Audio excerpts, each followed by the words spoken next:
On the back side of the van, because then we can... Oh ja. Gladly get those set up. Oh. The what? Dino brought Dino. Huh? What? Say what?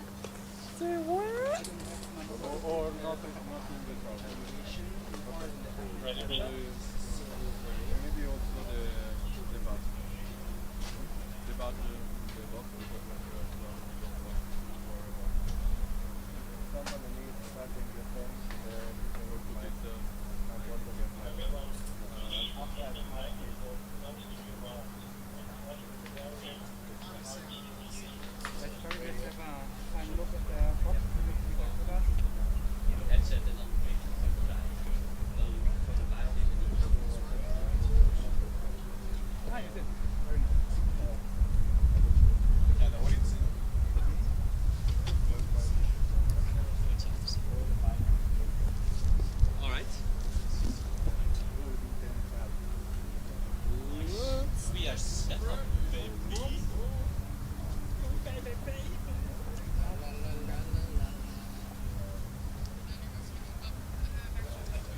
FSG might get sued if we do that. Let's get ready to one day.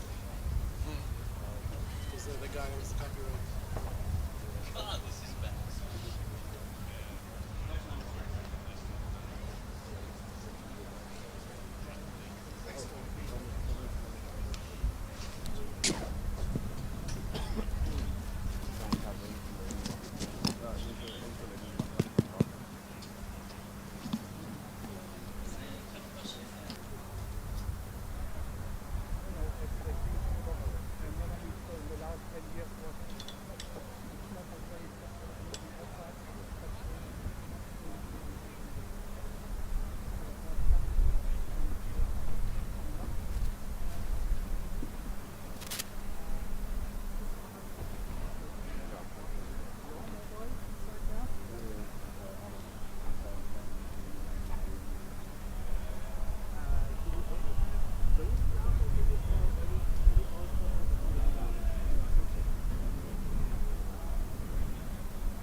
it when the driver is very scary about the own vehicle, saying things like, oh, this or that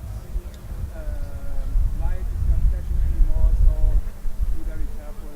Yeah, And but if the light is not flashing, we have Khalifa with some kind of measurement devices, so he measures first, so if he says okay, so you can use normal glasses. Because he has some kind of cables and voltage meters. in 99% of the cases,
Ich bin beim Mikro.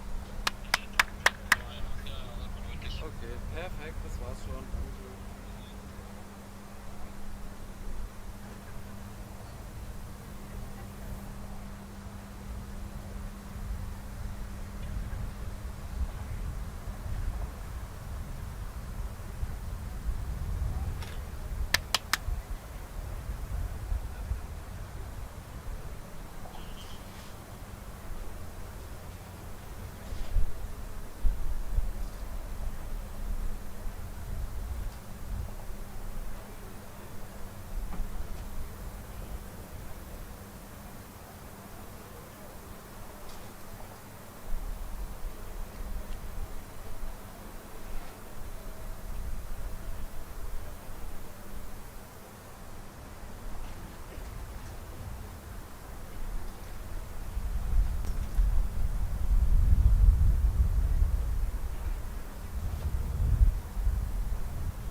Good afternoon, Hockenheim, and welcome to the main event of Saturday for the manual competitions. We are standing here in front of the Autocross track, where momentarily we will see the first car make their way to the starting line. In this case, this is Dresden, car number 59, the inaugural car on track. I've already seen this car a few times in the driverless disciplines earlier today on the track drive, but also in the manual events on Friday during the acceleration and skid pad. Of course, the objective here in Autocross is slightly different.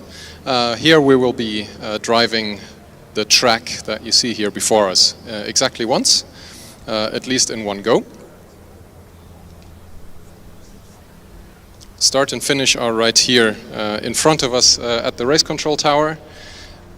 The driver will be given the green flag momentarily once all the stations of marshals on track can confirm that they're ready to go. Then we will see usually multiple cars out on track at the same time. In case any of them get hindered by, for example, yellow flags, cars breaking down, whatever reason, they will be given a rerun for that incident. Other than that, each team is free to put forward 2 drivers. Each of those 2 drivers will be allowed 2 runs, barring any reruns. I think during the track walk, you, Mickey and Matti already talked about the strategy there a little bit, sending out one of the drivers just as a banker lap and then probably immediately opting for the second run. But we've also seen teams deviating from this quite significantly. This is just what we would recommend as old farts here. But yeah, the teams are of course more or less free to do what they want. Dresden now getting the green flag. Big slide right into turn 1 and clipping a couple of cones immediately. A big slide, car actually leaving the track entirely. I think it's interesting the fan noise from the powered ground effect that we got used to hearing throughout this week. Yeah, of course we would expect Dresden to use that extra downforce, especially here at Autocross, where you usually turn up the car to its full potential. Dresden are going again. I'm not sure if that slide was caused by any issues with the high voltage system. That can, in such a case, happen. Then there is a lot less braking power available from the regen of the electric motors. Now he is driving the rest of the track a little bit more carefully. I think taking this opportunity, since the lap is already guaranteed to not be competitive, just to explore the road a little bit, more from a perspective of a driver already sitting in the car, seeing where the grip is, where the best lines might be. And surely they will put all that knowledge to good use on their second attempt later in the day. Yeah, this is one of those incidents where it might be worthwhile to slightly deviate from the immediate second rerun strategy that we propose.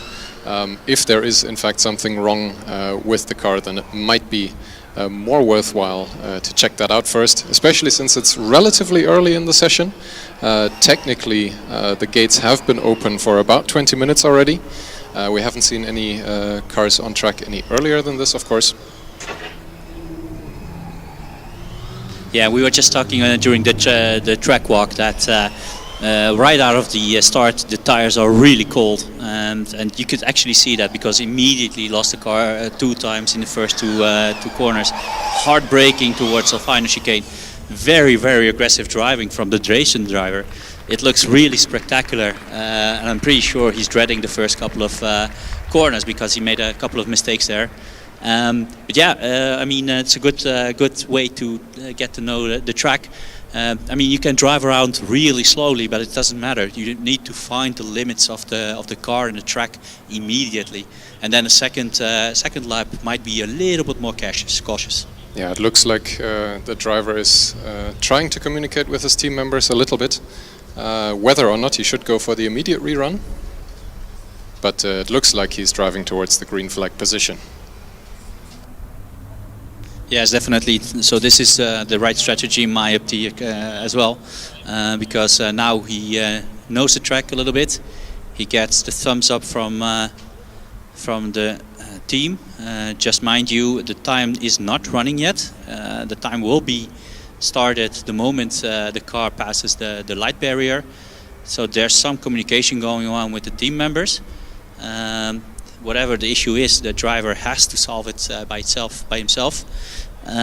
Not sure what exactly the situation is, but he's looking for help towards the left of the car where all the team members are standing.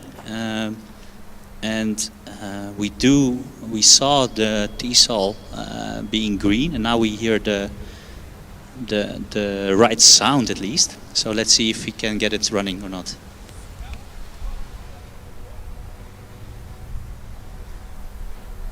Yeah, there he goes. Well, he hesitated a little bit. Yeah, a little bit of a breakdown of communications there. The green flag indication was not very clear, I have to say.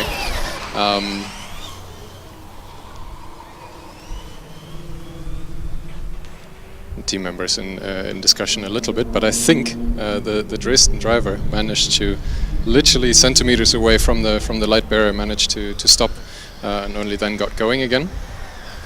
Yeah, and I think one of the white shirts is holding also a time watch. So he was timing actually how long it took for the driver to get going.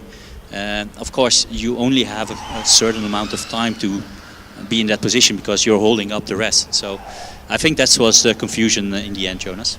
Yeah, indeed. We have a bit of a queue coming up. Next car on track is Chemnitz, car number 36. Also looking a little bit into the queue behind them is Diepholz, Hamburg, car number 46, whose name I can't make out. I can see the colors of Chalmers. And three more cars in the queue. And we could hear the front wing bottoming like crazy on the horseshoe, especially really late braking. Yeah, exactly as we predicted, Matthias. Just a bit too late on the brakes and hitting that cone. He recovered it quite nicely, and the time is a very respectable 82.48. Wow, that's pretty good.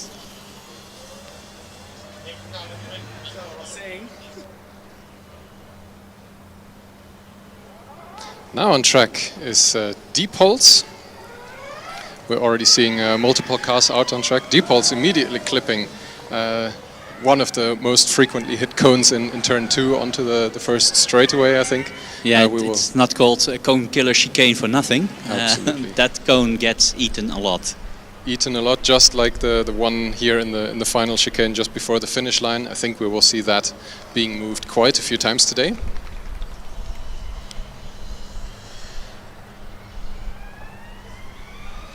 Next green flag for car number 78 from the TU Hamburg.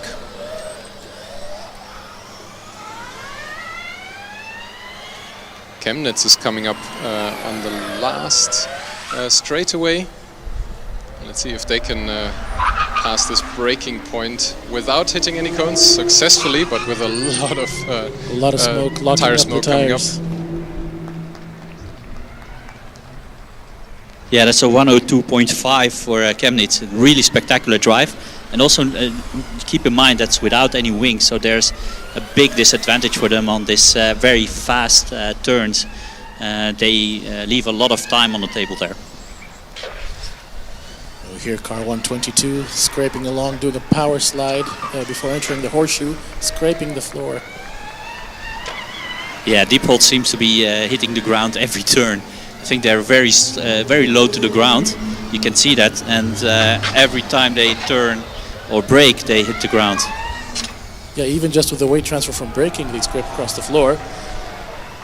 Meanwhile, Hamburg coming up on the horseshoe now, not scraping quite as much, but the car is slowing down all of a sudden. Yeah, Turin is the car that was released behind Hamburg. They are now coming up to the transition back from the main track to the infield. And I see the marshals have the yellow flags out and ready, but Hamburg does manage to get going again. So hopefully Turin will not have to slow down. But of course, if a car is slowed down by being impeded by a vehicle ahead, the driver does get to do a new run to make sure everybody gets a chance to have a clean attempt. Yeah, Hamburg did a 103.5, but that's with a stoppage on the track, which cost them at least 5-6 seconds. So there's a lot more time to be gained by the Starkstrom car from Hamburg. Newcomer on track is Chalmers. We already saw great things from this car during the driverless events for the Autocross and track drive. It's good to see the comparison. Now there's a driver installed in the car that can actually push as well. See Turin making the final turn nicely and across the line. Mickey? Yeah, it's very good time. It's a 90.966, so that's also pretty good time. Not in the neighborhood of the Dresden car, but still very aggressive driving from the Turin car. Diepholz got through the cone killer chicane not without knocking over the favorite cone. Yeah, you see Chemnitz is returning. They already do their second attempt. Once again locking up and smoking, and this time braking just a bit too late, going off track, but across the line on the second try. Meanwhile, we see Chalmers. Let's see if they scrape along. Seems like a slight bottoming out.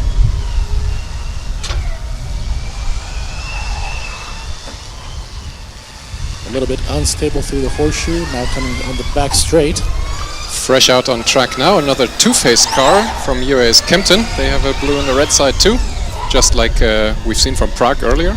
Chalmers also locking up before the final corner, but managing to make it only just. Yeah, but it's a pretty good time. It's an 85.8 seconds from Chalmers, only a couple of seconds away from the Dresden car. So pretty good first effort from the Swedish guys. Yeah, the Dresden car, sorry, not the Dresden car, the Diepholz car, going through plenty of punishment out on the track. The driver not having a lot of mechanical sympathy for his vehicle, but still pushing the most out of it. Very neatly through the final corner and across the line on attempt number 2. Yeah, also a very good time, 89.7. That's really, really good as well. So now either the track is getting faster or the cars are getting faster or both, but it looks really good. And there we have another attempt from TU Hamburg. And also, let me see what the time is. Really good, 84.6, only 2 seconds away from Dresden. And there is a stoppage on track. Jonas, can you see which car it is? Yeah, that is Kempten, the two-face. We have what I think is Turin again coming up. There's yellow flags out for them. So that is a default rerun for them. Any yellow flags immediately trigger this. No, default's already finished.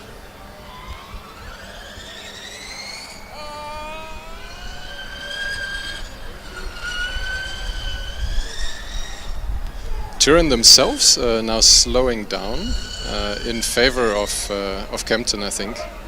Yeah, they will be given the yellow flag, so there's no use to push on and losing the control of the car. The idea is you bring it back, you get a rerun.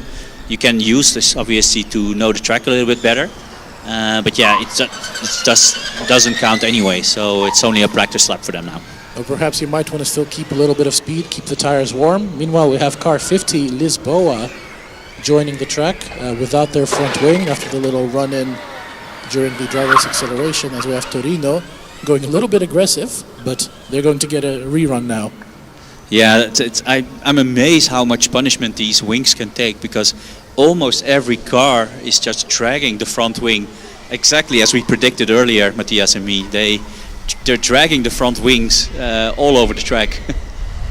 Could it be that Lisboa was actually getting out ahead of the curve and getting rid of their front wing early to make sure they don't suffer any more damage?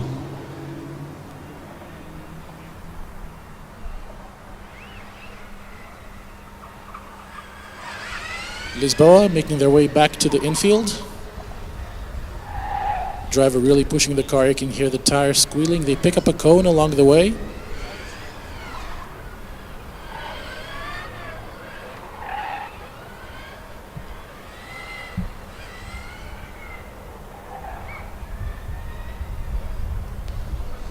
And you can really hear the difference, Mickey. Lisboa does not have their front wing on, of course, and a lot fewer scraping sounds than we heard from everybody else.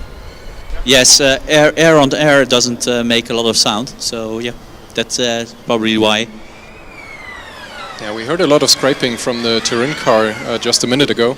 and I'm looking here into the driver change area where the team members are also in discussion with some scrutineers. Maybe something actually went wrong with that front wing during the run.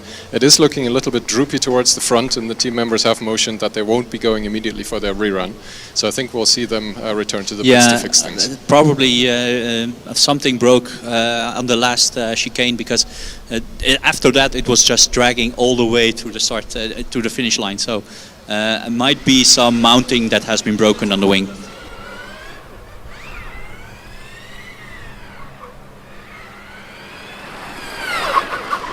While Lisboa is going for their second run, I'm casting my eye into the relatively empty queue. I can also only see car number 22 from KU Leuven lining up for their first run of the day. A little bit further back are two more cars, but they don't appear to be pushing forward into the autocross crew just yet.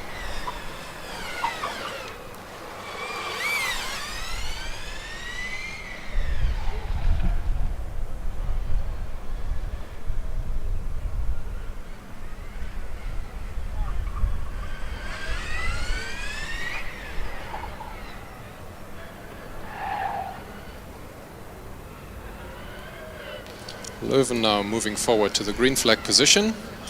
Lisboa has navigated the track section and is already back in the infield for a little bit.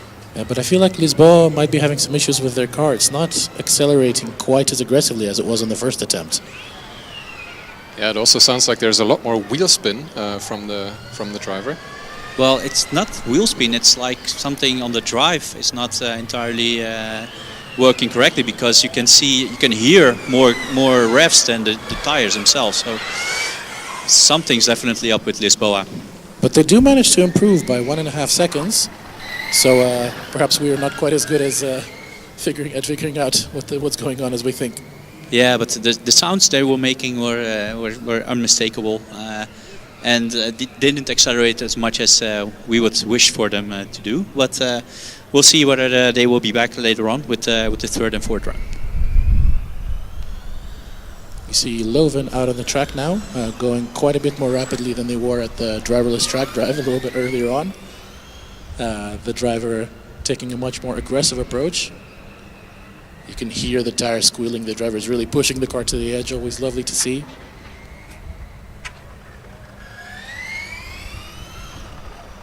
Coming to the front of the queue now is the car from Lausanne, number 127. I think they will first be checked by a few scrutineers before they are moving towards the green flag.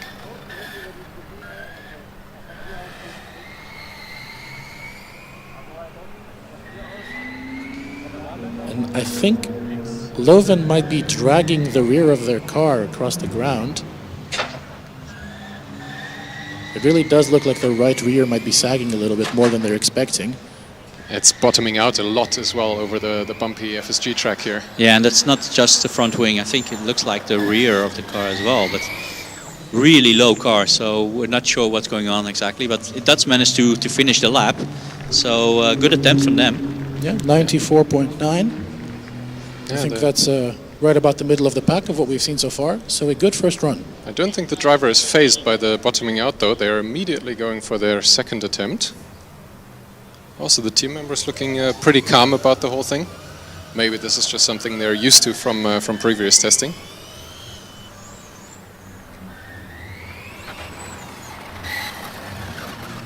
While Lausanne is ready at the green flag, we see another driverless car with a driver installed this time. Darmstadt is almost ready to go as well.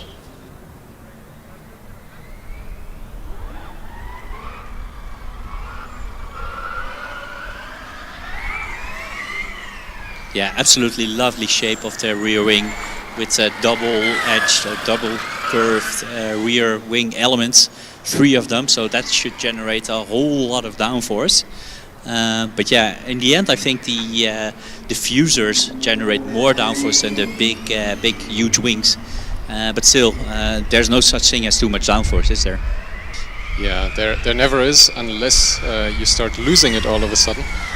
Then you have a particular slideshow going on, like we've already seen from Dresden in the first couple of turns. I would really like to see them back and see what they can do with their fans. Again, Leuven bottoming out heavily over the bumpy infield.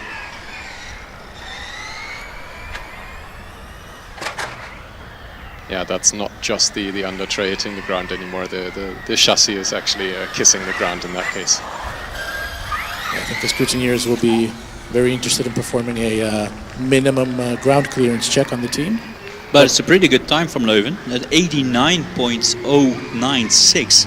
So that's actually pretty good in terms of being very close to the top drivers. Still, the first one is Dresden with an 82.4. So that will take quite some time to beat, I guess. But here we go. Whoa, very aggressive from Lausanne. And already an 89.3. Yeah, and usually you see the second run being at least a couple of seconds faster. Although with the good drivers, the difference is not that big. But we don't know, and maybe this is the first time that they're navigating this track. So maybe a couple of seconds faster, and they might be in the 85, 86 second range. No, indeed, looking at the time set so far, the improvements have been, let's say, between 4 and all the way up to 10 seconds on the second attempt. So we will see what the driver from Lausanne can do, but first it is Darmstadt.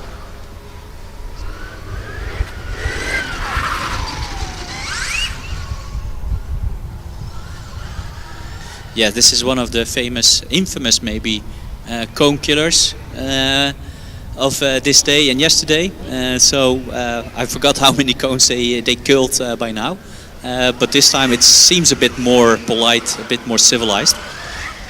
No, indeed, it seems when the driver is in control, the car is considerably less aggressive. But yeah, we did dub the AI of the Darmstadt car the conivore for how actively and aggressively it devours the cones. A very clean run so far, though. Yeah, speaking of aggressive, Lausanne is back out on track, and they've been launching extremely aggressively, and I think they even had an off-track in the section in front of the small grandstands here in the infield. That's a part of the track that we can't see particularly well. I also have to say that car made some pretty funky noises at the green flag position. It sounded like their cooling pump was maybe cavitating. But yeah, they've clearly pushed up the performance, or at least the driver is going at it more aggressively. I see the Darmstadt driver, I'm not sure whether they're doing it on purpose or not, but they seem to be intentionally slowing down before the bumpy parts of the track, having a little bit more sympathy for their car. Very hard braking on the finish line though, scraping the front wing under the load transfer. Actually, we can see at least one of the wires being broken of the front wing. I'm sure Jonas can confirm it. It's probably one of the wires is hanging loose. Yeah, indeed, the right side of the front wing is less well supported now. As we see that Milano, sorry to interrupt, starts their first run. Very aggressive, very Italian.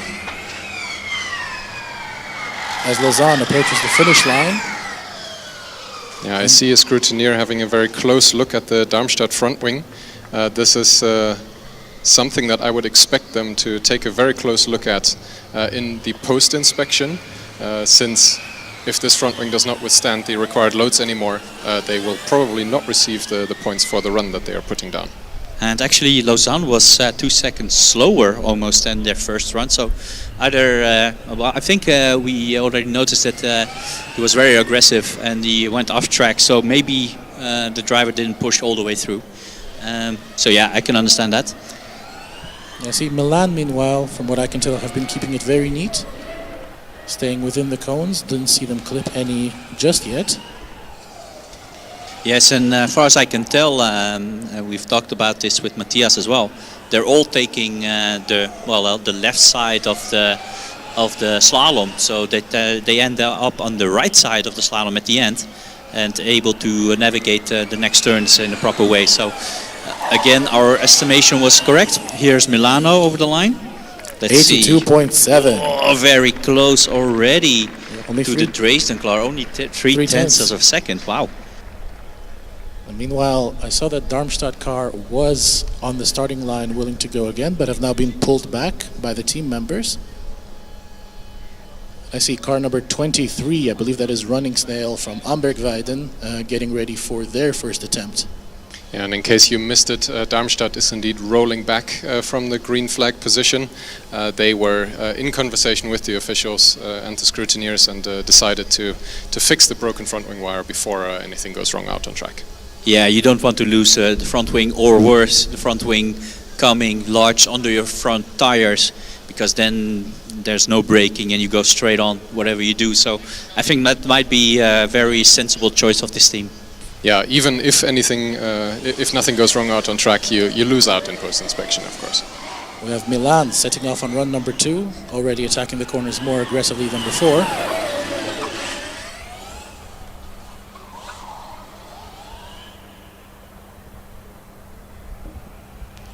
Next up, being readied by the officials, is car number 23 from Amberg Weiden.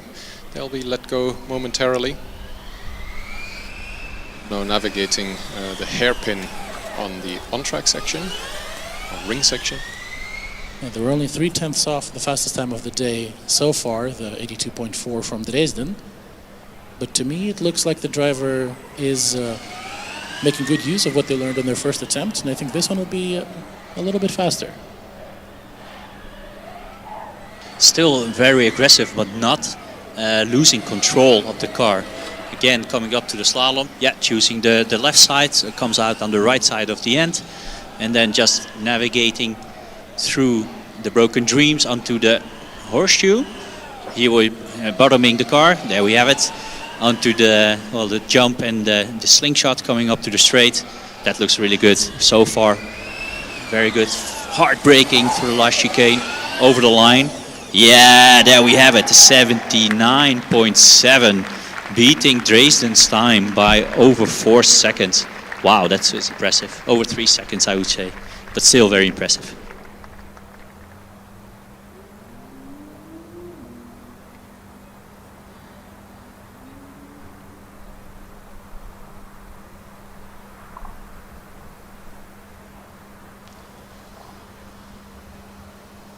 I think we're going to have a short little break in the action. Amberg Weide is still getting some final advice, having some final conversations with the officials. I see one more car in the queue behind them, car number 35. I believe that is Ostfalia. And behind them, car number 63 from Trondheim, joining us on the track soon as well.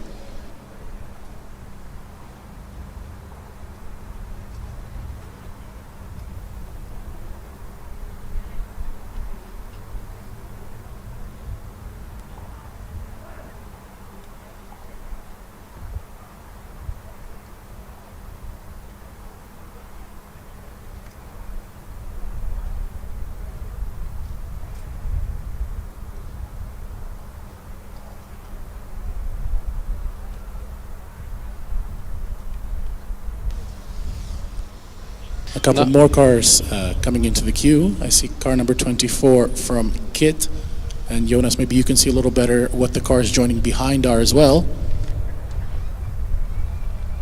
Yeah, I can see the car from Westfalia coming up next. And then behind them is Trondheim, indeed KIT, like you mentioned. I also see Chalmers returning in the second run queue. But yeah, because of the way the fence is located, I can't tell you anymore. Meanwhile, Running Snail looking well, counterintuitively fast, given the name of the team. Going up on the hairpin on the outside portion of the track.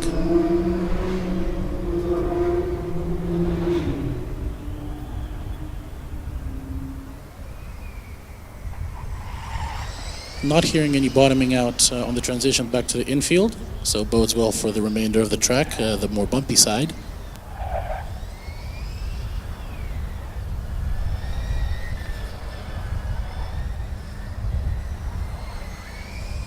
Released onto track now, car number 35 from Westfalia.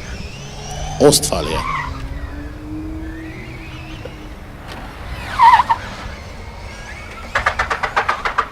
Ooh, and that looks like something went wrong. That sounds like some broken suspension potentially from car number 23 from Amberg Weide. Yes, definitely on the rear. It seems like there's some kind of suspension failure.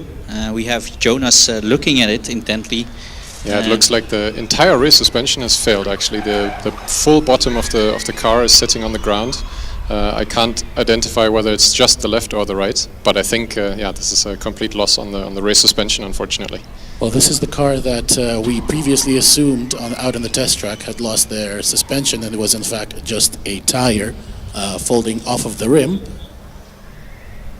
But I think this time around it really is, unfortunately, a suspension failure. Yeah, the tires look very much like they're still on the rims. The wheelie boards are out, and Ostfalia being now shown the yellow flags. I think they will just be skirted around the incident, since the Amberg car is just square in the middle of the track. Of course, Ostfalia will get a rerun option, and yeah, they will just have to wait around a little bit. Slightly unfortunate for the tires cooling down, but yeah, a car in the middle of the track takes precedence.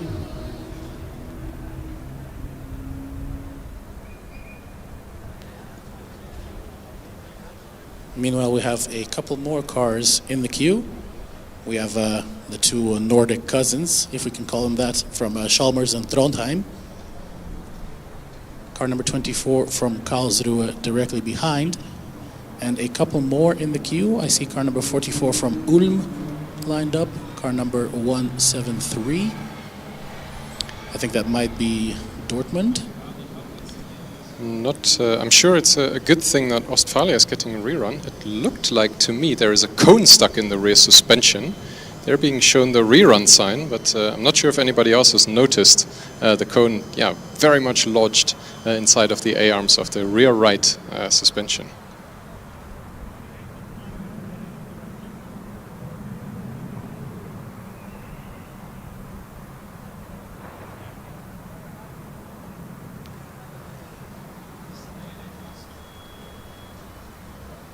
I heard a bit of a scraping sound from the running snail car being recovered. I think the bumpiness of the track not very good for the trolleys either.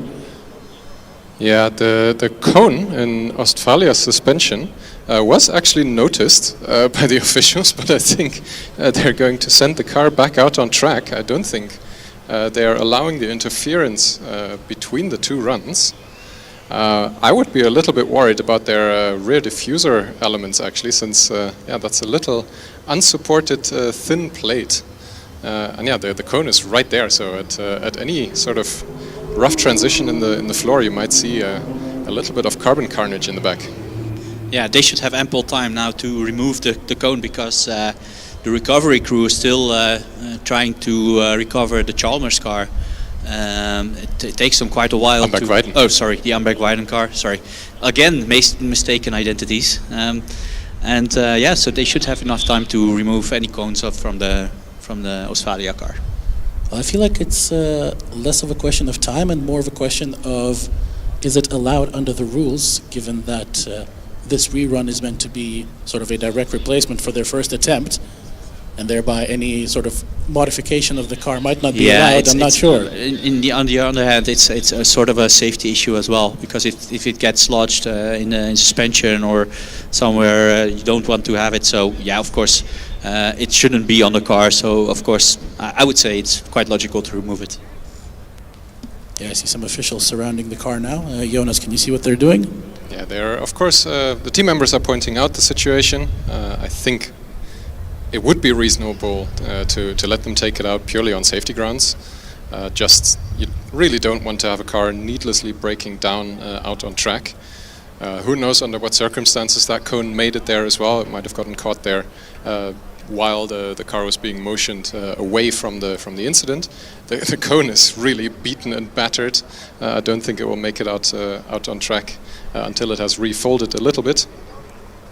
But yeah, it is now out from the suspension. The Ostfalia car is safe again. Yeah, the recovery of Amberg is still ongoing, but the car seems to be safely placed on the trolleys now and moving at a good pace towards the exit of the track, which means we should hopefully soon see the rerun of Ostfalia and then Trondheim, Chalmers, and more vehicles to come.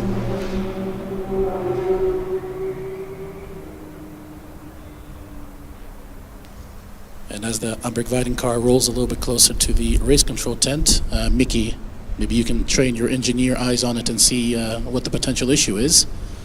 Yeah, we could already see from afar with our binoculars that the rear suspension has failed. Looks like first on the left side, but maybe also on the right side. But definitely a rear suspension failure. I would say the lower A-arms, something like that. So the track and the bumps and the dips have taken their first victim today. Yeah, and if past events are anything to go by, they unfortunately will not be the last.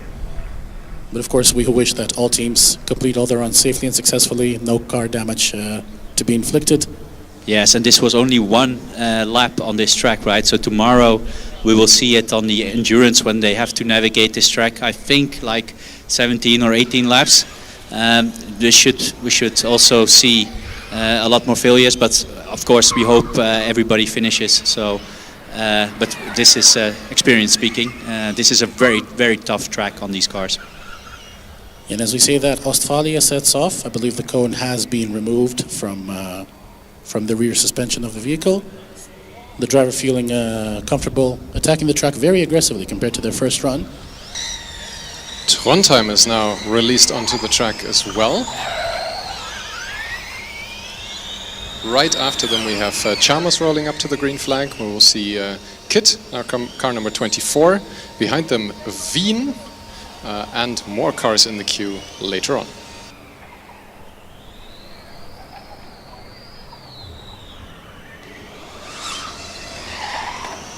Chalmers, I think, has some sort of issue immediately in the first turn.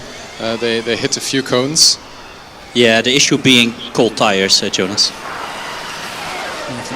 Cold tires and a slightly heavy foot on the driver. Not quite expecting that situation. Trondheim, meanwhile, stop at the hairpin. We see officials sprinting to the car. Yellow flags being waved for Chalmers. So a fortunate turn of events for the Chalmers driver, who of course had a bit of an issue at the start. Meanwhile, Ostfalia crosses the line. And they get an 83.18. Very, very close to the top times of the day. Yeah, I think it's not just trouble for the Chalmers car. I think the car causing the issue is in fact Trondheim. They are unfortunately in a position right behind one of the sponsor banners where I can't see what is happening. But yeah, Chalmers is a little bit stuck in the hairpin section out on the ring. Yes, I think they will probably be navigated around the Trondheim car, either around the inside or the outside of the track. Yeah, Chalmers is still running at walking pace around the situation. But I can't confirm as of yet what is wrong with Trondheim. Yes, and as a consequence, car number 24, Karlsruhe, is being held at the starting line. A couple more cars have joined the queue since. The Chalmers driver has been released now. They're past the Trondheim car and using that opportunity to find the limits of the car, seeing as they get a rerun for their second attempt.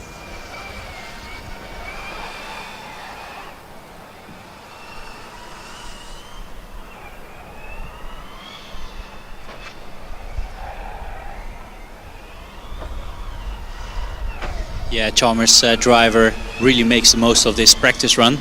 And it's not sparing the car either, because he's bottoming also on every jump and dip. Hard braking, almost losing it. Very, very aggressive driving. Well done from Chalmers. But this will be obviously a rerun. No, and it's like you said, of course, Mickey, you can only find the limit by going slightly over it. So I think that's what the Chalmers driver was going for. Now they should have a better idea of what the car is capable of, what the driver is capable of. And yeah, once the obstruction from Trondheim gets cleared, we still can't quite make out what is going on, but the officials are looking very calm. I think they're just trying to figure out the best way to get the processions going again. We will see how the Chalmers driver applies their learnings. Yeah, I'm sneaking into a little bit of a discussion at race control here. It looks like Trondheim is still not leaving the track in such a condition that we can release KIT, who are patiently waiting at the green line.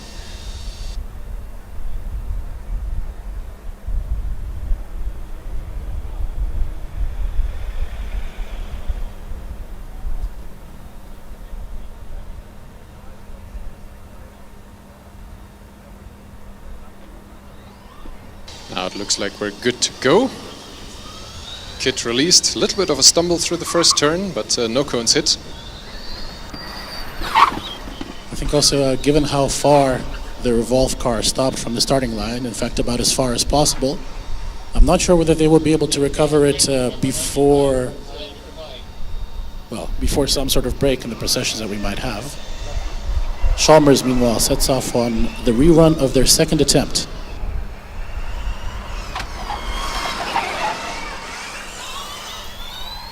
Casting my eye into the queue, we have Wien lined up at the green flag. Behind them, Bayreuth is ready to go. I also see the car from Düsseldorf and Ulm. And there's that noisy noise that we've been hearing all weekend from Vienna. That really sounds like a very crunchy drivetrain indeed. Some sort of gear grinding resonance issue that does not sound healthy for the car. But Chalmers looks like they're having a pretty healthy run so far. What are the times like? We cannot see that at the moment, but I would dare to say it looks faster than their first attempt. KIT, meanwhile, coming out of the slingshot onto the back straight. Managing to stop just in time, but going very slowly through the final part of the track. Still managing to do an 86.2, losing at least a couple of seconds on the final, let's say 20 meters. I'm not sure what happened there, but yeah, I just heard a very loud bang from their car as they were going for the exit lane, and the car has now decharged and is standing out of the track. Officials approaching it. And Chalmers putting in an 82.1, also very, very quick. Of course, still 3 seconds off the, or 2.5 seconds off the Milano time, but still very impressive second run. Yeah, they had a couple of practice runs though, but there you go. It's a very good time. Vienna looking to be moving a little bit slower than they were at the start. The driver, I think, trying to end the run cautiously.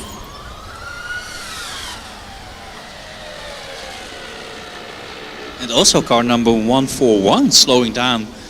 Yeah, that's the Vienna car, yeah. Yeah, again, the very similar, this Vienna car to KIT. I don't know what happened in the last hard braking, but it was a 103 for the Wien car. In the meantime, we have the car from Bayreuth crossing the line. Yeah, no issues at the finish line for them. No, 96.4. So looking at the times that we see here so far, Mickey, based on your experience as a driver, what would you say is a good time to be expected on this track? Well, we do still have a couple of really quick teams that will navigate this track. For example, cars like Zurich will be on track, a couple of fan cars as well. So I wouldn't be surprised if we would go lower than the 79. Also, the track is getting faster and faster. So I would say 76, maybe 77, something like that. And I think, of course, the second drivers for all of the teams will be returning as well for their attempts. And usually teams try to keep their faster driver for the second attempts, or rather for the third and fourth attempts. Car number 173. Scraping a little bit through the horseshoe as Bayreuth sets off on run number 2. 173 from Düsseldorf also going very slowly through the final chicane. Yeah, that's pretty much their pace throughout the track, so that's not really different. And Düsseldorf doing a 111. Judging by the sounds from the grandstands, I think they are pretty happy with that performance. So already well done. It's a bank lap, and from that you can just improve. Yeah, I mean, given what we've seen with running Snail and Trondheim, finishing is already a good achievement. Meanwhile, I see car number 44 from Ulm depositing a cone a little further down the track than they picked it up. The car scraping the outside as they turn. Seems to be a lot of lateral weight transfer. We're scraping the right-hand side through the horseshoe as well, clipping a couple of cones. Yes, this team is called Einstein Motorsport, so there must be very, very smart people working on a team. Crossing the line, it's a 87. Second lap, which is not bad. Let's see what Bayreuth can do. They're getting close to the finish line. Just going through the horseshoe. Ooh, a bit of a slide going into it. That's probably about half a second lost. And the car seems to be struggling a bit. It's not accelerating quite as well as it was before. Big power slide into the last chicane. And they do manage to improve by 1 second, or a little under, 0.6 seconds, but nonetheless a faster second lap as Ulm begins their second attempt. We also have motion in the queue. Readied for the officials is the car from Barcelona, and right behind them Trentino.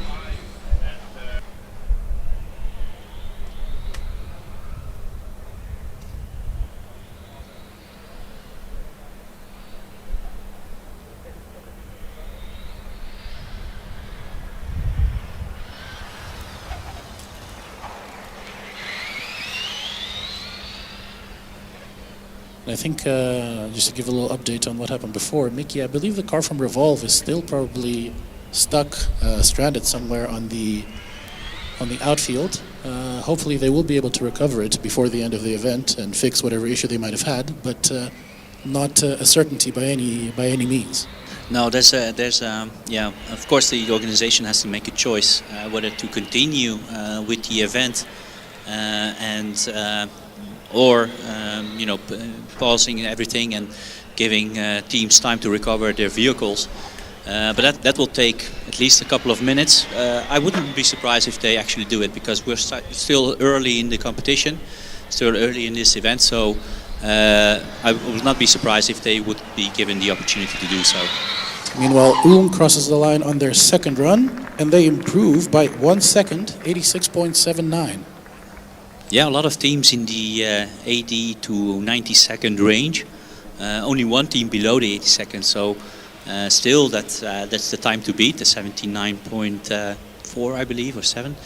And yeah, so it's already quite a bar that has been raised for a lot of teams. But first, again, these were the first drivers, the first couple of attempts, and the track is getting better and better with every car that drives on it. So this should be very interesting toward the end. Yeah, and just as we're talking, Mickey, I think because there is no car waiting at the start line, I see officials are recovering the car from Trondheim all the way out there in the outfield. Yeah, well spotted, Jegor. Indeed, as we talked, I think this is the opportunity that they have been waiting for to allow the Trondheim car to be recovered. And yeah, we seem to be having a small pause in the queue anyway, so perfect timing for them, and maybe they can fix it. We still have some time until this evening. I think it goes on until 6 o'clock. So yeah, there's still a couple of hours left. I'm not sure what exactly happened. It doesn't seem to be a suspension failure of sorts, because there's no little buggy with wheels under it. So it looks like something else. So let's hope they can fix it and come back. Yeah, this is a slightly forced break for Barcelona. They were ready with their high voltage system charged. They will be moving forward to the green flag just as soon as Trondheim is gone.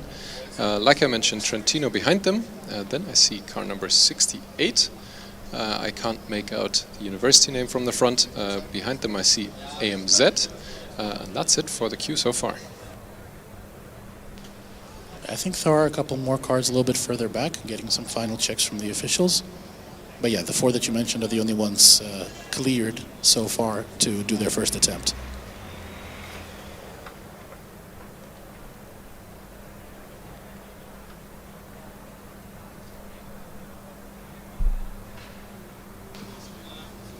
Barcelona now given the go-ahead to approach the start line.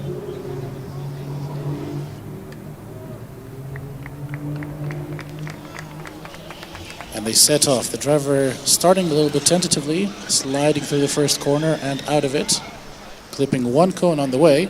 Again, cone killer chicane strikes again.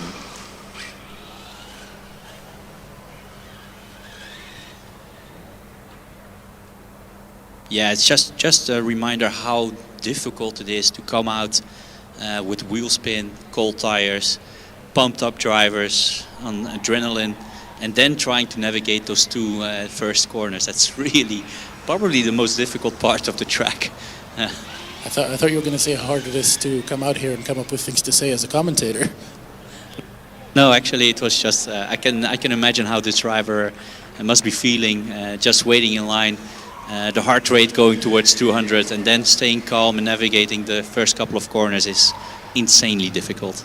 The driver from Trento, though, navigating those corners very cleanly, so perhaps they'll be able to be a bit more aggressive when they do their second attempt.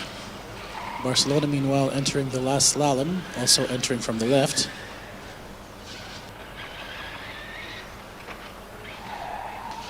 The car looking a little bit jerky, a little bit wobbly throughout the infield.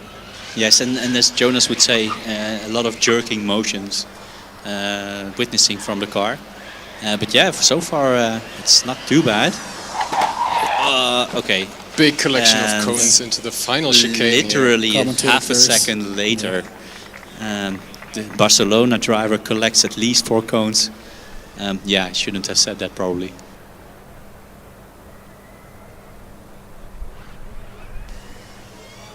Meanwhile, car number 65, UAS Rijnman, setting off, also navigating the few first corners cleanly. Trento has also made their way back into the infield.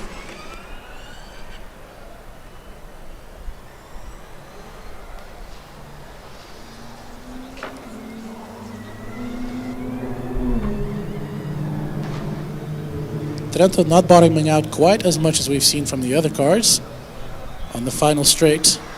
Although it feels like they hit their top speed a little bit early, not really accelerating throughout, but across the line.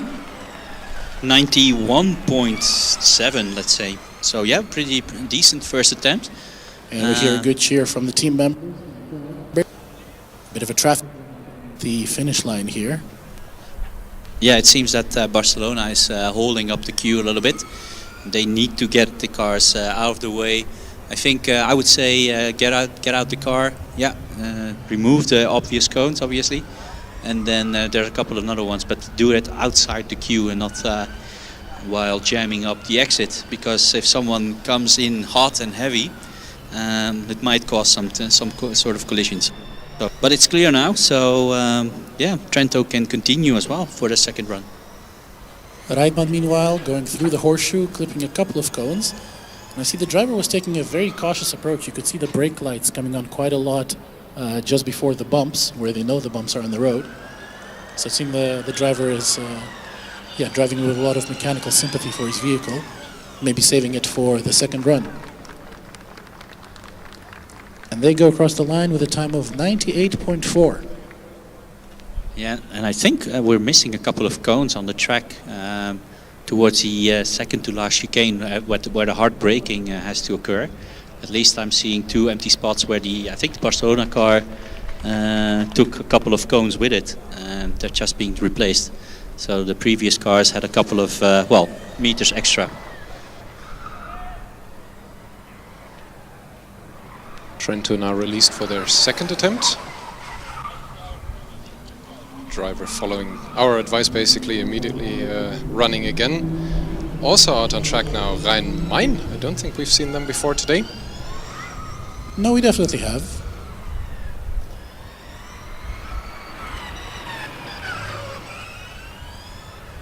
Driver seems to be going a little bit more aggressive on their second attempt, the driver from Rijnman.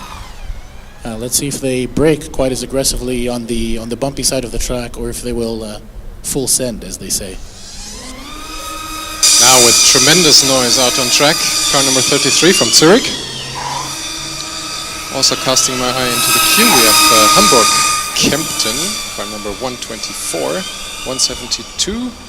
Behind them Pforzheim, car number 51. And I think the white car from Sevilla just poking through behind that. So we will keep a track on the Zurich car, which is not too difficult because you actually can hear them everywhere. And also I will put my hearing aid down just a little bit when they come to the finish line. But that should be very, very interesting to see what the effect is of this huge fan. Just released now onto track, Team Tallinn. We're just hearing that AMZ was already 3 seconds faster through the middle section than the top time of the day so far. In fact, they're going to get quite close to catching Rijnman ahead of them. That's ridiculous amount of sound. That's, oh my god. We're looking really, really strong to the last slingshot on the last straight, coming onto the finish line. A 73.49. Well, there you go. If you're wondering whether the power ground effect has effect, it does. 73.49 on their first attempt. Do you think, Mickey, we'll see a sub 70-second time today? Well, I'm blown away a little bit. Especially with fans like that. Exactly. I don't know. This was already pretty quick. And of course, Zurich does maximize the power ground effect, which actually really showed on this track. 73.4. That's unheard of so far. Easily beating everybody by 6 seconds. That's very impressive. So I'm really looking forward to the second one. And now Tallinn crossing the line with an 80.1. Had a little bit of a glitch there in the end. Let's see what AMZ can do on run number 2.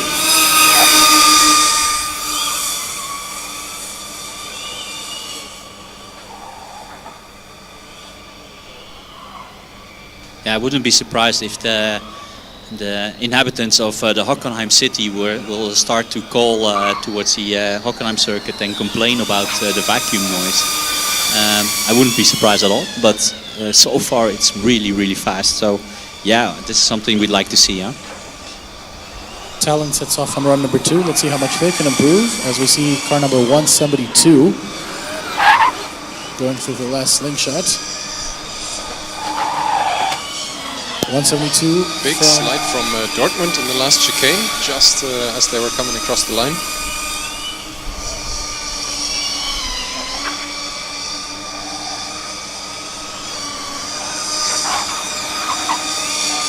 Almost finishing their second cleaning run through the horseshoe over the jump. The last straightaway. You can hear the fans turning off on the straight and re-engaging at the finish. It's actually 1/10 slower. Wow, but I'm pretty sure the people from Dyson are in line to sponsor this team. That's absolutely sure. Yeah, maybe a couple of bladeless fans will be a little bit quieter, a little bit kinder on the ears. Do you think the driver is requiring any ear protection? Definitely. If you drive around like that for a couple of laps, you probably need some kind of protection. I'm absolutely convinced about that. Tallinn looking a little quicker through their second attempt. And they improved to a 76.6. So already very close to the time from AMZ without any ground effect. Yeah, that's actually very impressive indeed. Only 3 seconds away from the time of Zurich. So yeah, that's we have quite a competition going on here. Yeah, the Tallinn driver was pushing so hard as he came across the finish. He was making full use of the run-out zone. It was almost sideways as he was exiting off the parking lot here. Yeah, must be a very talented driver.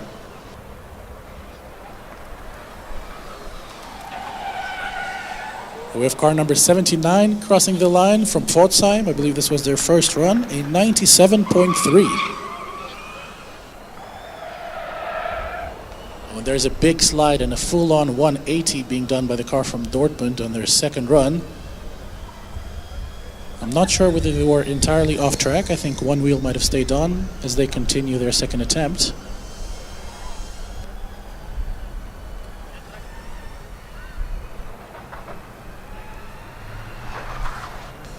And you can hear the car from Dortmund scraping the sides of the chassis in the corners. As we have Hamburg returning for their next attempt. Yeah, I think the Dortmund driver is now taking it pretty cautiously for the last few corners. Maybe there is something mechanically wrong, we can't tell. Yeah, well, that's been, of course, as expected. They don't quite manage to improve in 93.6. But at least they do find where the limit of the car is, and hopefully they can transition that knowledge to the next driver so they can do even better. Just released and stopped already is Pforzheim, car number 79. They got going again in front of the small grandstands. Now making it out onto the ring. We see also car number 51. There is no front wing on the car, so it could be Lisbon, but I'm not sure that they are. It is in fact the car from Ghent, a very similar color scheme, a similar lack of front wing. And they crossed the line with a 102.3.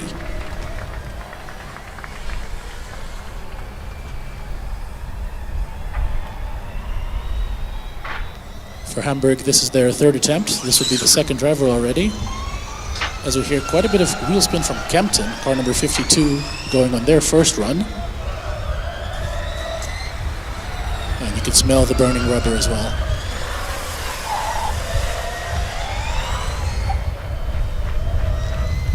And Hamburg with an 87.3 on their third run. As Ghent, number 51, goes on their second run immediately. Oh, we have a stoppage out on the track. I believe that was Pforzheim again, but they do manage to get going again. And I think we missed before, car number 92 from Sevilla is out on the track on their first attempt. Also released now, car number 66 from Monash. I'm surprised it's not upside down. A big power slide. Stopped though is Pforzheim again, just on the last section towards the last straightaway. Sevilla just before the horseshoe, being shown the yellow flags. They will get a rerun, of course. Also coming up on the scene of the crime, car number 52. Yeah, and there's another car stopped in front of the Ravenol Curve sign. I believe that is 51 from Ghent. And Monash is getting yellow flagged, which means they will get a rerun on their first attempt. Sevilla being waved around completely, not even going through the slingshot, just returning to the finish line. Another car behind them also getting the yellow flag, so they will get a rerun as well. That is car number 52 from Kempten. Yeah, it looks like that all three running cars are giving a rerun, obviously. One of the stalled vehicles seems to be going again. And Pforzheim managed to get going and they crossed the finish line. Kempten still going slowly, but they're now getting the green flag, so they'll get back. Looking further into the distance, though, I think it's bad news for Ghent. They are being pushed away, which is usually signaling the end of your run. You're supposed to navigate this course without any pushing assistance. Yeah, I think the driver is still in the car, so it's not any safety critical error, thankfully. As we see Monash going around the track, exploring, making the best use of their rerun attempt that they will receive. Kempten going very slowly, not sure if it's on purpose or not, because they did get the green flag quite a while back. Yeah, it's just probably saving some energy or really taking it slow. It didn't look like the driver was having an issue. He knew that they were having a rerun anyway, so just probably preparing for the next lap. Well, the rerun cars slowly make their way off track. We have Hamburg at the green flags again for their second attempt. Looking into the queue, we have Sevilla and Kempten lined up for their reruns. We also have Dresden pre-charged and ready to go, and the car from TU Berlin, where I can confirm that the driver is wearing pants through their transparent panels.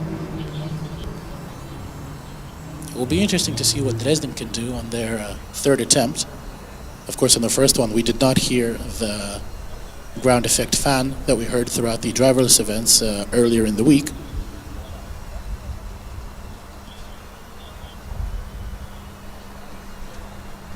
Yeah, we had just an update about the Ghent car. The officials asked the driver to restart. Driver indicated he couldn't restart the car, so wanted to be pushed off. So that's what happened to Ghent. If you are looking for them, they're being they have been pushed off the track. Yeah, we're just hoping that they can repair whatever issue they have, and still we have some time until 6 o'clock this evening, so maybe we'll see them back. In the meantime, we have a sort of a break, and I think they're just making sure that the officials are making sure the track is really clear before sending out the next car, which is I think the TU Hamburg. Yep, they're patiently waiting on the line. Yeah, it was very gentlemanly of the officials to help out the driver, who couldn't recover the vehicle themselves.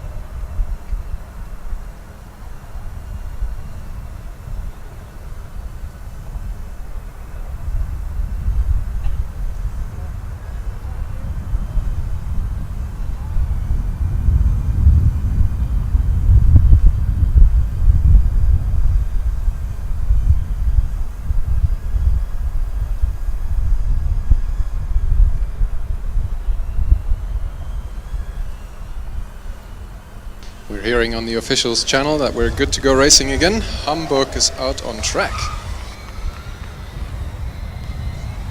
Yeah, and that propeller noise you're hearing, that's not the AMZ car, that's one of the media drones getting some very cool footage of all the teams. Head on over to Formula Student TV on YouTube to catch all the action and all the highlights from the previous days. And we have the University of Sevilla coming up, strongly supported by team members, and we could hear them chanting and singing on the grandstand earlier today as well. So they are absolutely a huge support on the grandstands. Kempten now starting their rerun as well.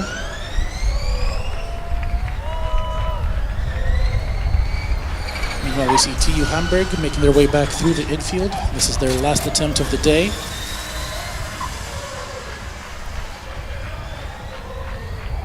I think they'll be aiming for a sub 80-second time. Let's see if it's doable. As Monash sets off on their rerun. This time opening the DRS on the straight, something we didn't see the first time. Yes, car number 66 looking very good. Obviously in Australia it's car number 99. But there we go. Hamburg, just missing the last chicane, hitting one of the cones, making it over the line. Yeah, with an 83.7, yep. So a best time very of the decent. day for them. As Sevilla is now coming around the horseshoe, scraping and bouncing quite a bit. I think there might be a piece of carbon hanging off of the front wing, just scraping slightly along the track. No, I think the entire rear of the car is hanging on for dear life. It looks like the entire rear wing is bouncing around a lot. They pick up a couple of cones on the exit, but I would be expecting the scrutineers to take a close look at this. I don't think this is quite all right on the rear of the Sevilla car. It looks very softly sprung. Doesn't seem like anything is broken. It's just a very soft springs on there. We see Dresden setting off, and more than that, we hear Dresden setting off with the ground effect fan. Let's see how much they can improve as Kempten finishes their rerun with a 90.3, improving their best run of the day by a whole 30 seconds.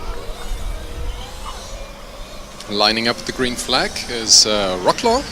I also see Hannover in the queue. Wien is returning, and car number 74 is joining as well. And Monash setting an 88.8 on their first run. We see Berlin behind them going very aggressive. Big power slide at the end with Berlin, and they get an 81.4 on their first attempt.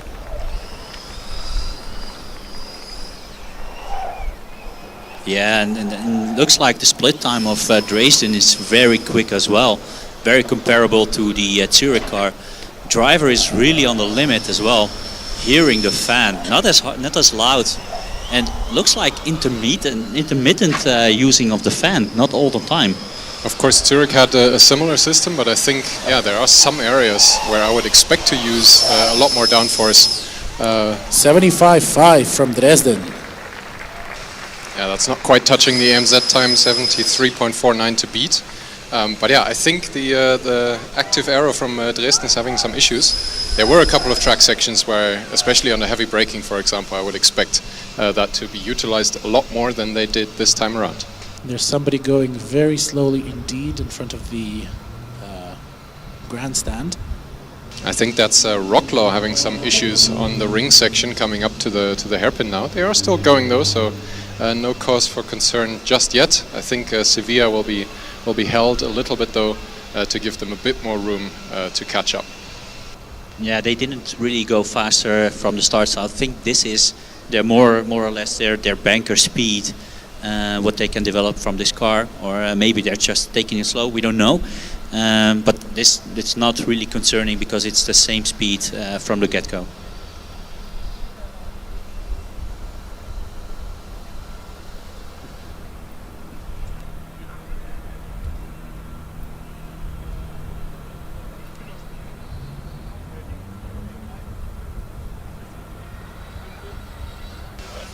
Rocklaw's pace gives us some time to look into the queue again. Sevilla, like I said, at the green flag. Ready for them to follow is Hannover. Behind them, TU Brno. Behind that is car number 69. I also see DHBW Stuttgart behind them and Wien in the second run queue.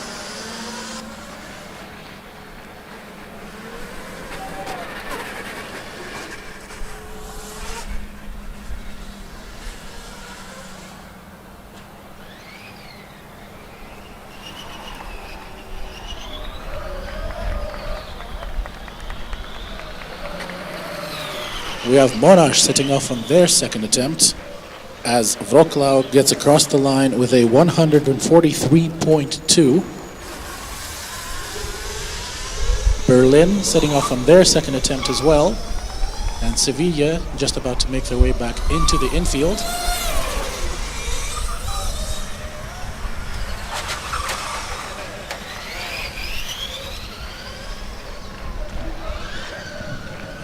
Leibniz now also being given the go-ahead. Yes, the golden car, very, very distinctive. I heard the timekeepers complain about their reflective gold livery on the acceleration runs. So it is definitely very distinctive. Not everybody here at the competition likes it. Monash struggling a little bit before getting into the slalom section, clipping a couple of cones, scraping the ground a bit. Yeah, and I think we have 5 cars out on track simultaneously. This is very nice to see because of the length of the track. Oh, we have Sevilla just missing the last chicane. The driver hitting the steering wheel in frustration. He made a mistake just at the end. I think the marshal has to be really, really quick. And yeah, he was just in time for the car from Monash, car number. Both Sevilla and Monash managing to improve. Sevilla by 8/10 and Monash by a whole 2 seconds. Not improving though will be the TU Berlin driver. He's stopping in the horseshoe. Yellow flags being prepared for Leibniz. Yes, Hanover will be getting a rerun. And is that Wroclaw going very slowly and pulling off the track? I'm not sure. I think it might be somebody else. No, car number 74 is indeed the TU Brno. Berlin got going again. Leibniz, of course, with the yellow flags and them having to slow down, will be allowed a rerun. Not sure what's wrong with Berlin. Berlin at least manages to get back across the line. I'm sure the marshals will check what's wrong on the Brno car. It's not looking too good. The driver might be trying to restart the car to get going again, but yeah, their run is definitely ruined. Now also green flags for yellow flags for Wien behind them. Another rerun victim here. Yeah, let me make the joke that Eogomet, I think they're checking the Brno car.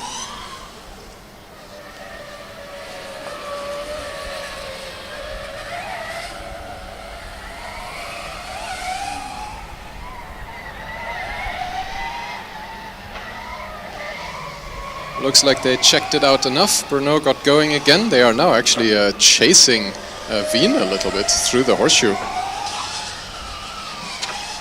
You of course no blue flags during the autocross event. That's only during the endurance.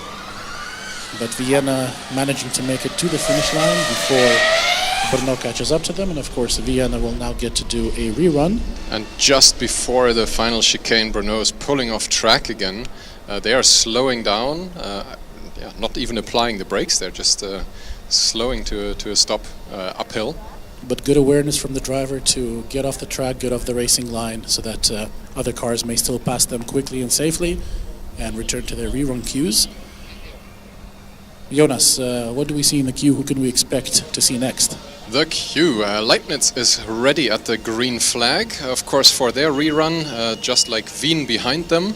Afterwards, I think we'll be seeing DHBW Stuttgart, afterwards perhaps Chalmers, and it also looks like car number 34 from Ingolstadt is joining the queue. And just pushing in behind them is Regensburg car number 62.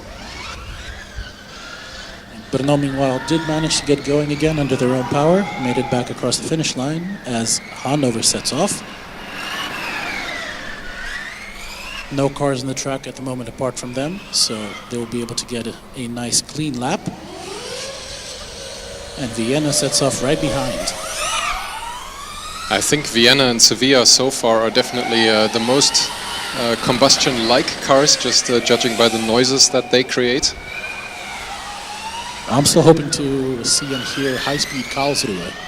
They had a very distinctive fan noise. Not sure if it was ground effect or cooling, but definitely a very unique sound. As we have DABW Stuttgart setting off on their first run.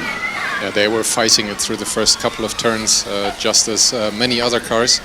I don't feel it's that particularly cold today, but yeah, we haven't had too much sun, so the asphalt maybe isn't quite as hot as it was the last few days out on the test track. We see the second driver from Chalmers setting off on their first attempt, or it could be the first driver on their second attempt, we're not sure. In any case, it is run number 3 for the Chalmers team.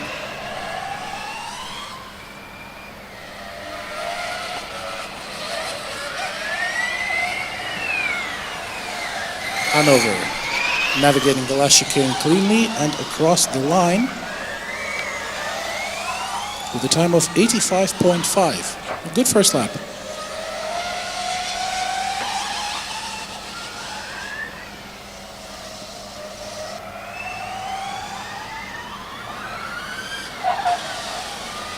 Vienna slowing down perhaps a little bit early for the final chicane. But to get across the line and a new best of 91.7, new best for Vienna. As they have a very close on their toes. And it is another sub 80 second time, 79.15.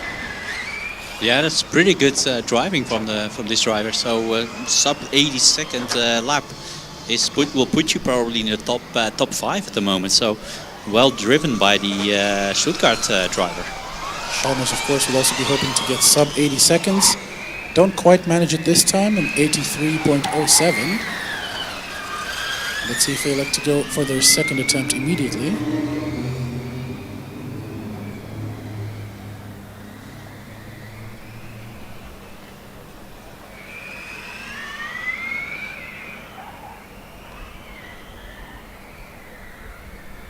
Yeah, we've had a little bit of a shuffle in the queue. We're now launching DHBW Stuttgart again, and then a couple of cars have dropped out, so that next up will be KIT, car number 24, again. According to our timing screen, I think the Chalmers already had 4 runs. So I'm not sure whether they actually had a rerun, and that doesn't count, but according to the timing screen, they've had 4 runs. No, they did have a rerun on their second attempt, so they still have 1 more run in the bag. Karlsruhe sets out on their next attempt. As Hanover crosses the line, we hear a big cheer from the audience, and they improve to an 81.9.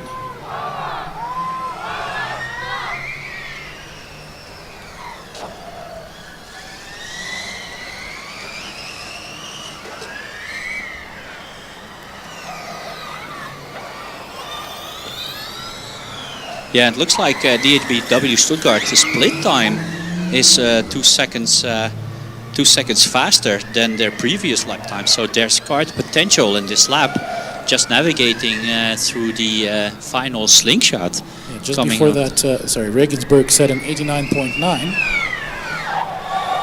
Yeah, and look at DHBW Stuttgart is doing a 76.88. That's pretty good.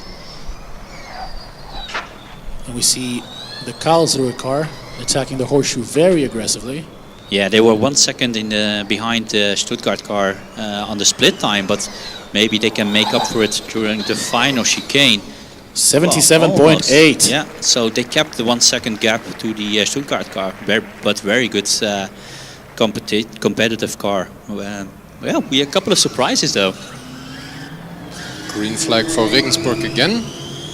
And yeah, updating on the queue, it's completely empty. We have no more reruns lined up, and also nobody joining into the run queues as normal. Yeah, it looks like it's 3 o'clock. The first half of the teams have done their banker laps. Some teams have already done 4 runs even, so they're finished. But most teams have done their first 2 runs. They have a banker lap. They know what's going on. Maybe they do a little analysis of the data they've gathered, and then try to make some adjustments. Maybe hit the test track, and then come back probably late on around 5 o'clock, and then we will see the queue being full again. Yeah, a lot of teams are finished, even though we don't have any finished teams here at FSG.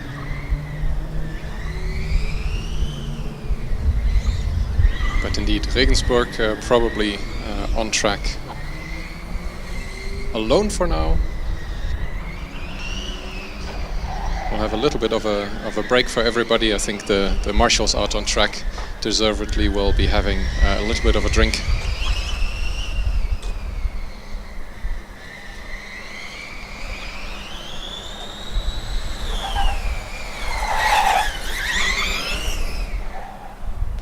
Regensburg improving by 6 seconds to an 83.97.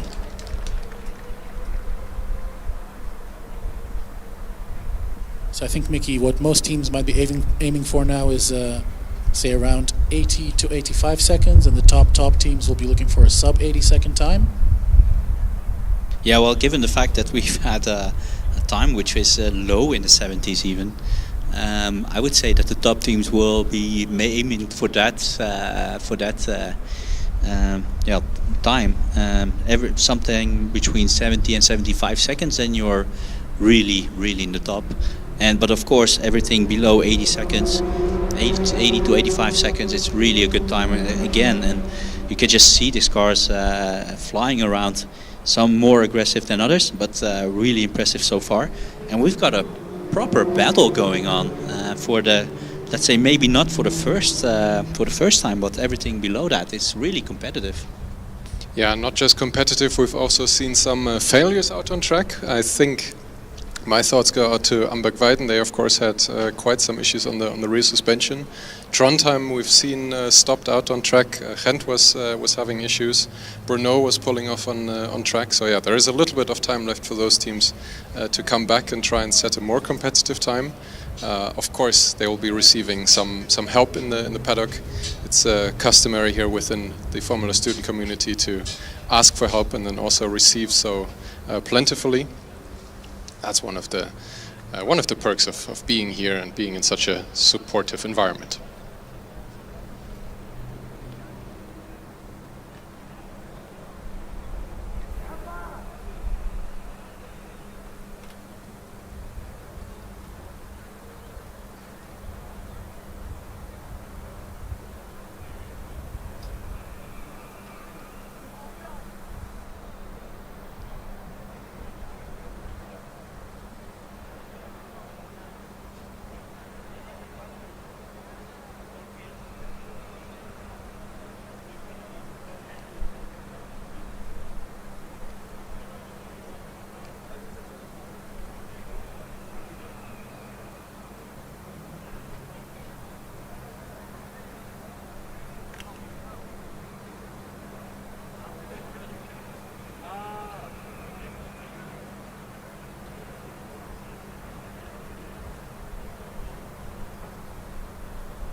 And it looks like we'll be back in action here momentarily. We have car number 60 from Nuremberg lined up Behind them, Schweinfurt is getting ready, and I also see the car from UAS Munich, car number 13.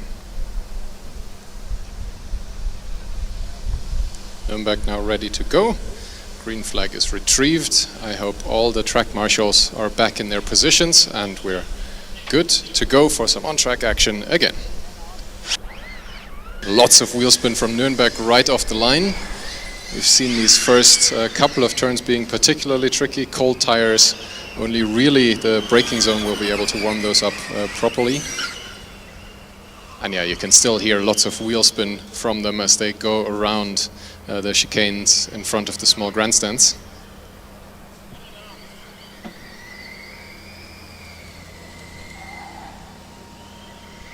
Schweinfurt is ready at the green flag now. Nürnberg making their way through the hairpin on the ring section.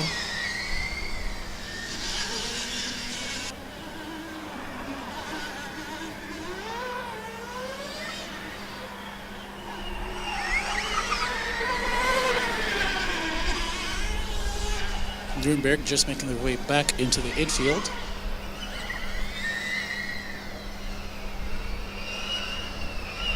Going into the slalom, and as everybody else entering from the left.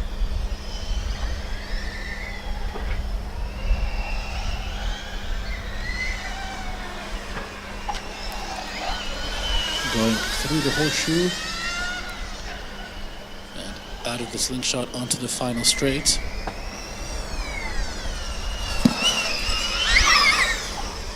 And Nürnberg sets a first time of 83.7. A very, very good first attempt.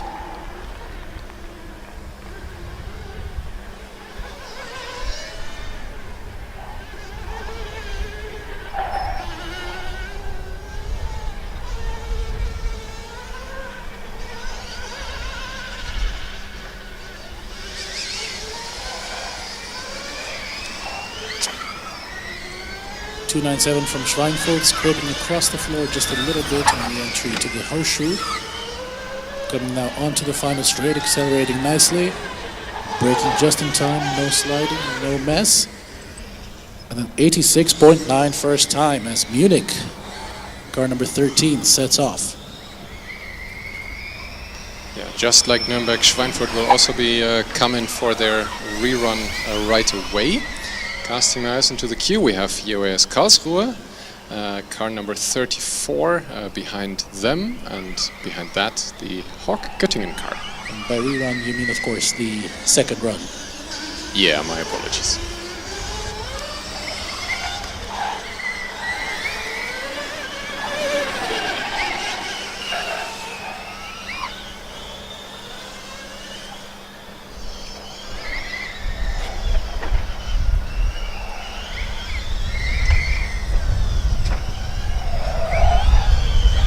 Lots of tire squeal from Nürnberg going through the horseshoe. I think I also heard them bottoming out a couple of times. Of course, that's inevitable here, especially on the infield section. We've talked a lot about the bumps and will continue to do so. They are, of course, one of the main obstacles here, aside from the difficulty of the track. Nürnberg very aggressive across the finish, and they set a 0.7. Sub 80-second times, always good to see. That's sort of the competitive area. Oh, and Munich with a big issue. I think the rear of the car is scraping across the ground. Sounds like a suspension collapse on one of the wheels, and it's strange that it happened on the straight, not on the bumps or in the corners. Yeah, it must have gotten loose over the last few bumps in the infield here. They were so close to the finish line. I think another 30 meters would have done it. Coming up on some yellow flags there. Or, well, they're not actually properly being waved, but they should be. I think they have already sufficiently slowed down, though. Maybe they did see the yellow flag quite a bit earlier than what I was able to catch here. No, and I think they might have also been able to hear the sound of the Munich car scraping along. The good decision. They will, of course, now get a rerun. Yeah, from my position here, Munich has at least issues on the rear right. That is fully on the floor on the back. The marshals are still lifting the car by the wheels. So it might potentially not be the suspension that's at fault. I think as they roll it to the inspection area, we'll be able to take a closer look.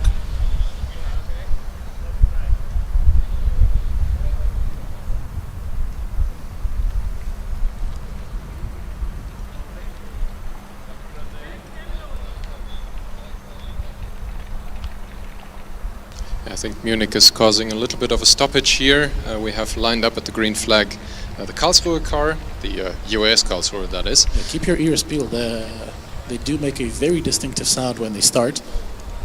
Yeah, Schweinfurt is waiting behind them, and also in the first run queue, ready and pre-charged, good to go, is Ingolstadt and Göttingen.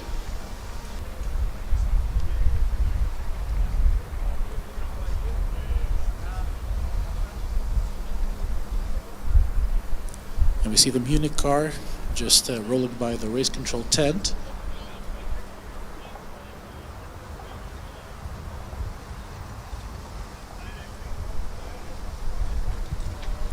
Green flag for Karlsruhe. I'm not hearing any of the ominous noises that you were alluding to earlier, Igor, so maybe their powered ground effects aren't active. And potentially, it does indeed sound much more civilized than it did before.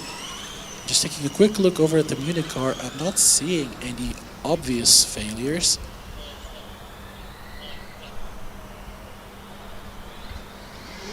And the team members are in fact removing one of the suspension covers. I would expect that one of the interconnects has failed. There are quite a few dampers underneath there. Maybe something collapsed. As Schweinfurt sets off on their rerun, on their second attempt. And we have Ingolstadt lined up right behind them at the start line. And yeah, indeed, on the Munich car, there is an interconnecting bracket between the left and right side of the car that has given way. So it's indeed not the suspension rods themselves, but some bracketry. As Ingolstadt gets the green flag and sets off. It's interesting, Ingolstadt and Schweinfurt, I think they're the two cars with zebra-inspired liveries. Let's see if that will help them blend in with each other out on the track. As car number 181 from Hawk Göttingen sets off. Jonas, is there anything you'd like to say about Hawk Göttingen?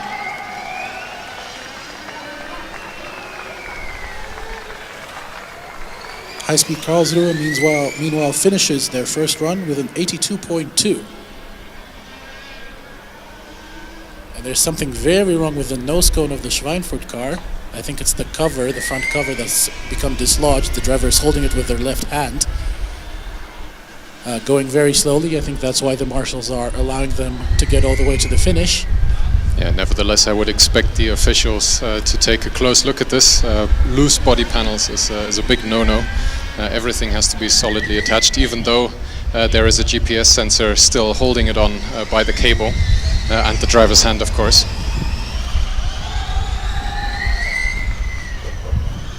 High-speed Karlsruhe sets off on their second run as Ingolstadt makes their way to the finish line, neatly through the final chicane, and an 85.97 for Ingolstadt.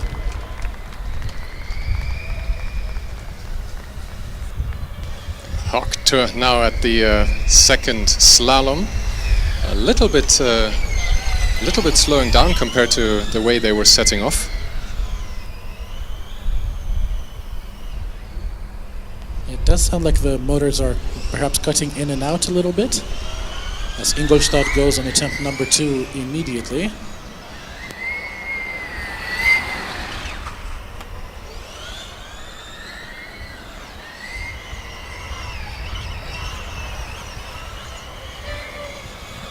And 181 Hawk Göttingen gets across the finish line with a 112.9. Judging by the fact that the driver from Hawk is not going for an immediate second run, maybe there is something wrong in the car and the team wants to take a look at it.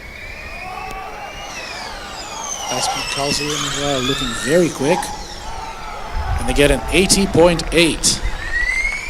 Yeah, not quite breaking into that sub-80 second region. Maybe that is just a banker strategy. They are not going for a second run immediately. Oh, that was their second run, Jonas. Well, that would be why. Ingolstadt, now the only car out on the track, approaching the horseshoe. The queue looking a little bit barren at the moment, so we'll have a little break in the action.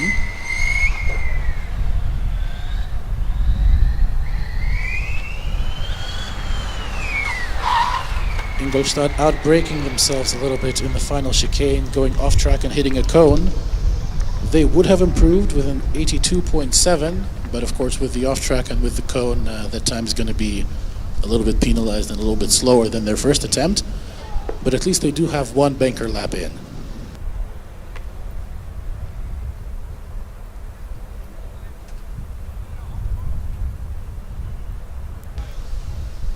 And as we said, the queue is looking a little bit barren. I see car number 85, the very distinctive blue and orange of TU Delft, rolling up for their first attempt. Yeah, I also see another car that we haven't seen here today or in many of the other events. Anyway, Green Team is both collecting their team members outside here and I think also preparing their car to join the autocross queue. Yeah, I think the shirt still may be green, Jonas, but the team is officially known as Ren Team Stuttgart. Slight force of habit there. We have the track completely empty at the moment. A little bit of a breather for the marshals out on track. We haven't had too many calamities, of course. No big failures that caused issues for many cars at the same time. We've seen a few reruns, nevertheless, and yeah, also some failures from Munich, Amberg OTH, etc. But yeah, so far the action is kept relatively calm and controlled. But I think there would still be quite a bit of action to come. I think we've seen maybe about 35 different teams attempt a run so far. I know that there are over 60 that have made it through scrutineering, at least last time I checked. And of course only one team so far, 78 from Hamburg, has completed all of their runs. So still there's going to be quite a bit of action to come. Yeah, and as you mentioned, team from Delft lined up. It's been a while since we've seen them. We missed them yesterday as well on some of the events. Luckily, they made it back. I think the first driver that's currently in the car and that will be making its way to the starting line is Jose. He'll probably do 2 runs. Yeah, this is of course a good moment to plug the commentary form. This is the sort of information that you can relay to us via the form that you find at fsg.1/commentators. Yeah, tell us the names of your drivers, tell us interesting things about your car, about your team, people that you want to notify. This is the sort of information that we can use, especially tomorrow during the endurance. Maybe if we find some time today at the autocross already, we'll use what we have. But yeah, if you haven't filled it out yet, then, and you are a participating team here, of course, then let us know what you think. And one fun fact that I actually know about Jose is that his brother is in the Lisboa team, and his brother is also a driver. So he told me, Jose, that his goal is to at least beat his brother. We can maybe later check what the time is from Lisboa and if they will manage to beat it. It is an 85.86 is the fastest time from Lisboa so far. I don't know, of course, whether that was Jose's brother or Lisboa's other driver, but that is the benchmark at the moment. Yeah, at the moment we have a lack of a green flag official. I'm not sure if that is caused by any disturbances out on track or just a lapse in the schedule. But yeah, we don't have anyone to release the car out onto the track. Race control is also still preparing a few things, so we will be getting the show on the road again momentarily.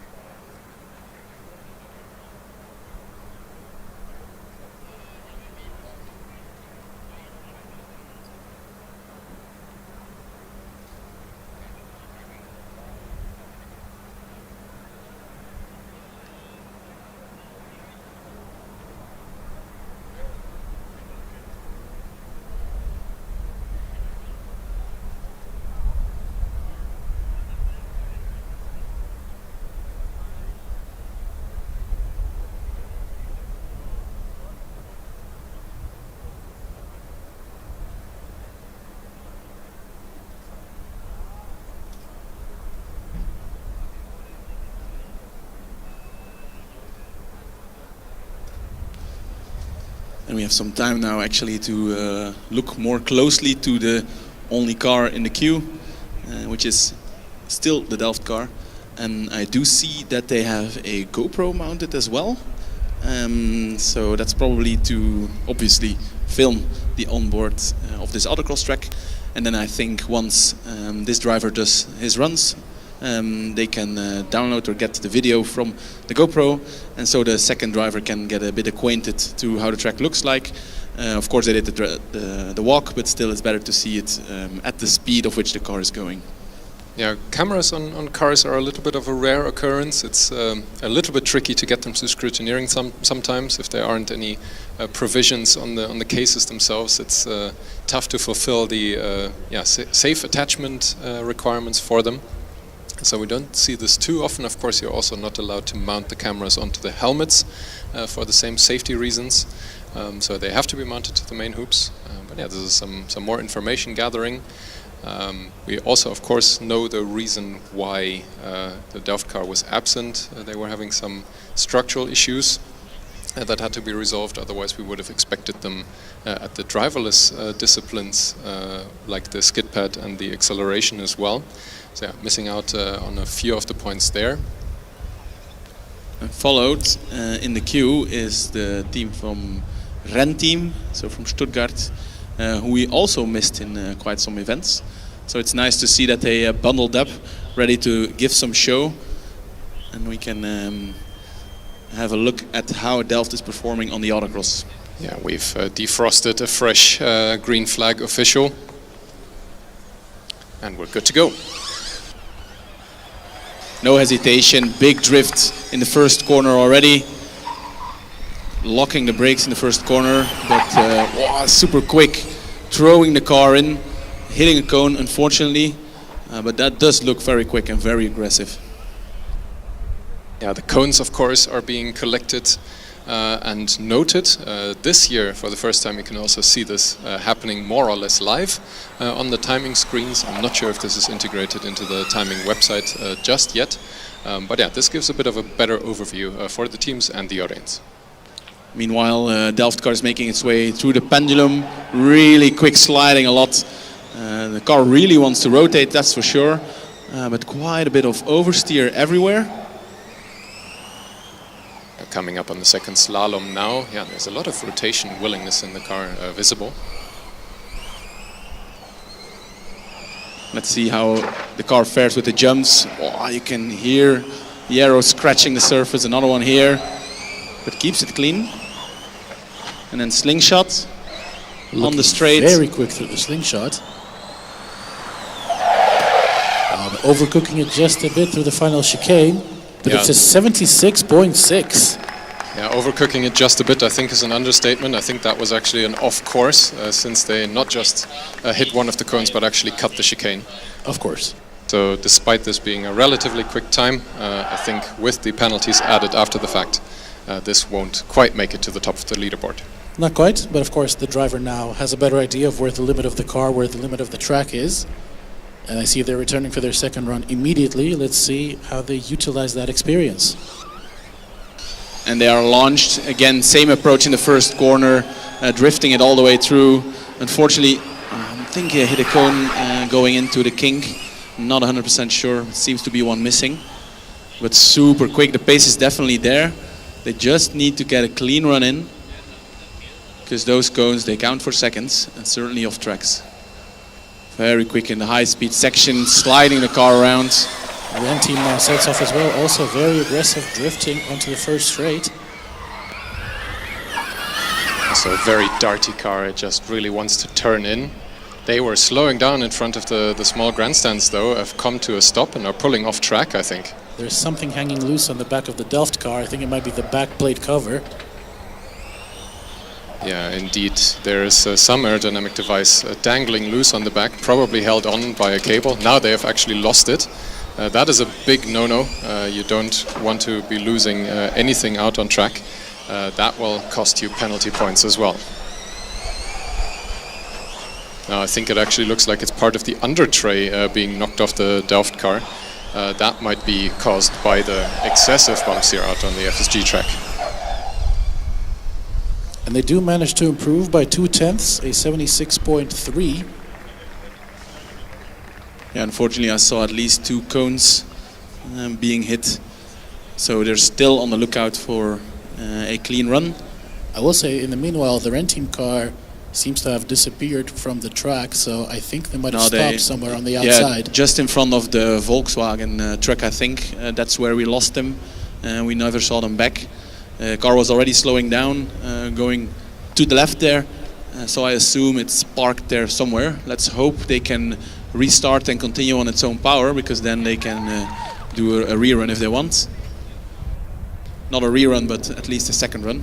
I mean, if they need to park it somewhere, then we need to wait. It's not too busy now, so they might just get away with it and immediately get the car back. Cases might take a while before you can get the car out of the dynamic area. I think Jonas, meanwhile, going over to the Delft car to see exactly which part it is that got lost. What can you tell us, Jonas? What does it look like? Yeah, it looks like indeed the diffuser is just snapped in half. The section that is under the chassis is still attached, but the part that was protruding behind the accumulator attachment plate on the back is just dropped away. I think it was dangling by literally a piece of tape that was used to seal it to the car for that little bit. I'm trying to find out exactly what the consequences of this will be, so bear with me. There's a bear with you.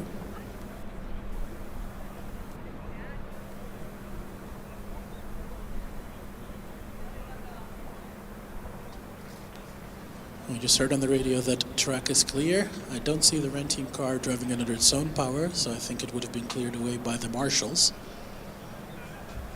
Hopefully we can find out eventually what exactly happened with it. I see the team members with a push bar going away from the start line and towards the area of the track where the Ren team car stopped.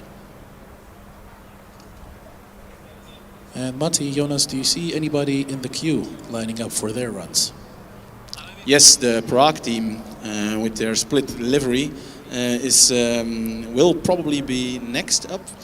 They're still doing the last checks with the scrutineers, but we might, we will be expecting in a few minutes. After that, I think it would be the Constance car. Not 100% sure. It is orange, but I'm looking for the shark teeth.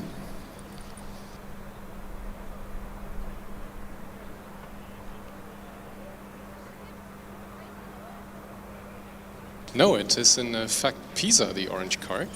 And also rolling up is, no, never mind, Aachen is making a beeline for the test track or one of the scrutineering tents.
I was just having a little talk with the team from Aachen.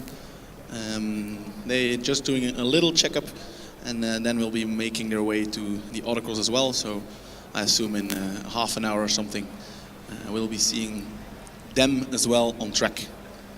I'm very curious about the Prague car.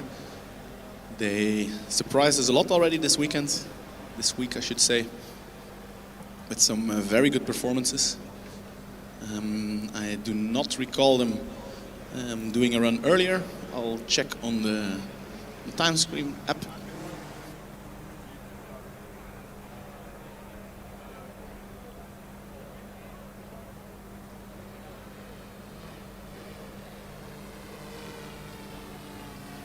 No, indeed. For the Prague team, it will be the their first run. We also have the team from Barcelona that snuck past me. I think they'll be doing their second run or third run.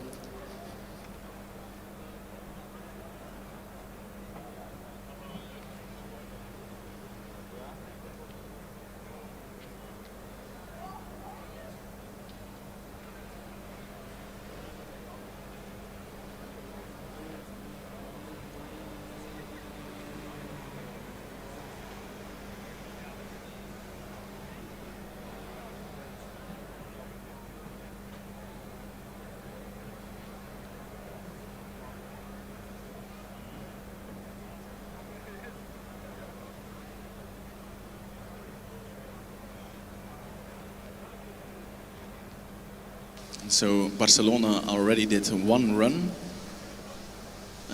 So I'm not sure if this is their second driver or first driver. So it could be a tactic to first do one run with one driver, then put in the second driver, let that driver do two runs, and then keep one joker or free card at the very end to do one more run with your first driver.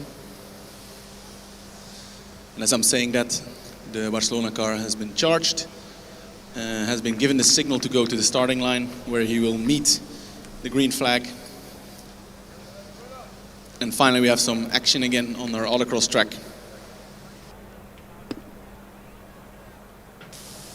And this will be the second run from the Barcelona team. We don't know if it's the second attempt of the first driver or the first attempt of the second driver. Given that it's a bit of a tentative start, I might think this could be the second driver exploring the track for the first time.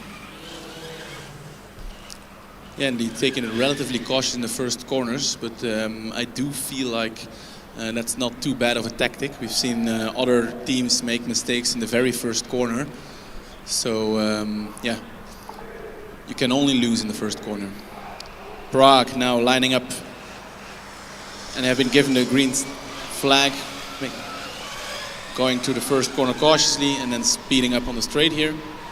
I do feel like there's a bit more top speed in there. They weren't quite speeding up on the straights, more going to constant speed. And Barcelona now definitely pushing a bit harder, finding some speed in the intersection, through the wing section. A little bit twitchy in the corners.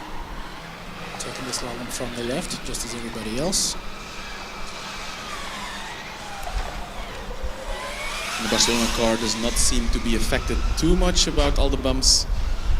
It does scrape the front wing, but the car itself is pretty balanced. Slingshot upcoming for them. A good check for top speed. Relatively late braking, that makes the corner. And the driver's going for a rerun, a second run I mean. So that means this is also the second driver. Indeed, and already that was an improvement with an 87.4. Meanwhile, I see car number 100 beginning their first attempt with a big slide onto the first straight. Prague, meanwhile, coming out of the horseshoe, going into the slingshot. Again, hitting the top speed, the apparent top speed of the car, about halfway through the straight. And they finish with a 91.0, but it feels like there is potentially quite a bit more speed in that car, and I hear a lot of scraping out of the outfield. Pisa at the very other end in front of the big grandstands came to a halt. Might be correlated with the noise you were hearing. The car jerks a little bit forward.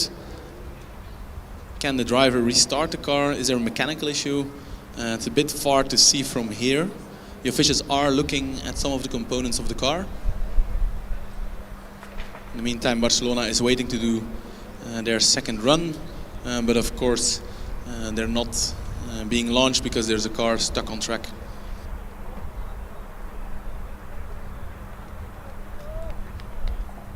And it's really nice to see the team members from Barcelona hyping up their driver. They seem to be very happy with the first run. They also informed he or she about it and hyping up for the second run. Of course, it's always a bit of a shame if you have to wait. You lose a bit of tire temperature, but that's the way it is.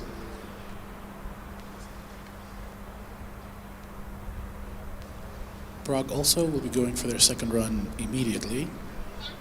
So it'll be interesting to see whether they can solve those apparent top speed issues that they were having on the straights. Because I think there's definitely quite a few more seconds in that car if they can solve those top speed issues. Yeah, indeed, I do have the feeling we saw them already driving a lot quicker than this. So there must be something going on. Of course, who knows what issues that they're driving with. I heard a lot of stories already at the paddock of teams that are struggling and it had certain failures, and for them it's really already quite an achievement if they can make it back on track. Yeah, I think Pisa definitely has an issue. They are looking to get the car moving, or at least out of the way. Igor, with the binoculars, can you see something? I can see the officials are working primarily on the front of the car. The driver has not been asked to step out of the vehicle yet, but it does look like the front of the car has been put on a trolley. So I think it must be some sort of mechanical issue that the team experienced. And driver is getting out now. That's definitely a DNF. They will park the car somewhere safe, and then once it's not too busy, the Pisa team can retrieve their car again.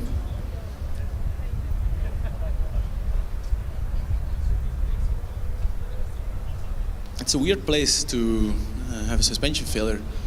I feel like most cars have it either here on the big straight at the very end, or close to the horseshoe. But they had it in front of the grandstands, just at the high-speed chicanes we have there. Maybe they got the damage from going from the infield onto the Hockenheim track, and then it only collapsed a few meters later. We cannot guarantee yet, of course, that it was a suspension failure.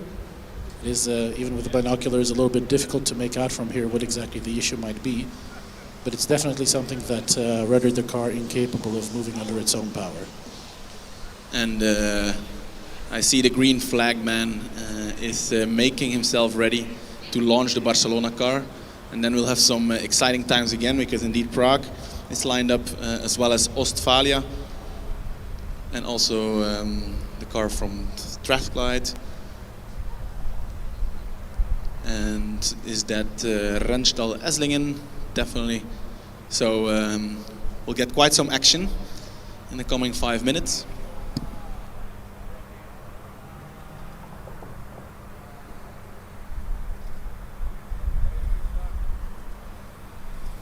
I even see the Barcelona car, they have the track map inside of the car, a bit like they do in Formula 1. So if the driver ever would get lost, he or she can have a look inside. Still communicating with the team about maybe certain issues or things that happen on track. But doesn't matter now, just need to perform. Official with the green flag. I think checking with the driver. No, I'm wrong. He will be checking with the driver if they are ready. Barcelona car also running the Hoosier tires, like many other teams are currently doing here. I do hear one of the marshals saying that the track is clear, so I do expect to start in a few seconds. And Barcelona has been the green flag. A lot more ambitious now in the first corner, so indeed driver was just getting used to late braking but makes the corner. Really nice driving, sliding its way into broken chain, lost chain it is, into the Formula 1 track section, taking the high-speed corners. And Prague is also launched for their second run. Let's see if they hit that speed limit. No, now accelerating very nicely for the entirety of the straight, so we expect a big improvement from them in this lap. Yeah, this is a completely different car than what we saw 5 minutes earlier in the first run. So they definitely found the issue and solved it. That's great to see. Could it be that potentially they know there might be some sort of reliability issue with the car and they set a very safe banker lap and now feel more...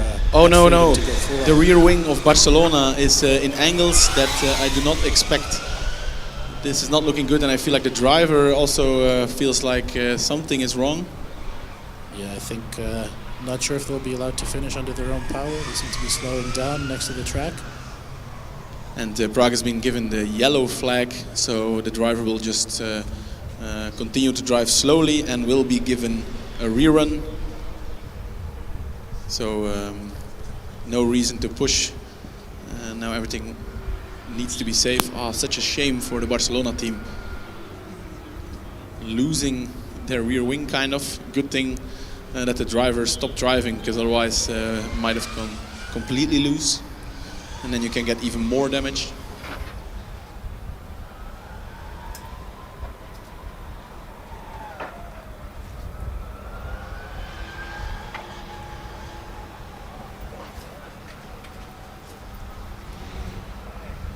Bit of a shame we cannot see the Barcelona car. For us, they are behind the timekeeping van, or they are hiding from us.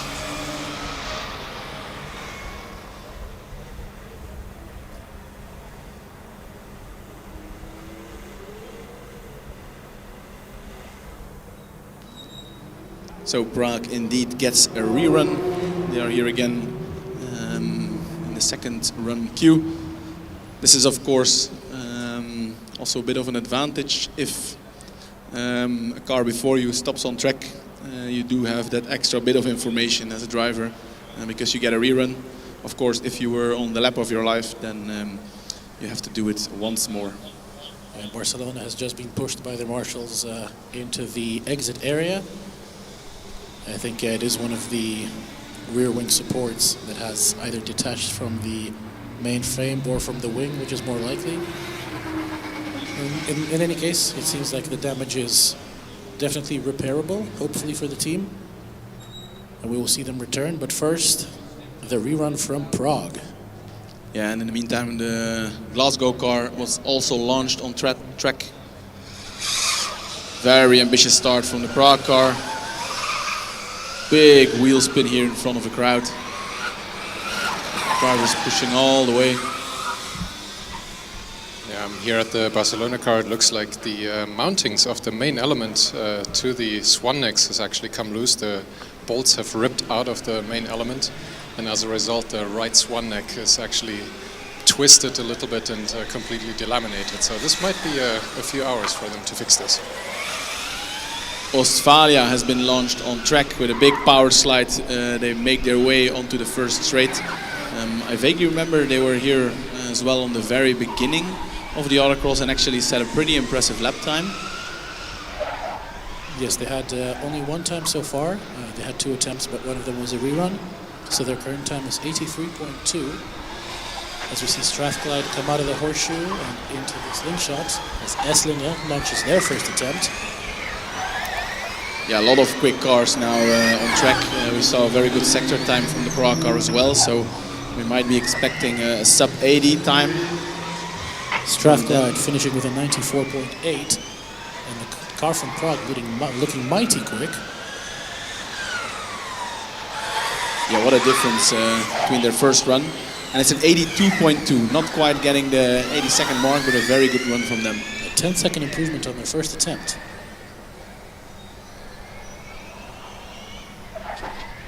Ostfalia again will be looking to improve. Yeah, they had an 83 indeed. Is this quicker That's the question. Only had one run, so again we're just speculating if it's the first driver or the second driver.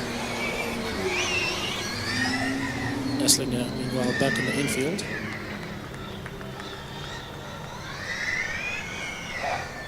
And Ostfalia with an 85, which is not quicker. Let's see what Esslinger can do. Braking just in time for the final turn. And already a 78.28. All right, that looks promising. This is the first run of the first driver. So they have 3 more attempts left. This driver has 1 more attempt. 78 on the first. That can they improve a few more seconds? Be there with the top teams as well.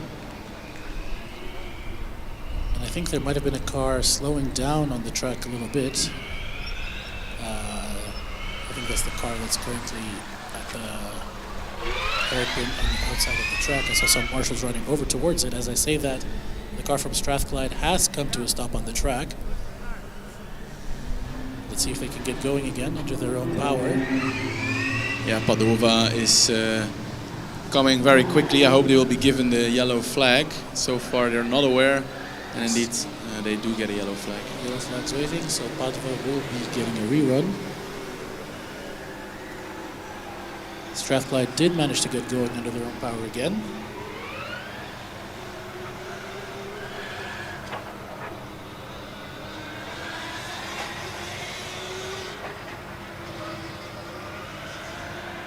And meanwhile in the queue, we have 4 cars that are flashing red lights, meaning they're all charged, so we'll see some action. Now Esslingen, who had a mighty impressive 78 lap time on their first run. And the driver not holding back, pushing it all the way. And next up we have Chalmers, a team from Sweden that will be making their, is this their last run?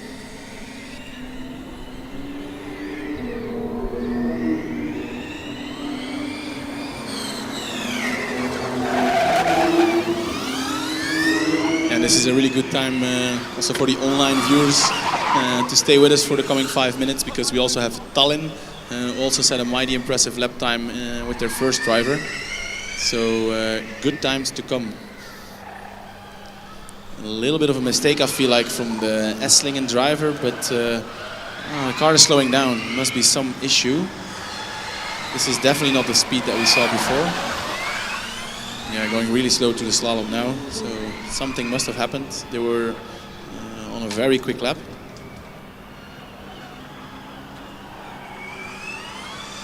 They are going to finish, so no need for any yellow flags or whatsoever. Chalmers doesn't look like they're pushing that hard. Constant now released onto the Autocross track with a big power slide onto the first straight.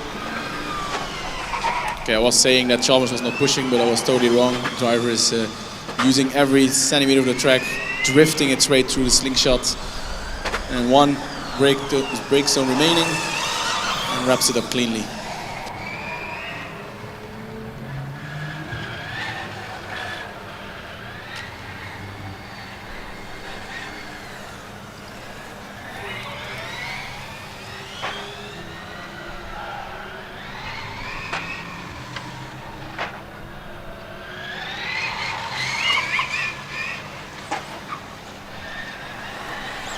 Tallinn coming back out on track.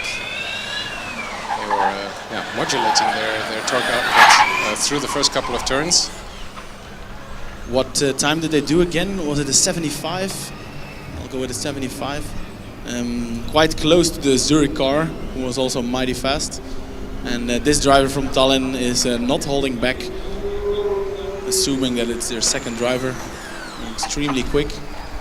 Yeah, Tallinn did a 76.6 already, so with the first driver. So if this indeed is the second and quicker driver, then they should be able to improve on that.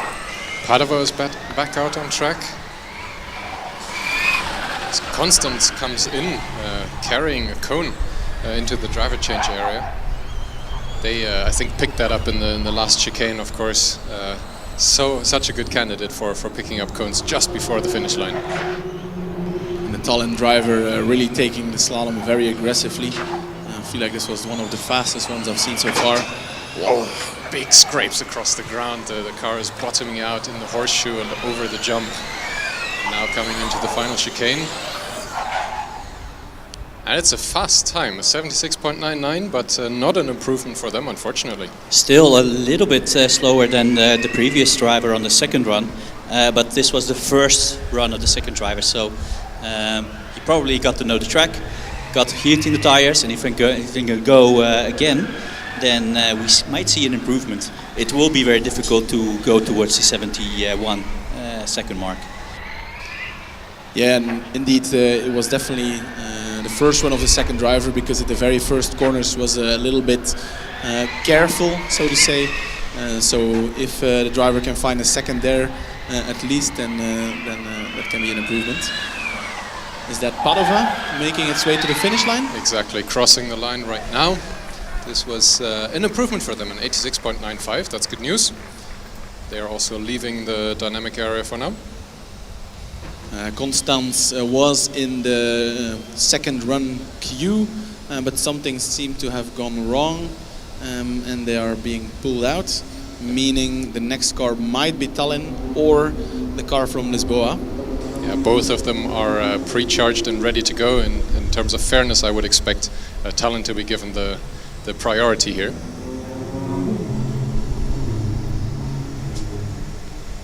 Yes, I remember the little story I told from the driver from Delft, Jose, and his brother in the team from Lisboa.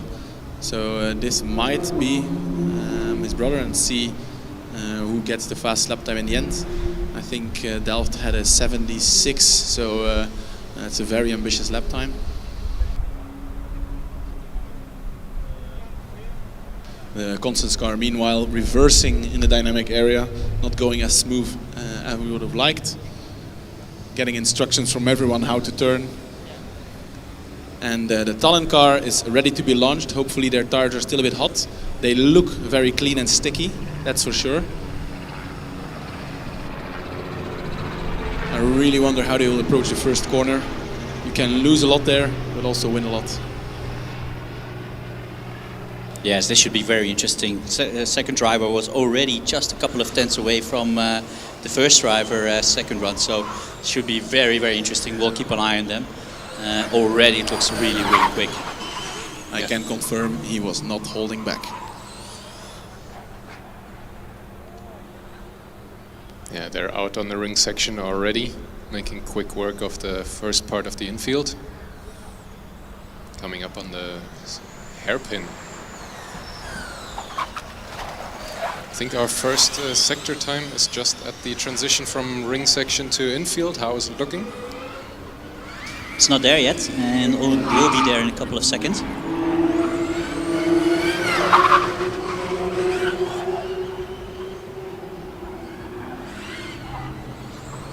We don't have a split time for Tallinn at the moment.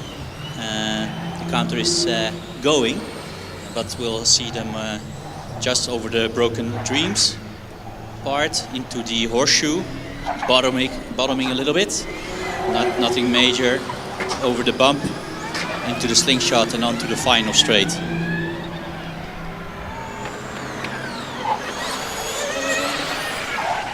Yeah, it's an improvement for them for the 74.71. So he managed to shave off 2 seconds of his previous lap time. So well done by this driver. That's a crazy time. Very close to the time that Zurich set with their fan car, of course. I do not think Tallinn has this active aerodynamics, so crazy that they are able to almost match the time of Zurich. A car that we missed talking about when it set off is the Hawks car number 69. They were already collecting a few cones along the way here in the first infield section. So definitely not a clean run for them so far. Maybe somebody should spit on them. Yeah, we just got I think we got a spit time from Hamburg, which is 43.86.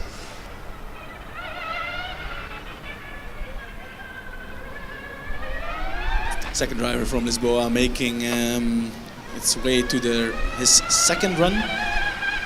There's no one in front, so he's quite lucky that he does not have to wait.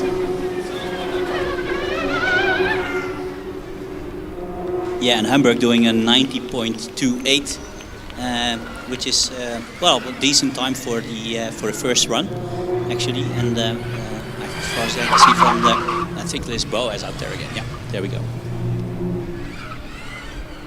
Indeed, and the Lisboa driver is definitely pushing. I'm really curious to see what lap time they can achieve. Car looks pretty well balanced even without the front wing. Of course, will be a bit more understeered, but despite that, they're doing a very good job.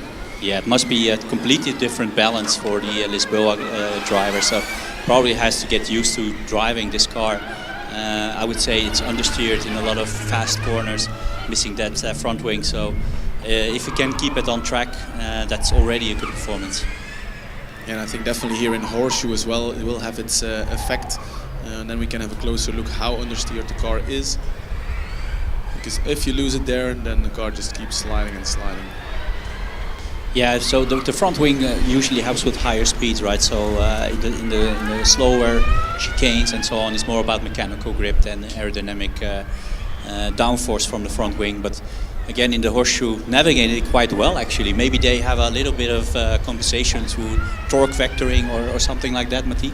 No, I think what they're actually doing is having the DRS open permanently as a measure to reduce the rear downforce to keep the aerodynamic balance somewhat in place.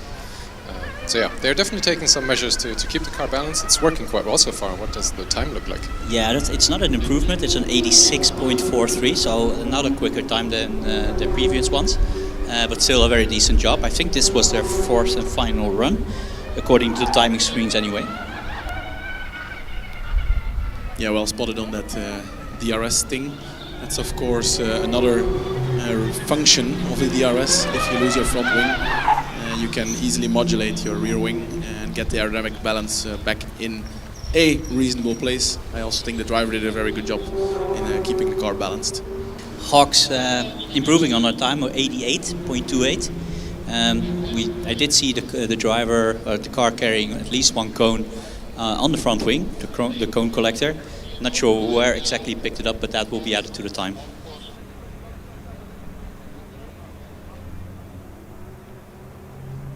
Now rolling up to the green flag is the car from Chemnitz. We saw these guys relatively early in the session, quite a bit at the beginning. One of the only cars here in dynamics at least, not running any of the rear or front wings. Driver cautiously actually kissing a cone, but it's not down or out. And when putting on the throttle on the main straight, do a bit of a power slide. I feel like we can do a power slide contest here. Literally every car on the first right kink, there's a really nice power slide into the straight. So maybe that's something for the media team to look into. Yeah, maybe one of the dynamic events for next year, the drift competition. So actually it's just sort of like a skid pad, but going sideways.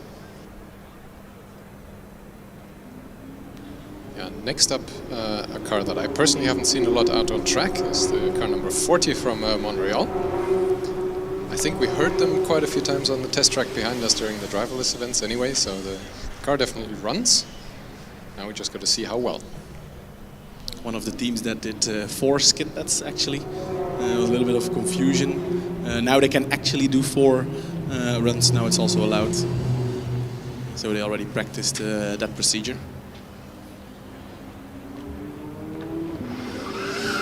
Lots of wheel spin off the line. Of course, the plaster there isn't very grippy. And again, Matti is happy to see the power slide competition is in full swing. Oh, even through another turn in front of the grandstands. Very slidey.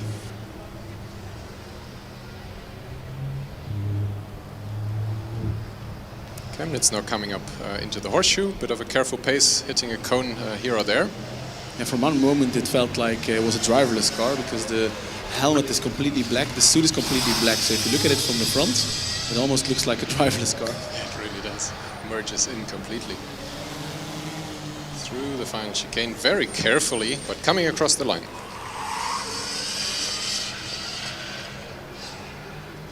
What time are we looking at for Chemnitz?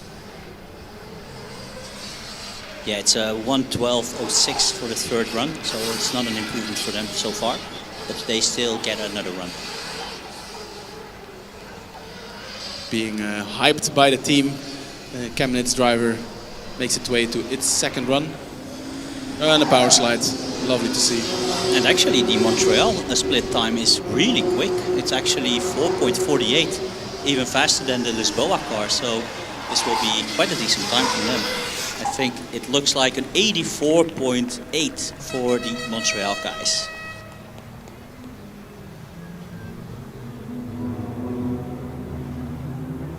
Yeah, and since Montreal is not going for their second run straight away, we have an empty queue, an empty green flag position. So yeah, this is a bit of a break moment again. Of course, we still have one car out on track, but we won't be seeing any more cars joining us just now. Interesting approach from the Montreal team. This was their first run, so also from the first driver, but they opt not to go for a second run.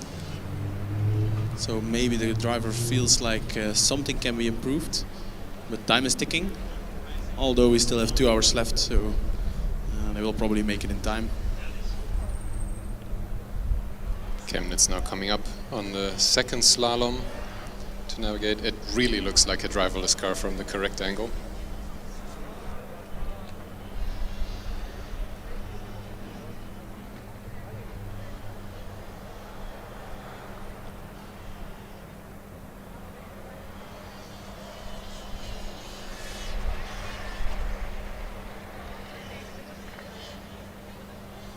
Yes, and compared to the other loud cars, the Chemnitz cars are really quiet. They're actually sneaking up on us. We really have to watch them closely. And it's 106.97 from them. Again, not an improvement, but this was their fourth and final run, as far as we can tell. Yeah, that's it. They are pulling out. So that's it for them for the Autocross time. And it looks like the track is sort of empty. Looks like also the officials are handing out ice creams. We might get in on that action as well. Yeah, I was talking about a little bit of a lull in the queue. Now car number 84 has surprised us from Warsaw. They are prepared by the officials and are good to go in a few minutes. And in the distance, the Milano car is also making its way into the queue. Will still be a few minutes before we see them, but they have really upped their game. They are very competitive this year, and I'm very much looking forward to their second or third autocross run of the day. Looking towards the infield at the slalom, I think we have a bit of a resupply mission happening. Deserved cool drinks being handed out to the track marshals, I think.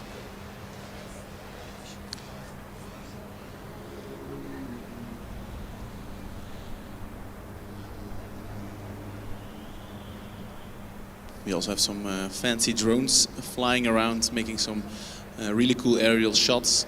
At the moment, they're making a cool video of 4 of the marshals here in the middle. They're looking a little bit confused. But and then we get a wave.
it was a bit silent on track, but the team from Warsaw, Poland, made its way to the autocross track, have been released.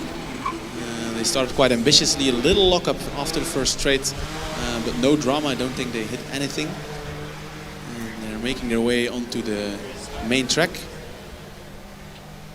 And then we also have the Milano team ready for their third run. So I will assume that this is the second driver.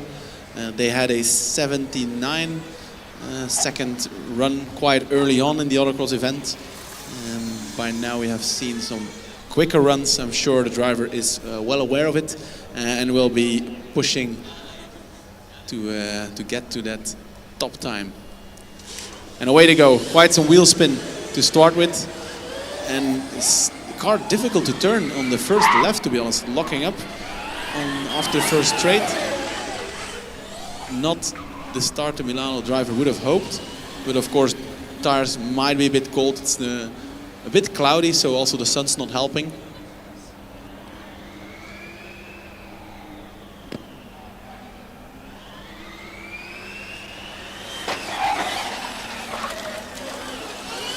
And the team from Poland making their way into slingshot now. That's a really good way to see how the car accelerates coming out of the corner. Nice top speed, braking, locking up, but that's okay. And finishing their autocross lap.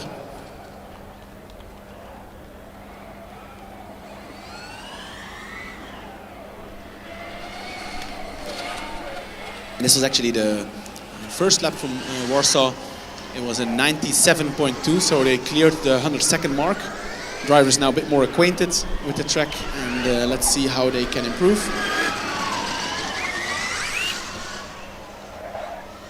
Milano actually had a pretty decent split time, going very quick on the straight. And that's a 78.7, that's an improvement for them already, 1 second quicker than the previous driver. And of course this is the first lap of the second driver. So yeah, if the tires are a bit warmer and the driver now knows how the car is handling, I'm sure he can shave off a few more seconds.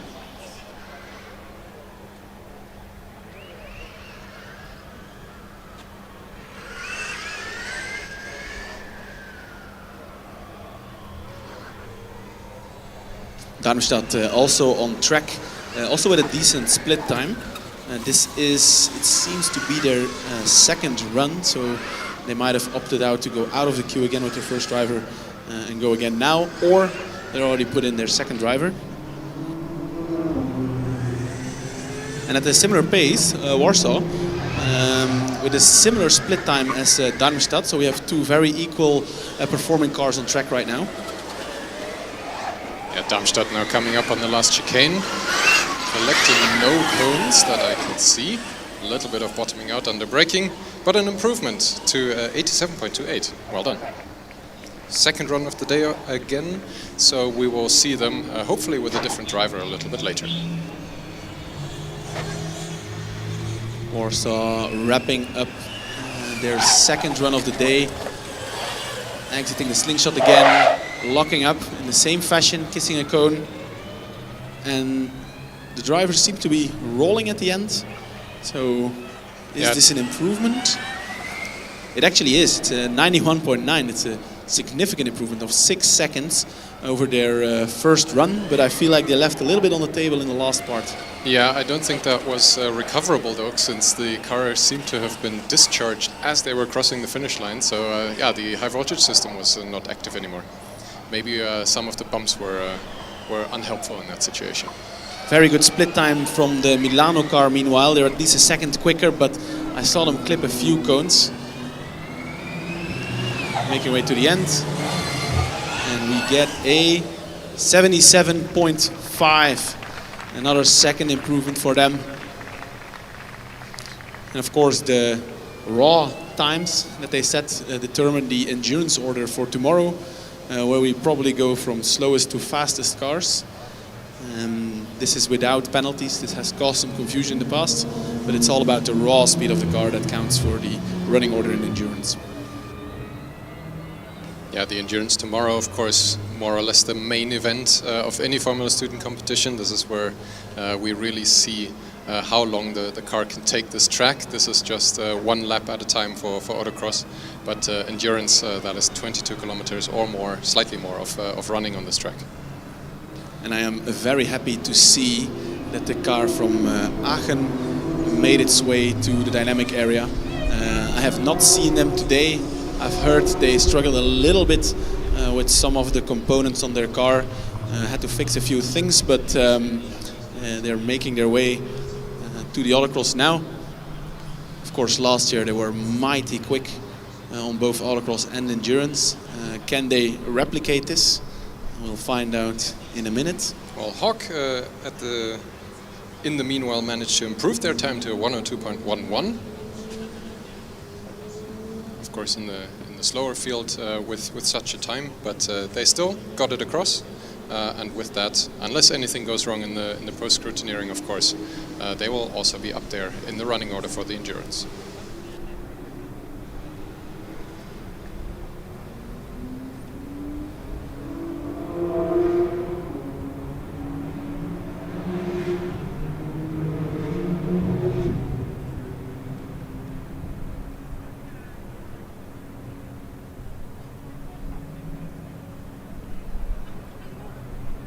So before the cars can make their way on track, they need to go through a few safety checks, so to say. So first the car is being checked if it's safe. They do a few tests on the car, which are, I assume, a little bit randomized.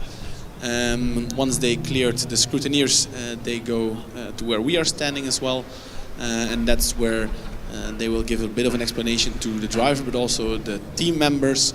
Just a reminder of the procedures here on the dynamic area. So I think the official is currently explaining how the driver can do a second run, how the driver can make an exit, and also where the team members need to stand and when they can cross some cones here to retrieve the car.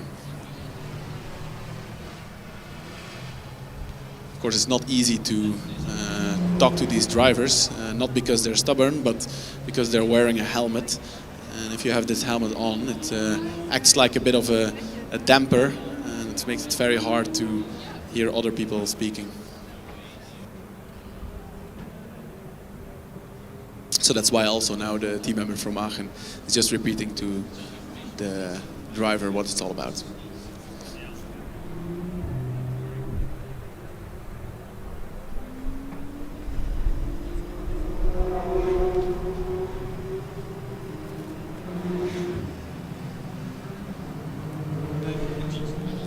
And then number 99 from Aachen, I see a red flashing light.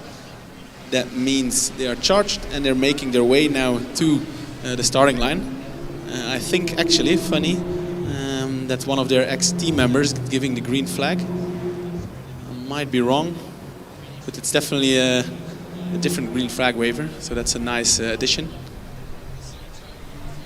Green flag has been given, and off they go. Actually one of the cleanest ones here in the first turns. So kudos to the driver. Pretty quick. It's of course the first run, so drivers always need to get a bit acquainted to how much grip there is. And you don't want to ruin your lap in the first corner. Moving very quick in the high speed section.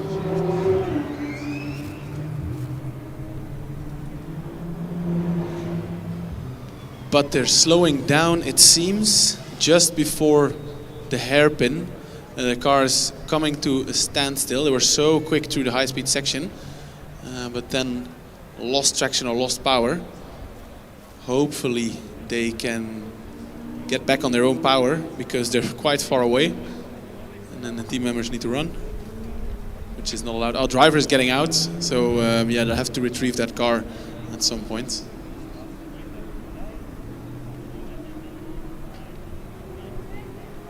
Oh, it's a shame they were going so quick already on the first run.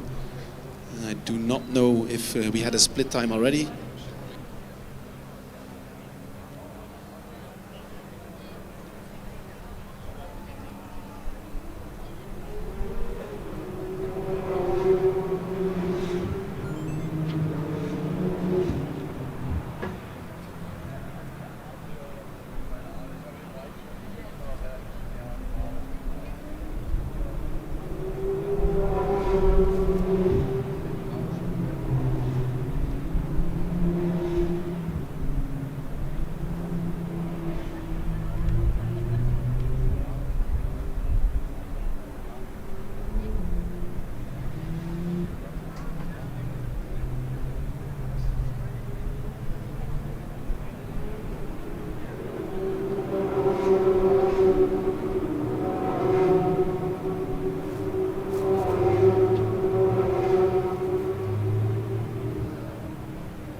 Yeah, and the officials just taking the moment in the, let's say, the lack of cars to remove a couple of cars from the track.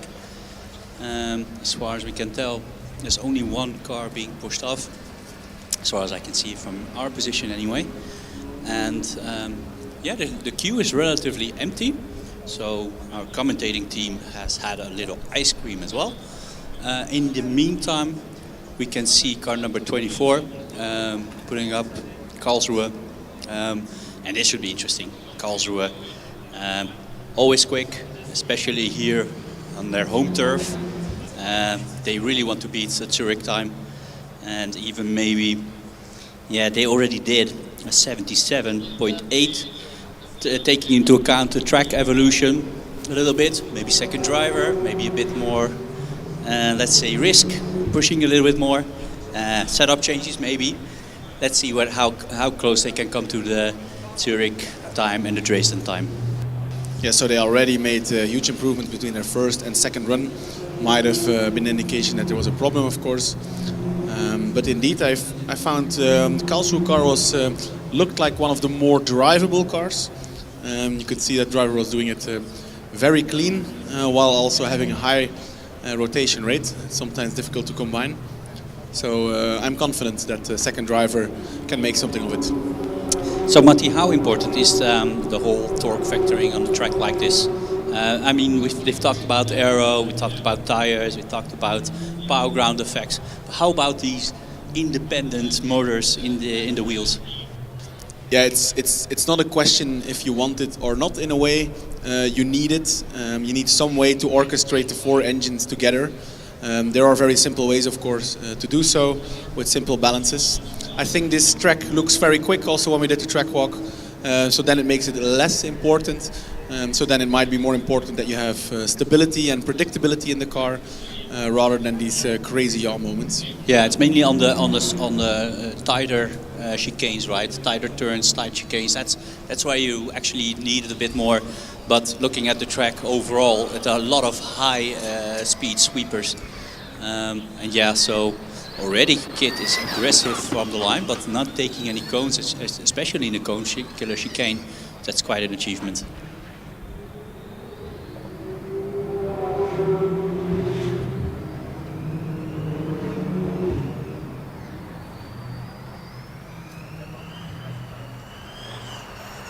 Yeah, and they have the benefit of being the only car out on track at the moment.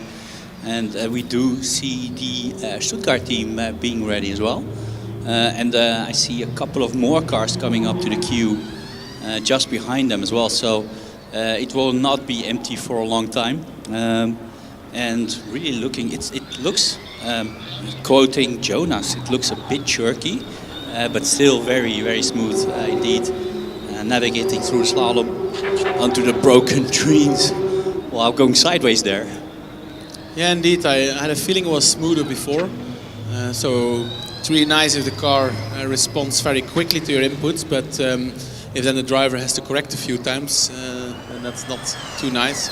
Very quick on the straight, clean braking, and over the finish line. It's in a 78.05, so not an improvement yet.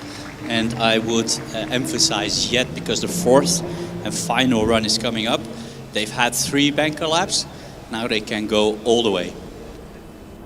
Yeah, it still looked like the car was stumbling over its own rear tire every time it was sort of exiting a corner.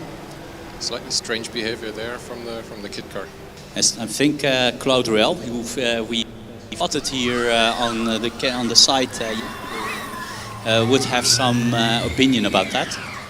Wow, the Ren team just been released, and it's a very quick car. Unfortunately, they seem to have missed one of the corners there, but it's mighty impressive.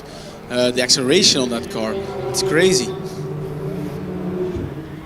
Making its way now, the Ren team car through the high-speed section, holding back a little bit and clipping a cone. Into the hairpin now, so this I think is the tightest section of the track. Pendulum next.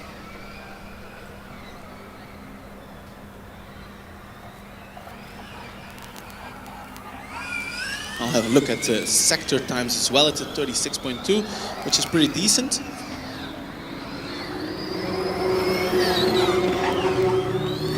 this should be a sub 80 from Stuttgart. Can they match times from Karlsruhe, for example, or go even quicker? Yeah, the split times are very comparable, Stuttgart and Karlsruhe. Only 4/10 of a second between them. And we will see how well Stuttgart does through the slingshot and onto the straight, braking hard, locking up a little bit, but very well driven. And it's a 77.04, so that's pretty good. It says it's their second run, so might have missed their first one. Yeah, that was an abort in front of the grandstands. They had issues after first couple of corners. Now clearly that has been at least temporarily fixed. Yeah, I think... big slide from the Karlsruhe car here, just in broken dreams. Yeah, but already 1 second up on their best split time anyway. So that would imply if they can continue this speed, braking hard, without locking up, very, very tight. Very good time, 75.81. Impressive driving, very clean, looks really, really nice.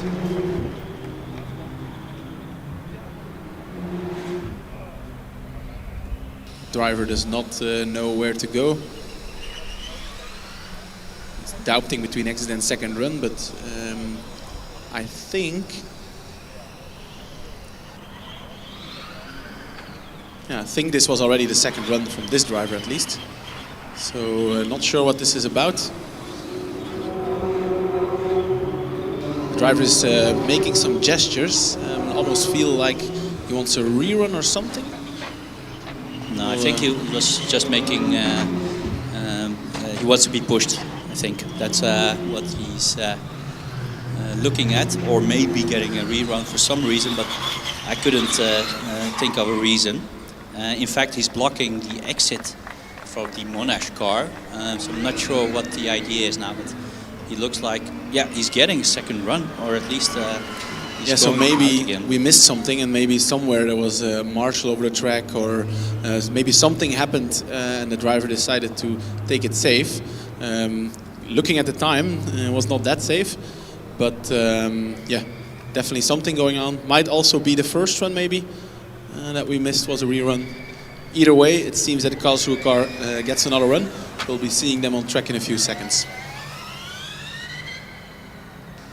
Monash, of course, lining up right behind them for their rerun and are actually being routed past them now. The KIT driver is still in discussion with the officials whether he will be allowed to go again or not. Yeah, they're taking quite a bit of risk because this lap was pretty quick, 75.81. So there's a risk that he will not be able to improve on that, and that would be quite a shame. I don't know how it can be that if you're hindered or something that you put in your best time of the day. That sounds unless he was hindered on the first one. That could be a theory. Otherwise, indeed, the 75 that would be a time that I would think I'll keep it.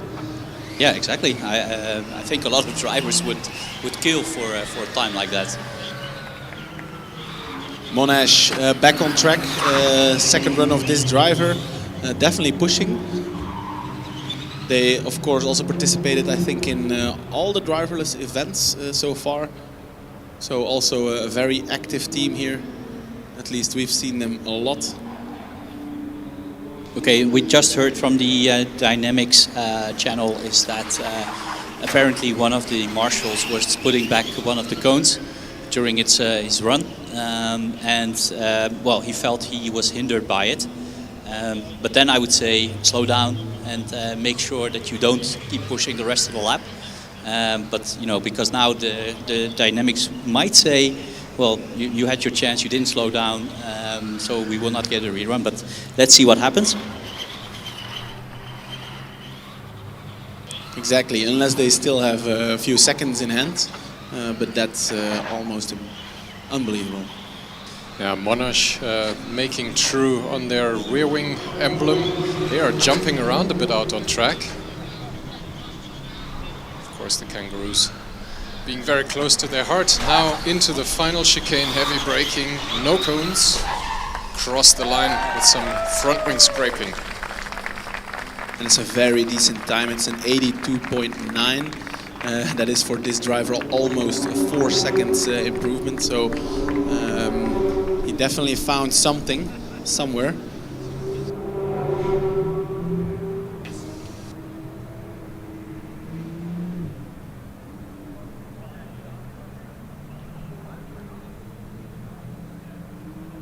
There's still some discussion going on about the second run for this Karlsruhe driver.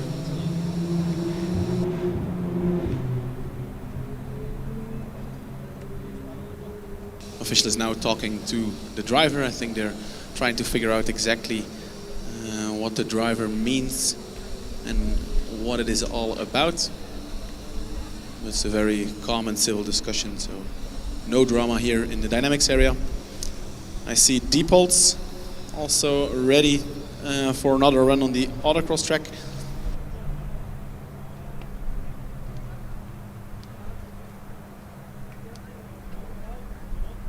And the Diepholz team already did 2 runs with their first driver. So this is their second driver. I see the diesel light on. So they'll make their way to the green flag man. Yeah, KIT still patiently waiting for the official's decision. It's making quite a wave here up at race control. They are now going as far as reviewing the live stream to decide whether they will be allowed a rerun or not.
And a bit more busy now, while they're still figuring out what to do with the Karlsruhe car. Our queue has been joined with Stralsund and also the team from Montreal, who only did 1 run so far, I think, but they are in the second driver queue.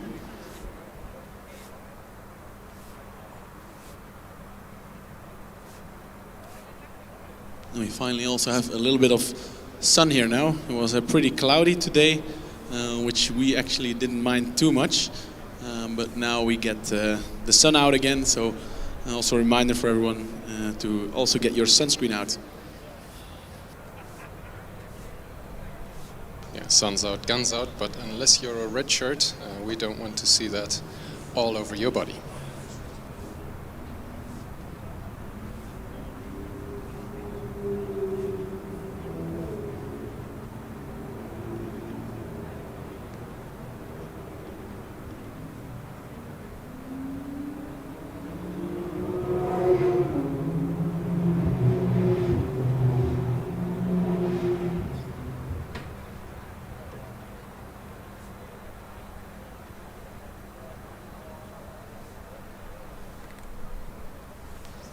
KIT, I think, has ground the race control operations to a bit of a halt here.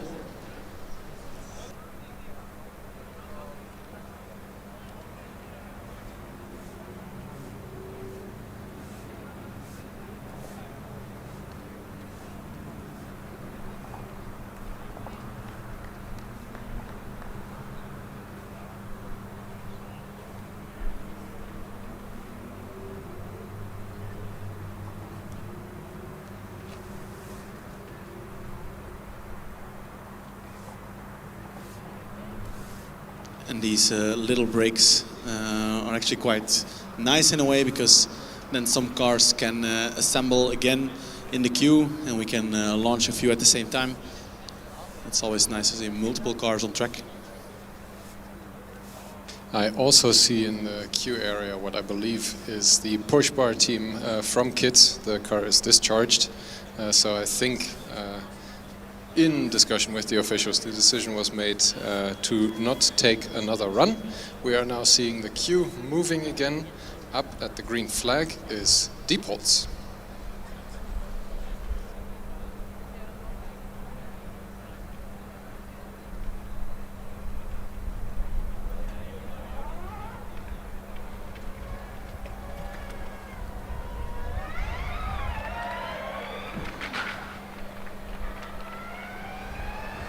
Matti is keeping a sharp eye on the power slide corner, turn 2 right off the starting line. Yeah, and there are different styles. You have these four-wheel driven cars who do a full body drift. You also have these rear-wheel driven cars that spin their tires to their maximum engine speed, I feel like, with this very distinct and high-pitched sound. Slightly different drift. Both equally cool, I would say.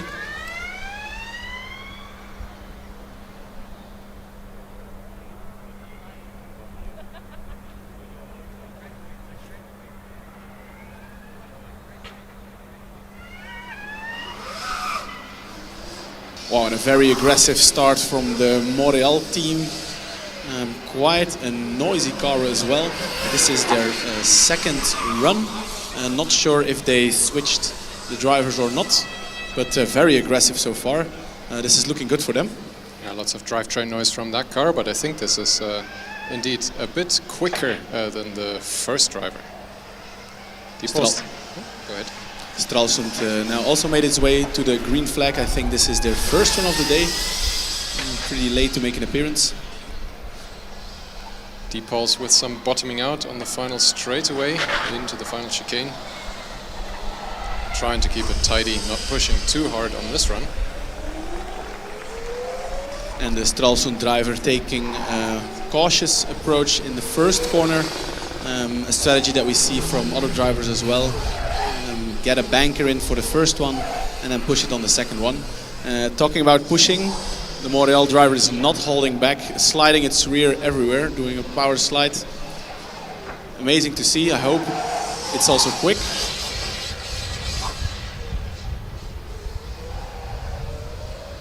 Pretty unreal to watch that.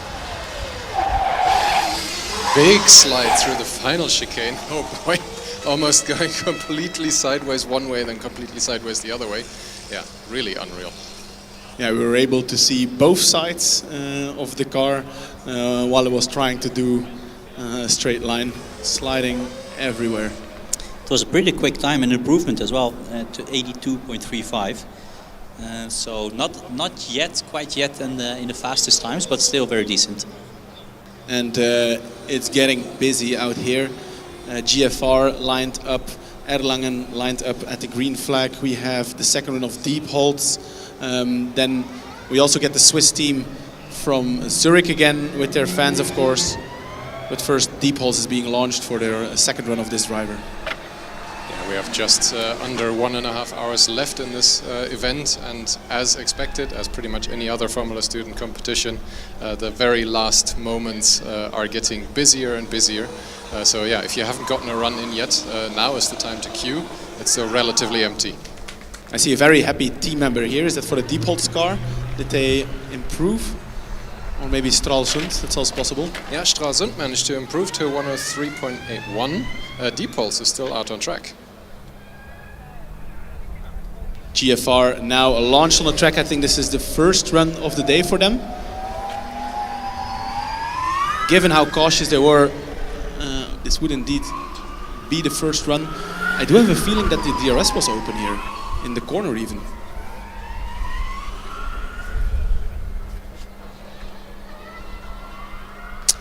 The team from Pisa was in line here as well, but they are returning. This was of course the car that stopped just before the grandstands. Erlangen made its way to the green flag. I think this is their first run.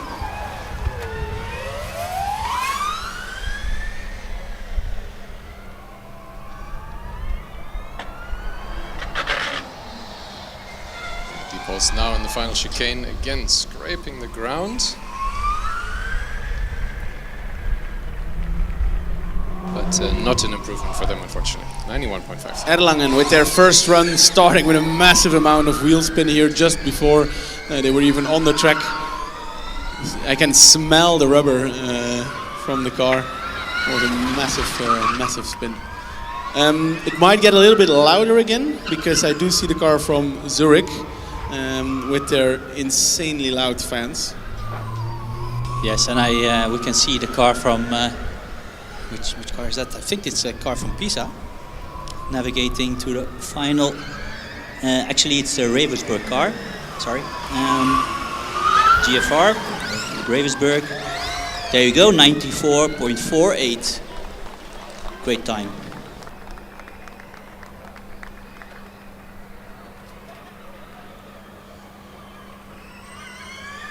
GFR is allowed the second run. Quite some distinct noises. Driver trying to aim the car optimally for the first corner. There's some smoke coming from the right front wheel. Let's assume it's just a brake disc. Something definitely smells hot even up here at race control. No, driver has been asked to stop the car. I do hope they want to be on the cautious side, of course, the officials. Smoking tires is not what we want. It's something that we see in Formula 1, of course, as well, just before the race starts sometimes. And they have these brakes smoking. We do not know what the exact cause is. Jonas is trying to figure it out.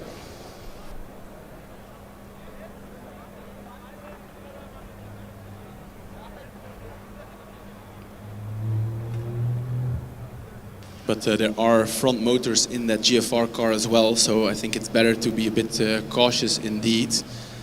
If it appears to be just the brakes, then they probably get another chance. We're of course just speculating. Erlangen for their second run.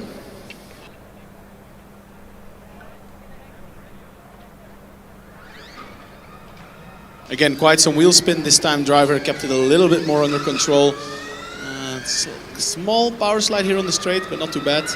And definitely pushing a bit more. Car from Zurich is lined up. Let's have a look at some split times as well to get an idea if this is quicker.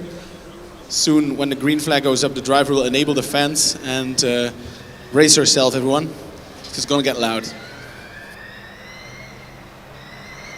Can't really update anything about GFR, unfortunately. It just sounds like they were dragging their front right brake throughout their last run.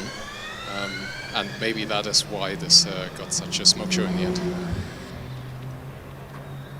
Earplugs in, everyone, because the Zurich car is about to start. And away they go. Of a wild first corner. You can see that the fans are active on the shorter, or at least the slower parts, and then on the high speeds it reduces a bit.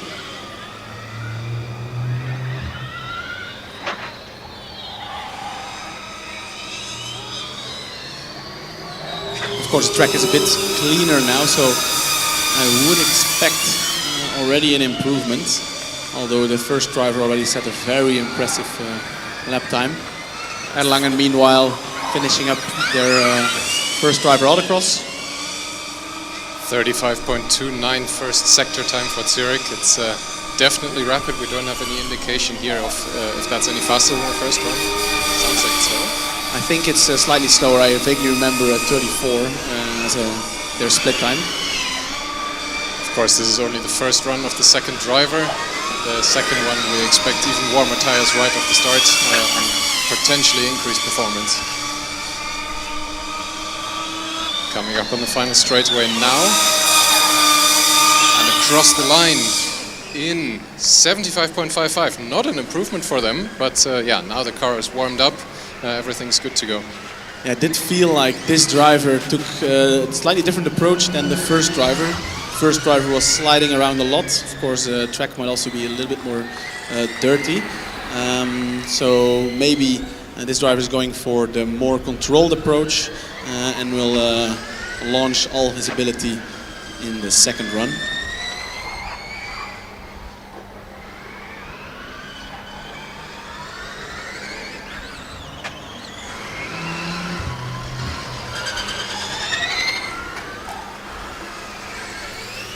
Car number 52 coming across the line, 91.38. They were not able to improve their time from Kempten. Zurich ready to go, as you can clearly tell. Yeah, it's being chased by a drone. It looks like the drone is having a hard time keeping up with the Zurich car. And maybe a little bit envious of the big fan it has, a big propeller underneath the car. But yeah, it looks again very, very quick. Yeah, but I feel like the first driver impressed me a bit more. So I'm really curious to see what the split time is, if this driver can improve.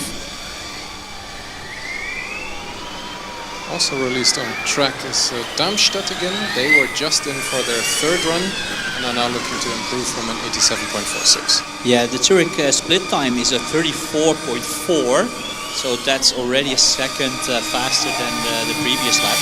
If we can put it through, that it might be 2.5 seconds faster than the previous time. Indeed, the split time I think is more or less around the middle of the track, so with that we can extrapolate a bit. Going towards the slingshot now. Can the driver of Zurich keep it clean? And also the last section. It looks like it's on absolute rails through the last few corners, but not an improvement, 73.77.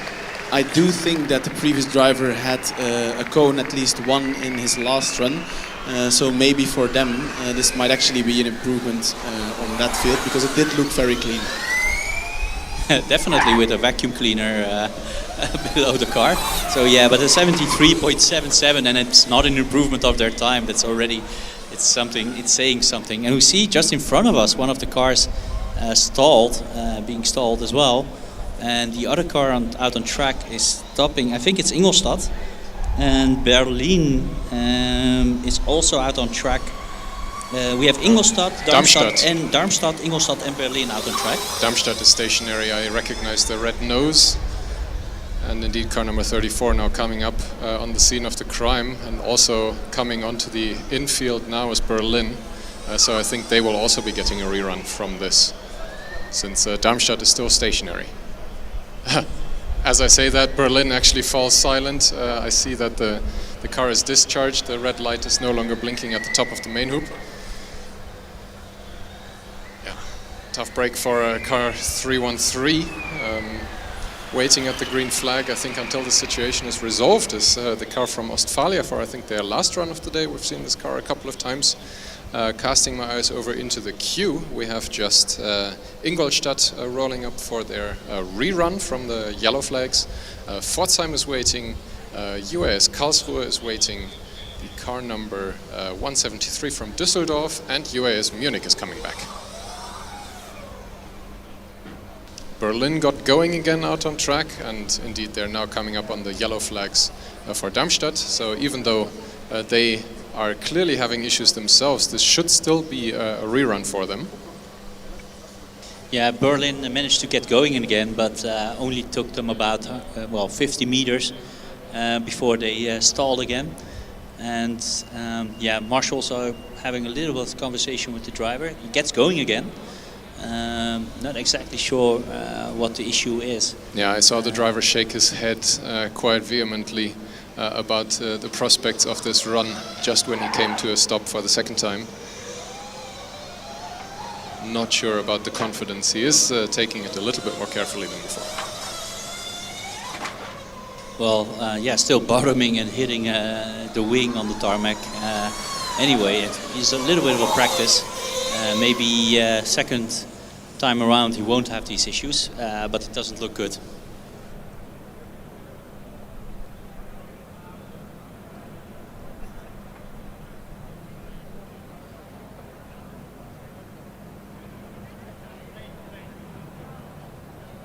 Yeah, and Darmstadt is being pushed off the track. the lights are off.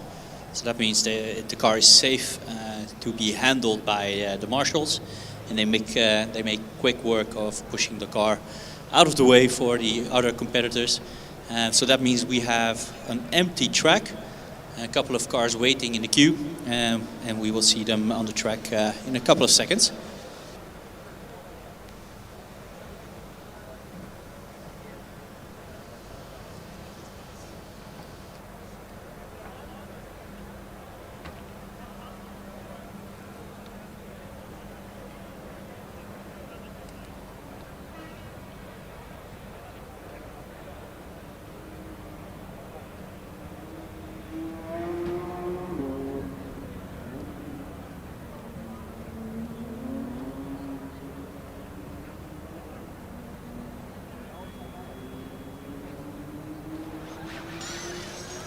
And Ostfalia sets off on run number 3.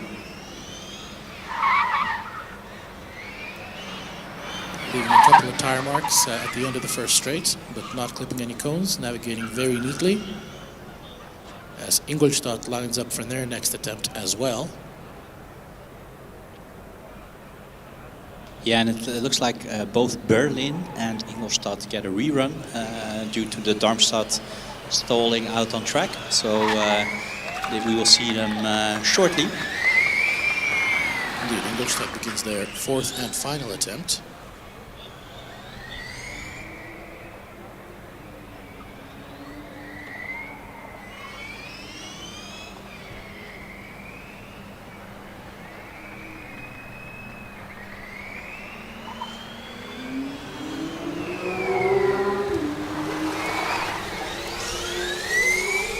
Berlin sets off on attempt number 3. Meanwhile, we see Ostfalia coming back through the infield, approaching the horseshoe, taking it a little bit gently through there, not scraping the ground too much.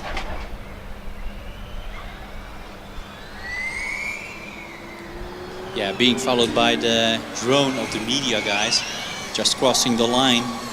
And let's see, Ostfalia. It's an 84.46, not quite an improvement on their best time, which is 83.2, but they do have one more run.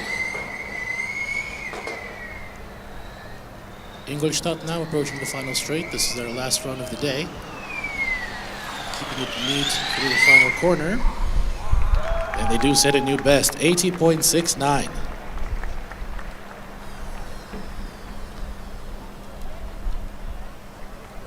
There are yellow flags being waved at the outfield. As one car drives by, I'm assuming that another one is standing still. Most likely the car from Berlin struggling to move as they did on the previous lap. I see the two cars following each other very slowly. Yeah, it was Berlin. Again, it managed to get going again, but somehow finds it very difficult to complete a full lap without stalling once or twice. And it's it's hindering a little bit the other cars. I'm not sure whether this will mean a rerun as well, but let's hope Berlin can make it to the end.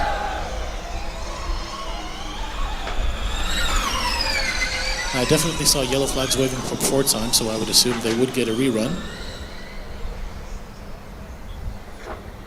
And again, Berlin slowing down, losing drive.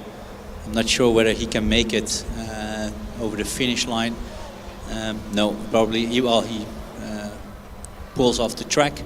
A very sensible thing to do, so you're not in the wave of the other cars. No, indeed. Pforzheim being waved through. They will be getting a rerun on this attempt.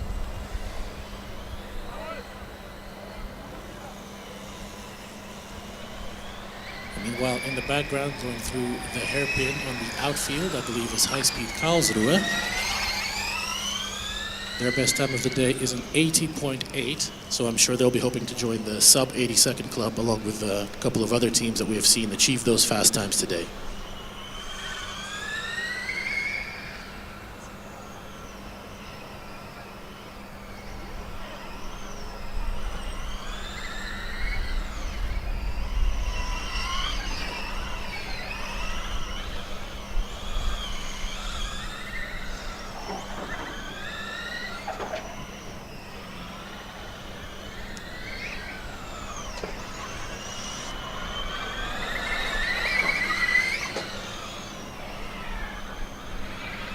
Ostfalia now starting their fourth and final run as high-speed Karlsruhe approaches the finish line on their third attempt. And it was actually considerably slower than their fastest time. This was a 1:03.7, almost 25 seconds slower than their second attempt. Pforzheim picking up a cone very quickly and carrying it with them.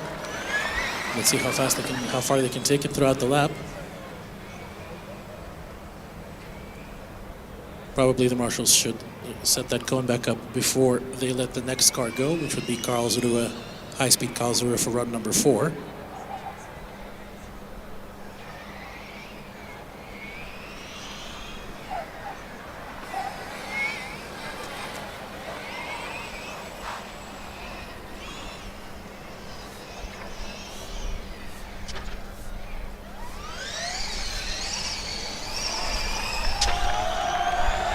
Big cheer for high-speed Karlsruhe as they set off, as Ostfalia gets out of the horseshoe and goes into the slingshot.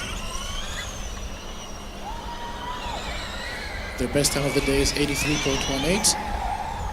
And they do manage to improve with an 80.5.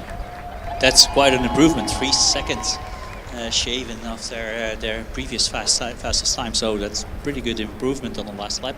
That's it. Pforzheim seems to be going a little faster than we've seen them before as well. Their current best is a 97.3.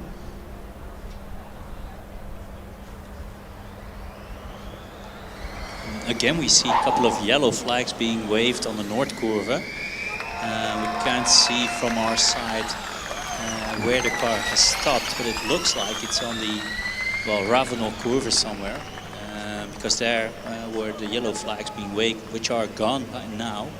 So it seems that the track is clear again. And Pforzheim, meanwhile, absolutely smashed their best time. They improved to an 86.7, so over 10 seconds faster, as Munich Motorsport goes for their next attempt.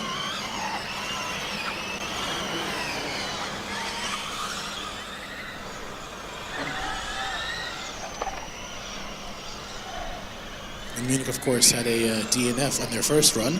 We remember their rear suspension collapsing, or not the rear suspension, but the interlink in the rear suspension collapsing. So fantastic to see the car back out on track. Let's see what they can do. As high-speed Karlsruhe crosses the line for the last time today, and unfortunately still nearly 20 seconds slower than their best time in the morning, or not in the morning, but earlier in the afternoon. It appears that there might be some issue with the car after all. Yeah, or they had to slow down because of the yellow flags, something, because we did see some yellow flags being waved. Whether that was them or someone else, I'm not sure, but 20 seconds is a bit too much to be just a small mistake. Well, it was similar on their third attempt. They were also 20 seconds slower, so I think it might be some issue with the car after all. Car number 173, Düsseldorf, crossing the line. Hearing a big cheer from the stands.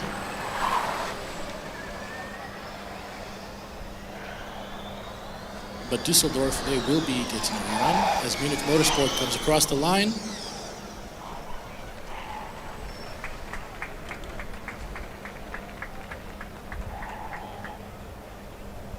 And it is a great time for Munich for a first attempt, 81.4.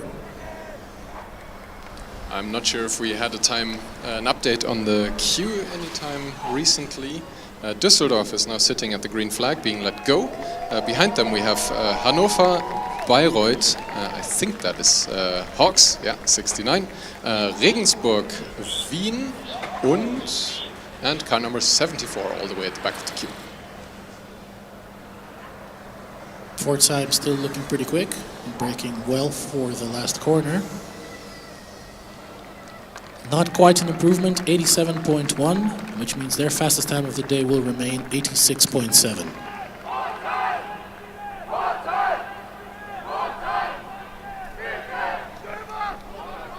We can hear the fans in the stands cheering for their team, so they're definitely very happy with their result.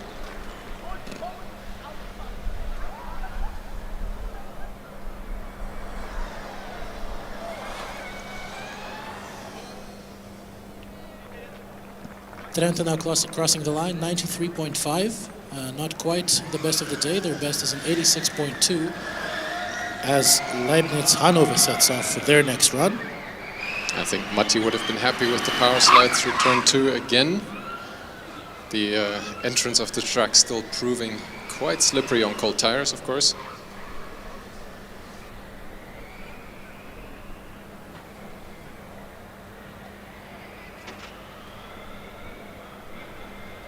Trento now off.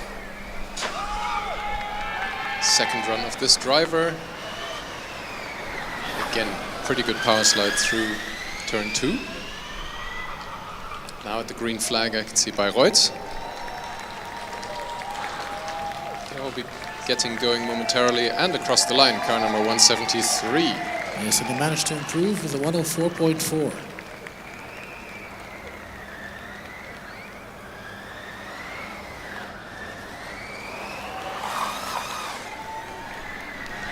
Hanover, meanwhile, will be hoping to improve on their 81.9. I'm sure the team is hoping to join the sub 82nd time club. It definitely looks like the driver is pushing the car. Pretty clean through the horseshoe. Onto the last straightaway. Of course, the braking zone into the last chicane always a little bit tricky, but yeah, indeed, the driver actually coming off track. Bit of a curse happening there, sorry guys. Well, it's not a curse if you predict it. If you were saying everything is fine and very smooth through the last chicane, then it would be a curse. Good thing I didn't do that. Of course, Trentino also coming up. Trento on the same area now. Straight away braking, not going off track this time, and actually Hawks spinning out in turn 2. They took the drifting competition a little bit too serious, collected a couple of cones. I think they rejoined the track before the point where they went off, so I don't think this will be counted as an off course, but nevertheless they lost a lot of time, of course, and this run won't really be competitive for them. Yeah, there was a little too much Hawks tour. Somebody spit on the track or something.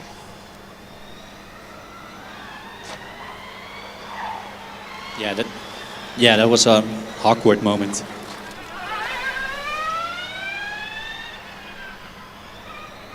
Bayreuth, meanwhile, close to finishing their third attempt. Best time is 95.9. And unfortunately, they're almost 10 seconds slower with a 106. So let's see if they go for their second run immediately and if they can improve.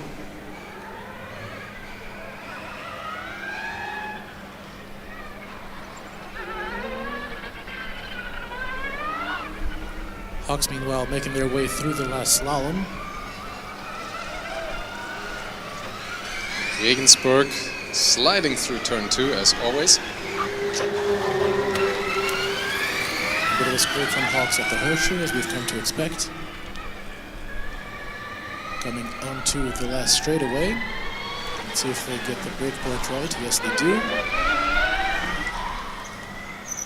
And they get a 98.7. Also, nearly 10 seconds slower than their best time of the day. Seems to be a bit of a trend. A lot of teams are finishing around 10 seconds down on their best time. I doubt it's environmental factors. Mickey, what do you think could explain such a thing? Yeah, it's very difficult to say. Maybe some teams elected to go with their fastest driver first. I don't think the track is slower by any means. Or maybe some issues with the car. We don't know, we're speculating obviously. So don't take us too seriously. But yeah, and again misjudges the braking point. And it would have been an 85.8. So also, unfortunately, would not have been an improvement. It looked very spectacular though, that's for sure. And here we have TU Wien out on track. Yeah, their signature noise, even though it's not caused by fans, they have a bit of a slide in front of the small grandstands. A couple of cones being hit there, otherwise I think they're good to go. And looking to recover from their awkward situation is Hamburg car number 69. Regensburg, meanwhile, do not improve on their best time, and yet again, just over 10 seconds down on their fastest time of the day so far. 29 from Bayreuth, following nearly behind.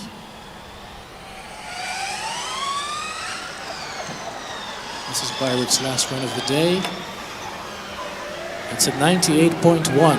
So once again, not quite improving. Their fastest time of the day will be 95.9.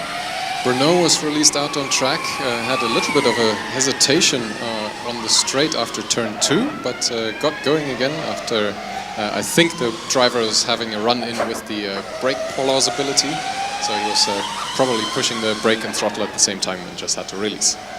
I remember they stalled a couple of times in their first couple of laps, so let's see if they can string a neat lap together this time. Vienna setting a new best time for themselves on 84.6.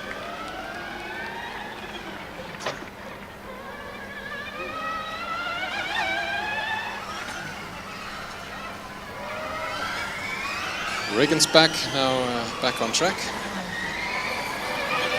Hamburg keeping it neat through the finish. And you can hear a big cheer from the crowd as they get an 85.4, also their best time for the day. Yeah, getting your best time in the final run, that's perfect execution.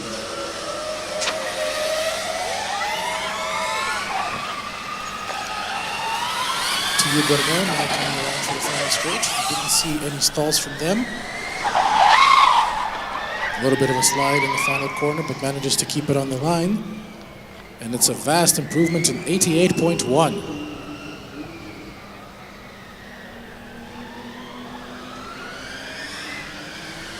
Car number 60 now out on track, Nürnberg. I think we've seen these guys, so this must be the second driver in the car.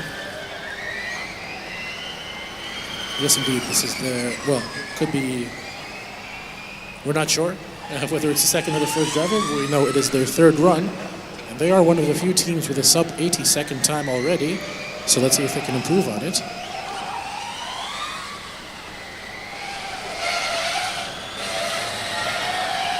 Meanwhile, 62 from Regensburg crosses the line, and it's an 86.3.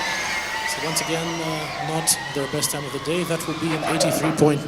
The Wien car is struggling in the horseshoe. I think it's having a similar issue as the KIT car. It seems like it's stumbling over its rear tires as it starts to grip out of the corner.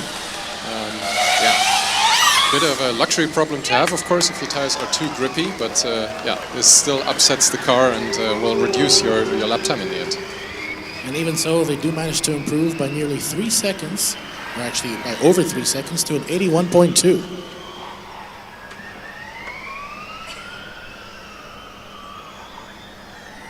Nuremberg, I think, looking a little bit slower than they were earlier in the afternoon. Hopefully the driver just taking a little bit extra time to explore the track to find the limits of the grip of the car.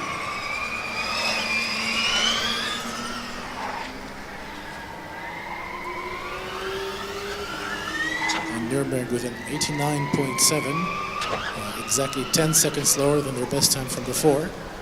TU Brno now gets to the final straight, but they're slowing down again. The car's still moving forward very slowly, but the driver electing to pull off the track, make sure that there are no obstructions. Yeah, in the meantime, Padova just exited the, well, entered the track actually and immediately clipped the two cones in the killer chicane, reaffirming its name, being very tricky on cold tires. Sometimes it's on the outside, sometimes it's the inside. It's very difficult to navigate. Maybe they should extend their pardon bar to the cones. Brno did manage to finish under their own power, but of course not a very impressive lap time given that the car was stalled during the lap. Meanwhile, Turin coming around to the finish line. And it is a 93.4, only 3 seconds, 2.5 seconds off of their best time of the day. So perhaps the driver can squeeze those last couple of seconds and set their best time on the final run. Now out on track, Sevilla. Another one of those louder drivetrain cars that almost sounds like a fan, but isn't quite. Well, we can hear they have plenty of fans in the audience.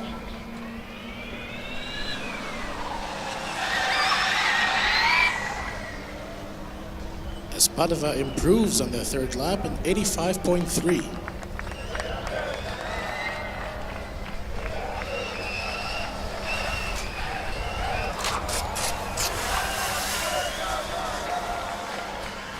Turin launching immediately for attempt number 4. what's the situation looking like in the queue? Jonas, Mickey? Yeah, a couple of cars in the queue actually. But first we have University of Padua coming back, car number 200, and then behind them we have UAS Kempten as well, and I think it's Augsburg lining up as well for another attempt at the infamous Autocross at Hockenheim. Turin, meanwhile, finished their last run with 82.4. Sorry, not to Nürnberg, finished their last run with 82.4, which means their best time remains the 79.7 from earlier in the day. You're hearing a lot of scraping from the Sevilla car, and it seems to be slowing down on the track.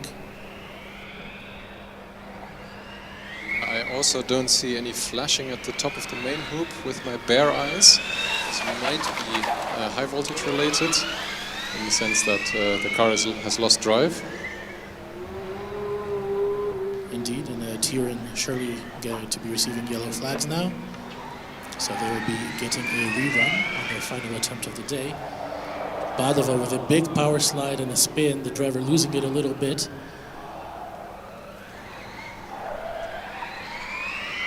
And I'm sure the Padova driver will be hoping to make it to the Sevilla car in time to still get a yellow flag so that they can save this attempt and have another rerun. I think the situation is actually slightly less beneficial for Sevilla than I thought. It looks like their car has lost power entirely and is actually completely shut off on track. Yes, Padova now making their way over there, receiving the yellow flag, so they will get a rerun. That is fortunate for the Padova driver, as they had a spin a little bit earlier in this lap. As we wait to see what the marshals will do with the Sevilla vehicle. Sevilla?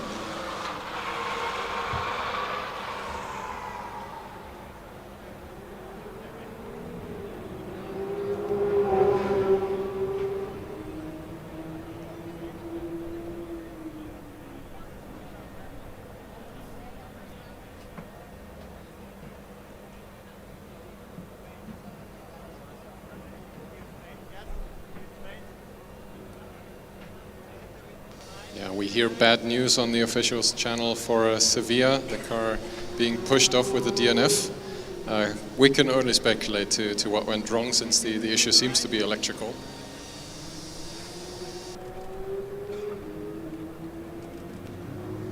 The driver was not asked to get out of the car, so it must not have been an AMS or an IMD error.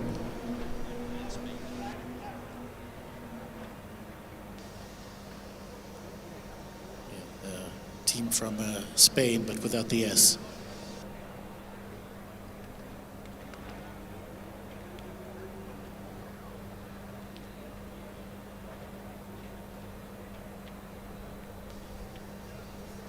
The track now seems to be clear as car 52 from Kempten goes on their next run, keeping it clean through the beginning and through the first straight.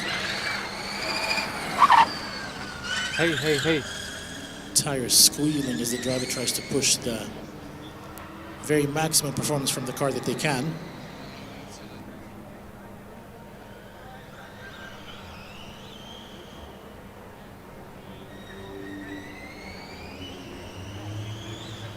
Quick queue update. Turin now showing the green flag. Right behind them we will see Padova for their second run. Then I see Osnabrück, car number 167 in the first run queue. Dresden is coming back for subsequent runs. I think this might be their last one for the day. And Dortmund, car number 172, is back.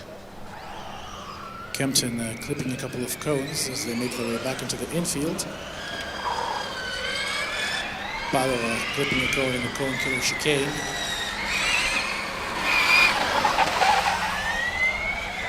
Big power slide from Padova, but the driver manages to correct it and keep it going.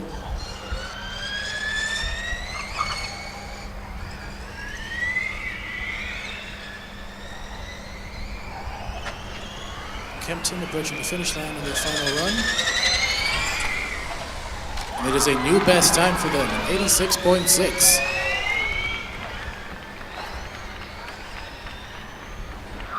For a split second there, we had a bit of an Italian shootout between Turin and Padova. But now we also had car number 146 join them, I believe. Oh, sorry, 167. That is the competitor from Osnabrück.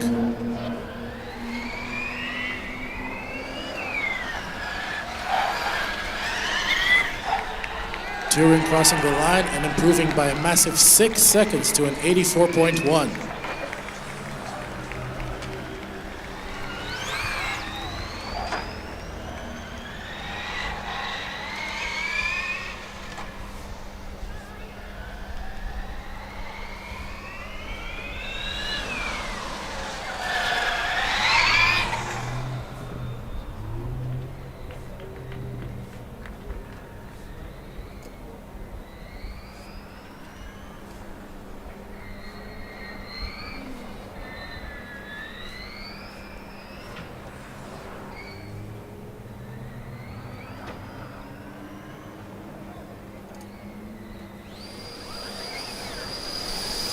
There we go, Dresden powering up their fans and going for their last attempt of the day. The car absolutely planted to the tarmac. Yeah, not as loud as a Zurich car, but we could definitely hear them getting off the line.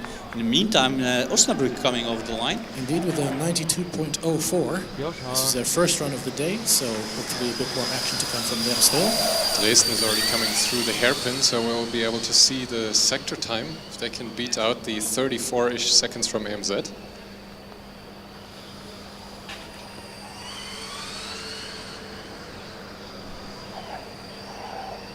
I'm not sure about the sector times, but Dresden's best run today is a 75.5. But of course, they'll probably be looking to beat the best time from AMZ, which is a 73.5.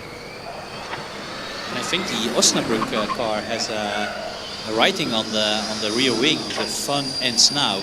Shouldn't that be the fan ends now? Let's see what Dresden can do. Getting the breaking point just right. 73.6. Only 0.2, even 1.5 tenths slower than AMZ.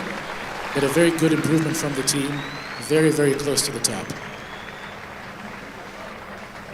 Yeah, and especially here through the trickier parts, the bumpier parts, the horseshoe and the final chicane, the car looks super planted. This is really impressive to see. Yeah, and this was also the difference between, let's say, the dynamic on and off of the Zurich car, because we could definitely hear the Zurich car turning the fan on and off in certain parts of the track. Actually, the disadvantage of that is that when you turn it off, it takes some time to get the revs again and to get the power ground effect again. So we've had a discussion whether that's faster or not, but Dresden has just everything on all the time, and that's actually a really, really good time. Yeah, I think that's preferable as well here in the final chicane. There's a very heavy braking point, and AMZ was always throttling down the fans just before that. Yeah, you can see AMZ being a little bit out of balance just on the last couple of chicanes. Meanwhile, Osnabrück improving to an 89.07. And another car that is currently on the track making their very first attempt is Bochum University, car number 48.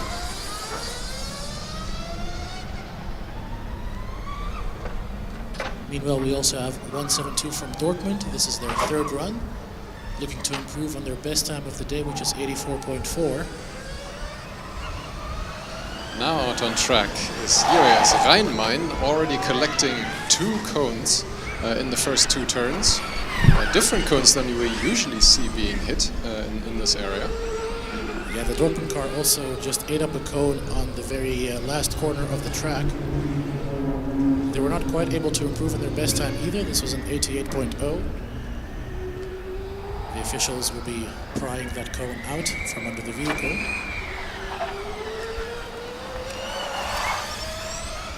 Meanwhile, the car from Bochum getting to the slingshot and onto the main straight, or rather the final straight.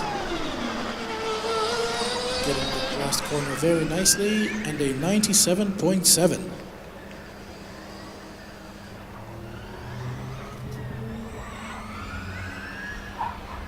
A little bit of a lull in the action at the moment. Mickey, what can you see over in the queue area? Well, nothing much actually. It's just Uni Bochum coming up to the line again. For the rest, I think the queue is more or less empty, and we do see a couple of cars behind in the queue. I think one of them is 85 Delft as well. So we might have a bit of action just behind them, also car number 100. So we should have a bit more action. Also taking into account that we have 45 minutes left in this autocross event. And to remind all teams, if it's 6 o'clock, there will be a loud gong or a loud noise, which resembles a church bell. But then it's done. Whether you're in the queue or not, doesn't matter. Then the event is closed. So I'm just gonna be here on time. Mickey, just going to interrupt you really quick. Car number 48 from Bochum has stopped right by the Ravenel curve sign. Marshall's running over to the car to assess what the situation is. Yeah, Rhein-Main being held at the green flag, I think for that exact reason, just to investigate.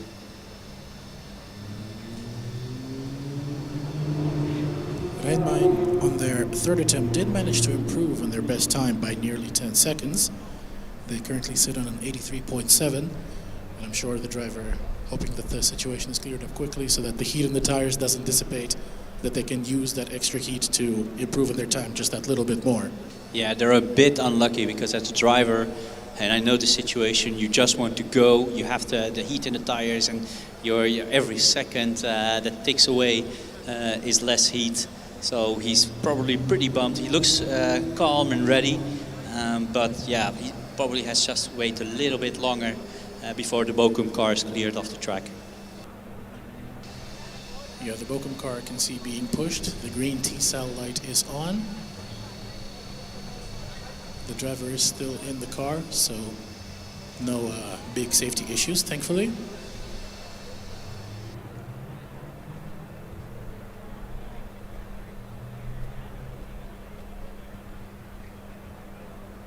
And yeah, we have some time to look into the queue. This is lining up behind Rhein-Main. Next up will be Erlangen. Then we have car number 85 returning after their diffuser failure out on track. Then behind that is a right piece of work, car number 100. Yeah, good to see Delft back. They successfully diffused that situation and also getting ready to go just after Erlangen. We will see what happens. Potentially a couple of quick cars in the queue still. So we might see a couple of fast lap times out on track. And we see UAS Rhein-Main being pulled backwards. Not sure what exactly the problem is.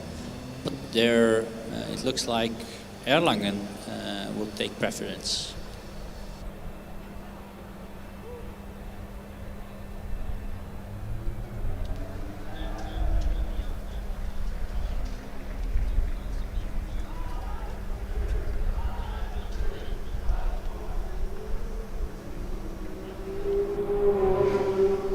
Erlangen's best time today, 90.6. As they set off on their third run, let's see if they can improve. Definitely collecting a lot of wheel spin in turn 2 again.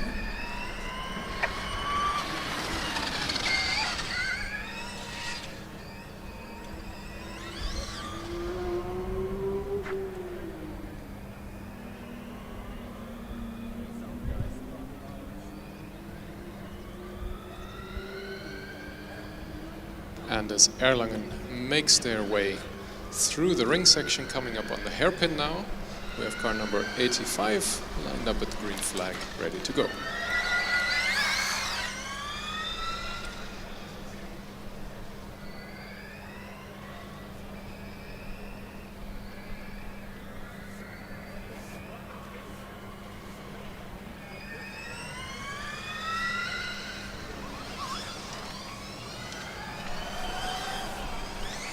And Delft is off. A very clean first 2 turns. I think the driver is taking a cautious banker approach, since of course they don't have a time posted from the second run of the first driver. Erlangen coming up on the bumpy part of the track now, but looking to have slowed down quite a bit compared to the beginning of their run. They are struggling a little bit through the horseshoe for speed. Yeah, the fastest time from Erlangen is 90.6. I feel like this might be a little bit slower. Meanwhile, Delft moving back into the infield over the infamous FSG bump. Erlangen finished with a 98.8. Delft now the only car out on track, approaching the slalom section. It looks like they indeed just removed the diffuser parts, did not bother to fix anything in order to be able to run again quickly enough. Now, of course, if you lose a part during a run, I feel like usually that means you lose your mechanical scrutineering sticker, and they want to get that sticker. It is a 76.4 from Delft.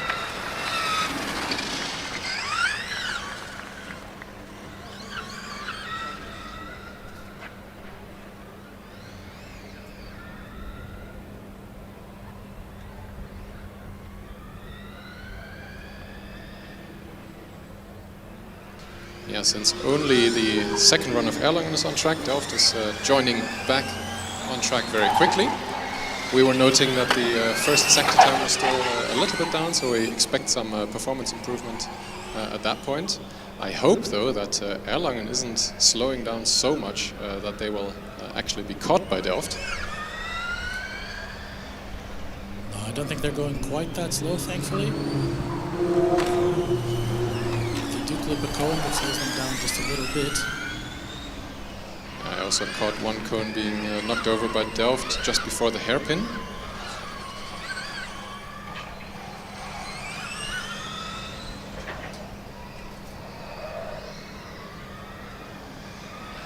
Erlangen just making their way through the horseshoe. The Strathclyde sets off on their next attempt. Lots of wheel spin off the line and a smoky power slide into turn 2. Nice to see. Delft now coming up on the horseshoe. This is roughly the spot where last time the diffuser fell off. Coming up on the last straightaway. Into the chicane and a 74.4.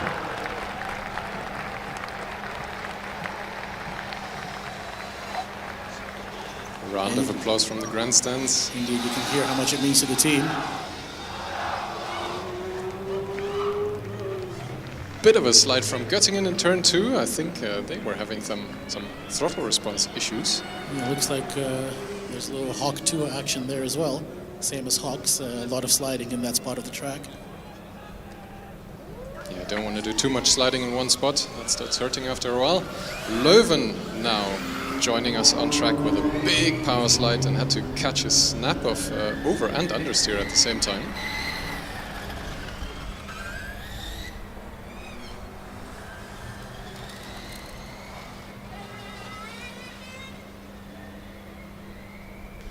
In the queue, we have Monorail returning. I see the Prague car, and I think that is Esslingen right behind them. Yes, indeed it is. Rhein-Main is returning, and also car number 97. I think that's Schweinfurt.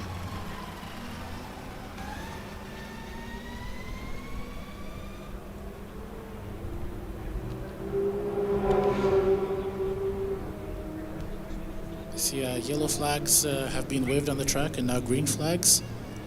There is a car moving very slowly on the track on the outside section. Not quite sure who that is. I also see, I believe, the car from Strathclyde stopped and being assessed by the marshals. It does manage to get going again. Yeah, I think Leuven was causing some issues there. They are going very slow. Strathclyde also wasn't exhibiting too much pace, but I think Göttingen was affected by this. I think it might have been because I believe Strathclyde left first. They first stopped and had to let Leuven and Göttingen by. But now we see that Strathclyde is right on the rear end of Leuven. Yeah, potentially we're seeing a triple rerun situation now. The teams just stumbling over each other. In the autocross, this is still difficult to resolve out on track, so I think that the easiest way is to just let them all three run again. Indeed, a bit of an endurance side here on the autocross track. Yeah, normally this would be a cause for blue flags and overtaking maneuvers and in the endurance, but no such thing exists for autocross. Hawk Göttingen indeed getting the rerun.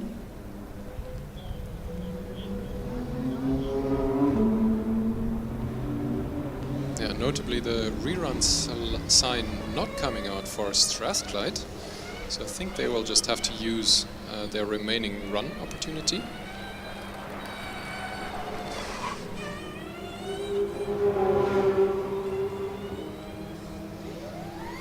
So we had Hart Göttingen setting off immediately, now followed by Leuven.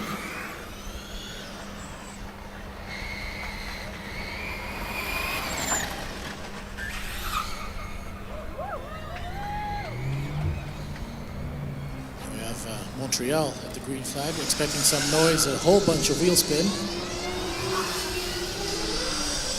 Yeah, I can see Matti smiling and smiling because of the drift competition he has in mind, so always good to see. Bit of a flick from Montreal indeed. Strathclyde also lining up the green flag now, being let go.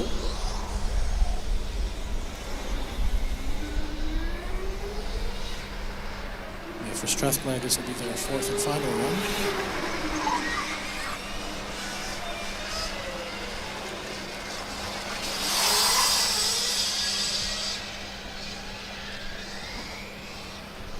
I see a car stopped on the track again. Is that Strathclyde once more? Yeah, I think the rear wing colors give it away. They are indeed stopped in the middle of the track. The recovery team responding. There is no car behind this situation, so I don't think we'll be seeing any reruns as a result of this. They are getting going again as well. That's good news. Hart Göttingen setting a new personal best, 95.8. Over right behind them. A little bit of a spin out of the final corner, but they did manage to cross the line first. Yeah, of course, any cones that are knocked over even behind the finish line count as being knocked over, so they will still incur the penalty from that. Indeed. Montreal also slowed down on track. Seem to still have some power, but very, very little of it. And let's see if they elect to go immediately for the second run of the second driver, or if they will back out of the queue and hope to fix whatever issue they might have. Strathclyde, meanwhile, has gotten going again.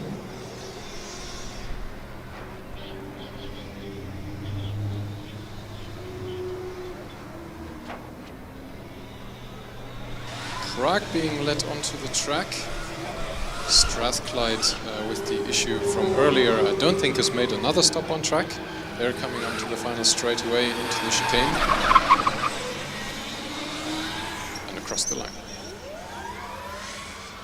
Leuven also rejoining. Of course, they had a bit of a tussle with Strathclyde earlier and are now having a run-in with a couple of cones after the first straightaway. Having a bit of a sideways situation there.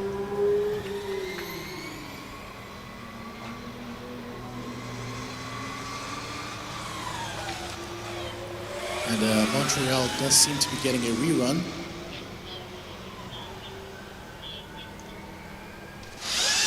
Not sure why Montreal is getting a rerun. I guess it must have been slowed down by perhaps Strathclyde stopping on track. But Montreal, of course, did seem to have some power issues with their vehicle as well, or perhaps the driver knew they were getting a rerun and were simply conserving power. More issues on track. Schweinfurt, after a big wheel spin at the line and also a bit of a flick through turn 2, has now stopped after turn 3. Yeah, I see Leuven also got a rerun on that last. I think it's the same issue probably that Montreal faced, both getting the rerun might have happened out of our sight. Prague slowing again at the end. We saw this in their first run as well. Schweinfurt got going again though, that's good news. They at least are able to complete this run. I'm not sure how many opportunities they have left though. Yeah, this is their last run of today, that's a bummer. Last opportunity to improve, ruined by some sort of issue out on track. Well, no, I believe Schweinfurt, for them this is run number 3, but their second run was a rerun, so they will have one more after this. Reruns make reading the timing screens a little bit more difficult. Leuven, meanwhile, did set their final time of the day. It was a 94.9. And we have Schweinfurt again, or is it Schweinfurt? Yeah, it's Schweinfurt. Again, stopped on track.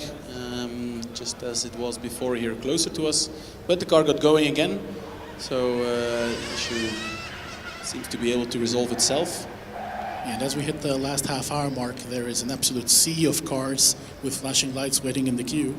Matti, could you maybe run us down all of the cars that you see? I'll have a go at it. So we have Renstal Esslingen ready for their run. We have UAS Munich. We have Warsaw. We have, I can't quite, Bern, of course, for their first driver maybe. Konstanz. We have Berlin. We have, I can't quite make up the car behind Esslingen. Then Brno also joins now, Aachen as well, Ghent as well, GFR as well, and Prague lined up for their second run of the second driver. So yeah, lots of action. Plenty of action to come. Schweinfurt does seem to have found its legs, finishing much quicker across the finish line, and they will have one more run now. Let's see if they can string a solid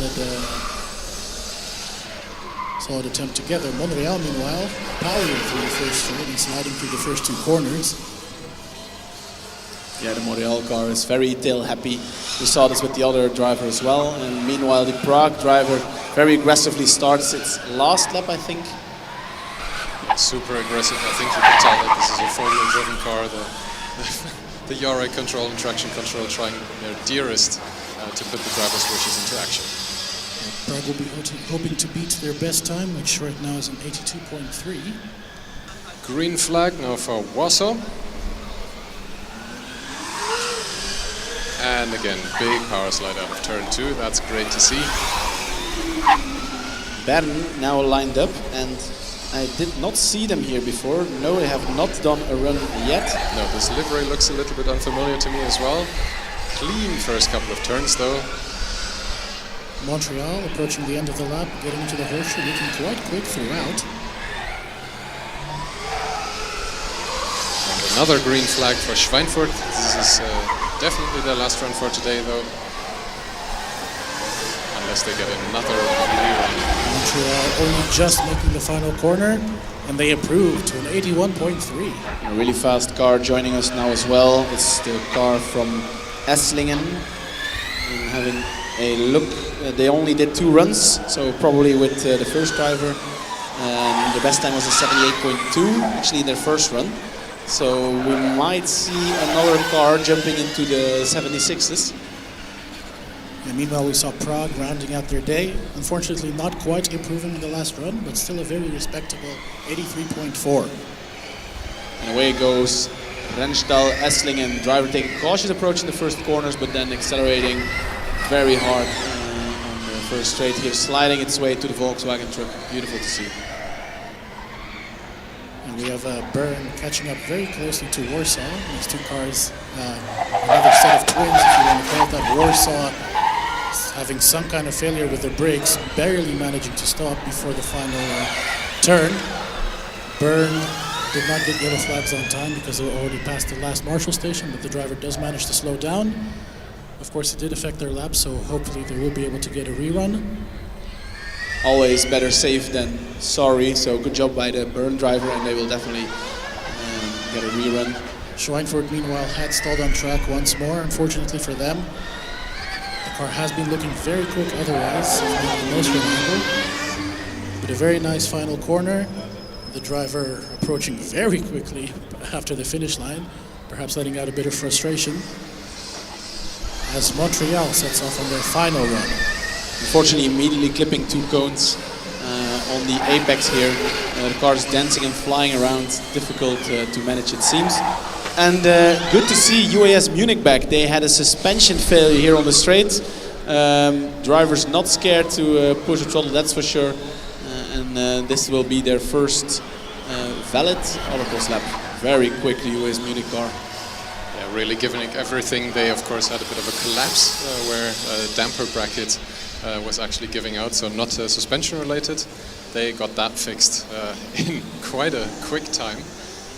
Good to see both Lisbon and Munich with these issues managing. Well, Munich we rushed a little bit there, Matti. They of course already had come back earlier, and they had set an 81-second time. So I'm sure they'll be looking to get under the 80-second barrier this time around.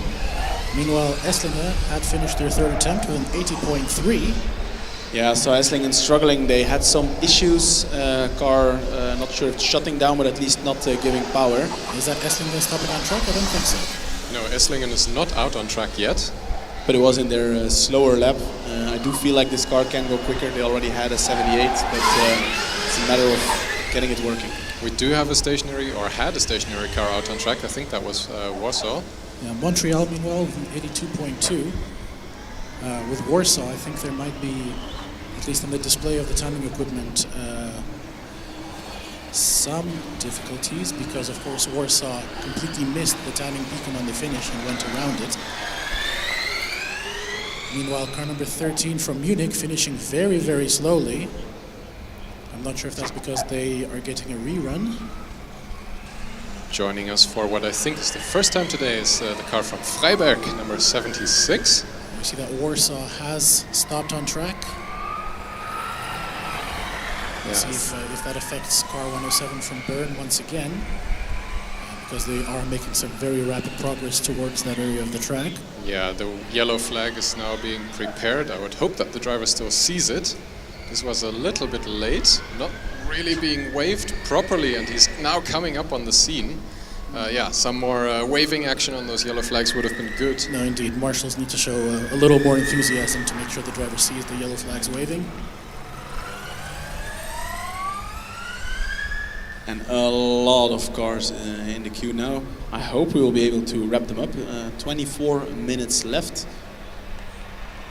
Yeah, Warsaw being pushed off to the side. I hope that they can get this recovered before Freiberg makes it all the way here. They are headed for the exit. Esslingen is waiting at the green flag. And then we have a whole host waiting. I think Aachen and Stralsund are here for their first runs of the day as a whole. Aachen had a DNF on their first attempt. And I believe so might have Stralsund. Then I have really lost track of the queue system in its entirety. I will just say what I see. We have Aachen, Stralsund, Konstanz, Berlin, Renti, Rhein-Main, Pisa, Brno, Ravensburg, and DHBW Stuttgart.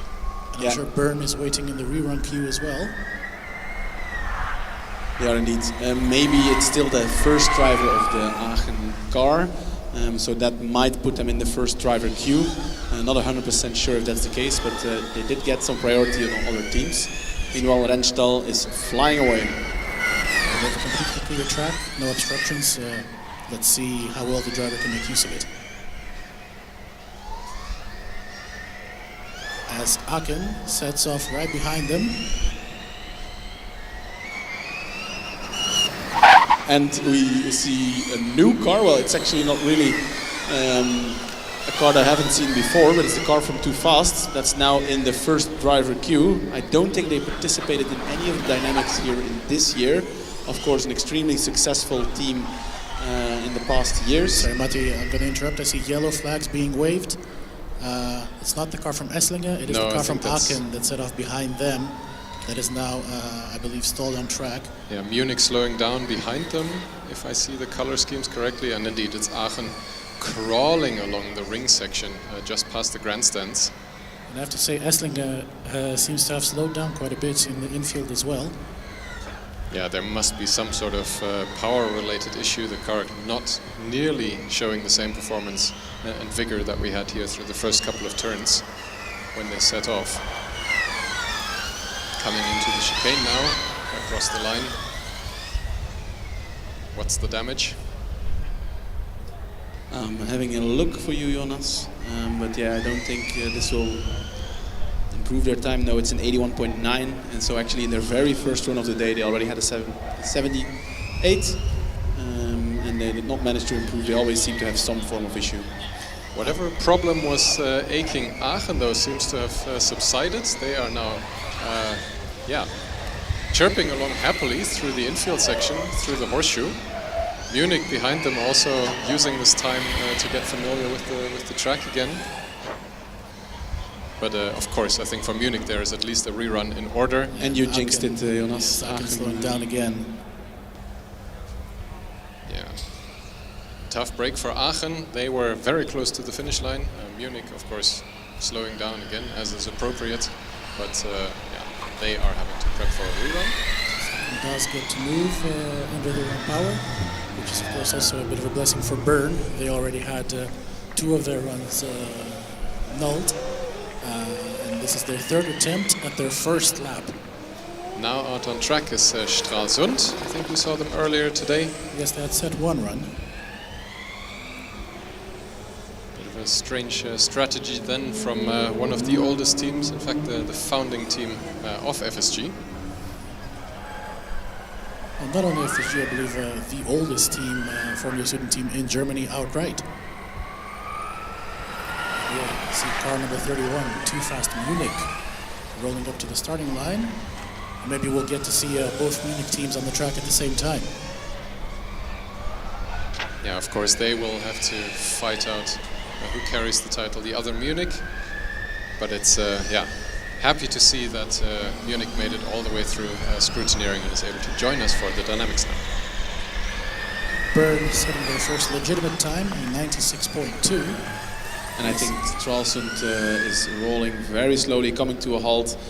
Marshall's running towards the car, but the car seems to be able to continue on its own power. So hopefully it won't interrupt any of the other teams. But Freiberg is following relatively closely behind. I think if there is any other issue with the Stralsund car, the marshals will have to react pretty quickly to inform Freiberg in time. Is that Too Fast stopped by the Ravenel curve?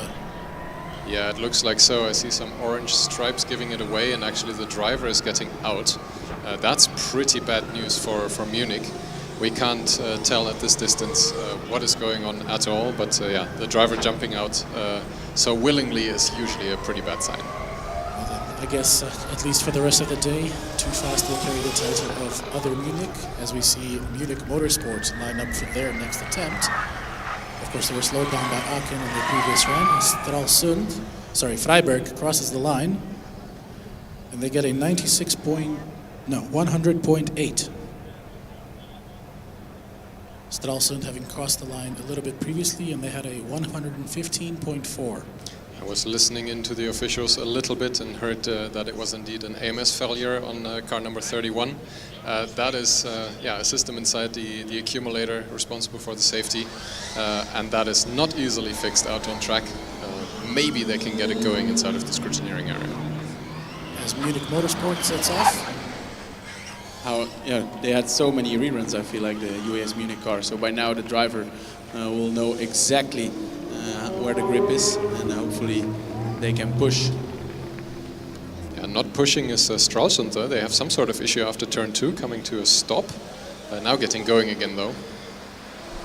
If you're going to stop, it's a nice place. A lot of people can have a closer look at the car. You might have a wave to some family members, but that's of course not the goal of Autocross here. Munich Motorsport going over the bump and back into the infield, looking pretty quick. I see a very distinct car. It's a Swiss car from Valais.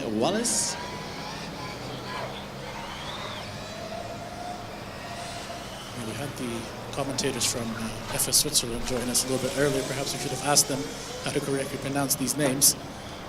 Now we're just stuck to embarrassing ourselves a little bit. At the very beginning, we had a lot of talks about the liveries and thought we did not have a pink car, but this one is close to pink. Big yet again, a suspension failure, it seems like, for Munich in the same spot as the first time around. Yeah, this is really pointing to a design flaw in the Munich car. Then this is exactly the same spot that they had issues with last time. By the looks of it, it is also exactly the same problem. The rear of the car, just massive grinding noises on the asphalt. 224 from Stralsund surely are about to get the yellow flag waved to them. Hopefully it's waved very clearly.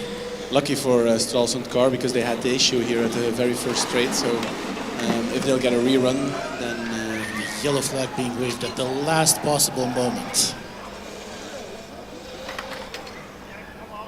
I think the Stralsund driver is also getting more and more familiar with the track. We've seen quite a few reruns from him as well. And the only car out on track at the moment, 65 from Reimann. Pretty quick car. and they're really pushing along. I'm not sure if the track is already cleared. I do feel like the car of Munich is still in a dangerous spot. Yeah, but this is a yellow flag situation for them as well. But are you sure?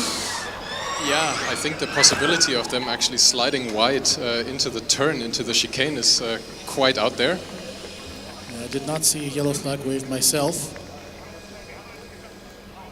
This was a tricky situation.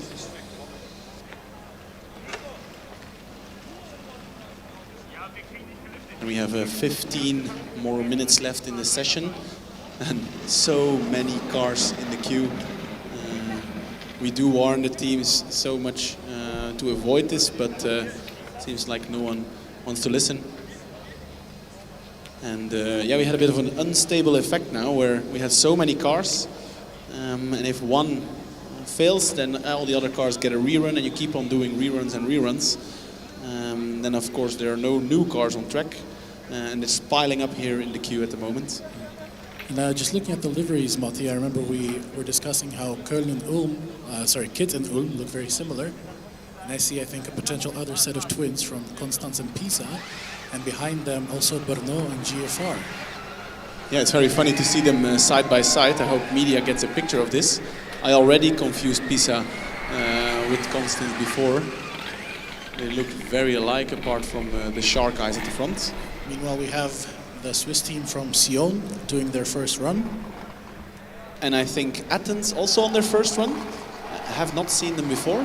Yes, indeed. They were very, very late, but only just managed to make it to the manual acceleration yesterday. And yeah, repeating the same trick here with the manual autocross. Munich, meanwhile, is successfully recovered into the driver change area, so the situation at the final chicane is finally diffused. Prom getting the green flag. Very, very hesitant out of the first chicane and not accelerating quite as fast as they were yesterday on the main straight, or the first straight, rather. Yeah, making some really weird noises, the Athens car, so it does look to me that something is wrong. Might also explain why they're so late in the queue. And Stralsund, luckily for them, are launched again. This time round they make it through the entire straight without stopping, unfortunately clipping a cone. Konstanz now coming up. And Stralsund is actually going quite quickly, while Athens is just a bit slower. I do wonder if Stralsund will catch up with Athens by the end of the track. Sion meanwhile going through the final chicane. And a 98.0 for Sion.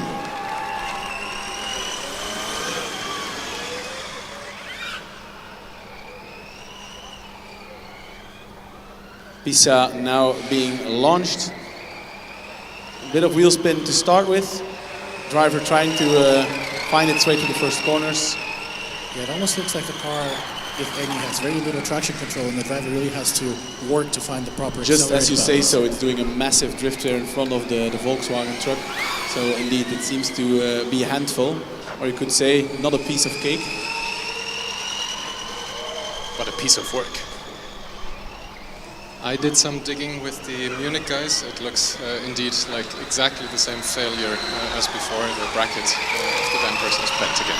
Athens setting their first time for the day, a 103.2, and Stralsund got very close to catching up, but fortunately did not have to slow down for them. A little update from the queue. So the burn car that was, I think, limited at the very end with UAS Munich. It feels like they have been given a rerun, so they came back from the exit, and I see them lined up here with their high voltage on. Stralsund meanwhile with a 92.2, their best time of the day. Let's see what Konstanz can achieve. Also a personal best, 85.98. There is a car stalled out on track. Is that Brno once more? Indeed, another car I think from Berlin that will get a rerun. There's only 10 more minutes left. I will say the car from Berlin, I don't see any yellow flags being waved too actively, but it is going rather slowly. Yeah, I think they're just slowing down for, because of the car on track. Pisa, meanwhile, crosses the line, and judging by the cheers, they do indeed set a personal best, a 94.9. They had a DNF the first time around. Yeah, Berlin since they already know that they will be getting a rerun now. Keeping the pace down for the remainder of the track. Brno still stuck in an uncomfortable position out on track, but now being pushed back, the driver is out. Only 10 minutes to go. Definitely nearly 10 cars in the queue. And we have the two Stuttgarts next to each other, Renteam and DHBW Stuttgart. Again, this is a good moment for some pictures. We had Konstanz and Pisa, now the two Stuttgarts. Also Bern and Warsaw looked quite similar. GFR got going again. I have a feeling they hit the cone, but the cone stayed in place. Maybe it was a visual fluke. Berlin going very slowly. Of course, they are getting a rerun, so perhaps just conserving tires, conserving power. To be honest, the Konstanz car was one of the best cars I've seen so far, taking the first left out of the pit. Piece of cake now across the starting line. And is the driver from Berlin wearing any pants? Yes, it is. We can check. Because of course Berlin has this see-through part of their chassis. Really cool. I think next up we'll be seeing Renteam making their way to the starting line. I'm just now spotting that there are some legacy blue stripes on the car from their history of the combustion era. Also some yellow flags being waved out in the outfield. Sorry to interrupt, Jonas. Yeah. I think it's either Konstanz or Pisa getting in the way of each other. I think both of them. Again. Or maybe they were still being slowed down for the Brno car. But it would surprise me because they already let the cars on there. Yeah, true. But yeah, Konstanz is definitely slowed down and Pisa behind them the same. Berlin is now joining the scene, stopping in front of the hairpin. So I think it's indeed Konstanz causing some issues here. Berlin just stopping for their own issues. GFR meanwhile with a new personal best, 88.8. Yeah, we see Konstanz positively crawling along the track and slowing down now, coming to a complete stop. It's getting hectic here. There's 8 more minutes. A lot of cars that want to do another run. Yeah. And in front of me there's a beautiful car from Renteam with the green and blue accents, referring to their combustion team, of course. Yeah. Konstanz barely moving, Pisa being allowed to pass, so they will get a rerun. Berlin also manages to get moving again, but going very, very slowly. Surely they will let these slower cars clear the track before Renteam is allowed to go. Konstanz coming to a stop yet again. We had so many reruns in the last half an hour. It must be a record. Yeah, this is a pretty tough situation out on track. The cars that have had issues happen to line up with each other, even on their reruns, like Pisa and Konstanz. So yeah, this is a tough situation. We've had a lot of reruns. We had a relatively full queue. We only had a few minutes here or there to breathe in between. So yeah, this is a tricky situation both for the officials and the teams. Of course, the idea is to let as many cars drive as possible, but yeah, how this is exactly interpreted in terms of fairness. Oh my God, what is happening with Berlin? Twitching left and right wildly, driver barely able to keep it under control. Yeah, I think you're just warming up the tires, of course. If you look at how the driver's been handling, he isn't using it himself, so... Yeah, it looks a little bit more stable now, but that looked wild for a second there. I think he's just warming up the tires.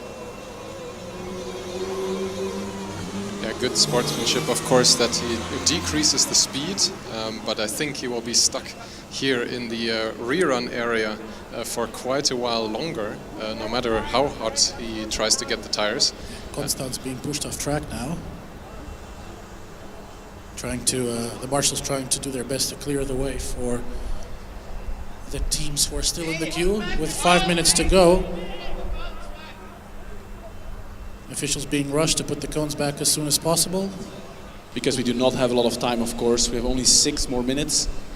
And Renteam is on track. Oof, big power slide here on the straight. That does indicate to me that the first one of this driver. Pisa on their rerun lining up at the green flag. And Berlin still deciding.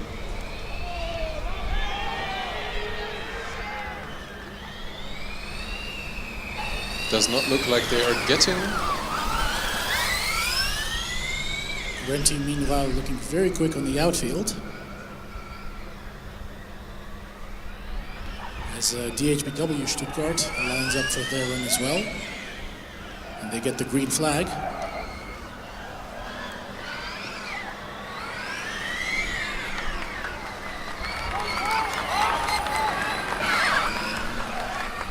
And I heard a bit of a rattling sound from the Ren team car.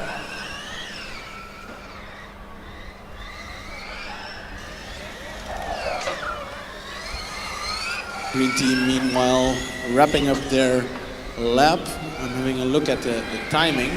This might be a good run. A bit off the pace in the split. This is a 76.7. I think this is a really impressive run because their split time was 2 seconds slower than the top time of Zurich. So a lot of meat left on the table for them to collect in the first sector. Now it's getting really busy here again in the queuing area. There is discussion about the rerun for Berlin, which I don't think was caused by yellow flags or given properly. A bit of a communications breakdown. Stuttgart is here for their second run. Of course, they are eager to get going and are now overtaking Berlin. We have a new car out on track, car number 48. We have Stuttgart going through the horseshoe. Pisa meanwhile improved with 87.4, their best time of the day. It is absolute chaos here in the last 5 minutes. Is that Bern again? They've been here for the past half an hour, I feel like. Yeah, Ren team lining up the green flag. They got their communication sorted out relatively quickly. DHBW Stuttgart had an 82.5, quite a pace off their best time, which was at 76.8. Lots of sliding and floor grinding action from Dortmund. This is Hawk Göttingen crosses the line.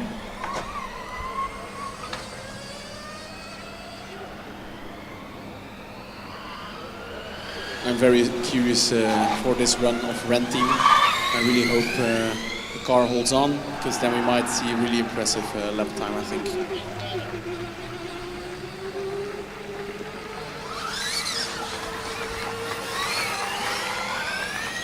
The car seems to be quite sensitive on the throttle pedal, I feel like. It goes like a rocket, but mid-corner it's always a bit of an oscillation.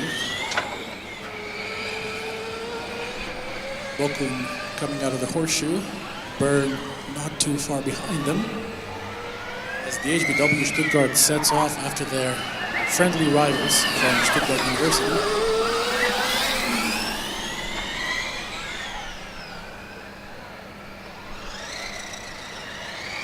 Now some weird sounds coming from the Athens car. Little update, sorry. The Stuttgart team set the best split of anyone so far, so this looks promising. Well, there might be fans out there. They definitely aren't on the Stuttgart car, of course. Looking still pretty planted. Over the bumpy part into the horseshoe now. I think a little bit of a mistake there, sliding a bit wide, but keep it all together. Unfortunately hitting a cone.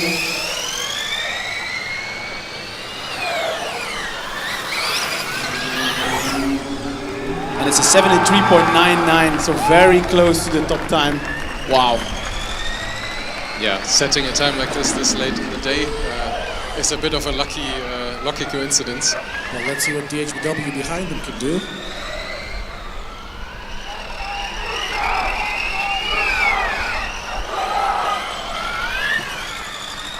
He's 79.2. That's not an improvement for them, unfortunately. Less than a minute to go. I don't see any cars on the start line. I believe this might be it. Perhaps Berlin might still get a rerun. No, I don't think so. The communication from the officials so far is that they need to move their car away as quickly as possible. Also catching a brief glimpse of the time. We are coming up at the 18-hour mark for today. So, yeah, a bit of an interesting situation. We need to see what the officials do with the gong sound. We have the button for it being readied here right below us. There goes the gong. We see meanwhile Aachen had re-entered the track. Yeah, and I think either they're taking a bit slower or had some issue. Their split time was rather slow. But of course, better a time than no time. Indeed, they had a 1:29 so far and a 1:10.3. And I believe Bochum will be the last car to cross the line today. Hitting quite a few cones across the finish, but improving with a 94.0. And I believe that is it for Autocross FSG 2024. Yeah, of course, the results from today will be determining the starting order for the endurance tomorrow. For the cars that we didn't see today, I think they will be running first, followed by the slowest car, and then we progress slowly to the fastest car.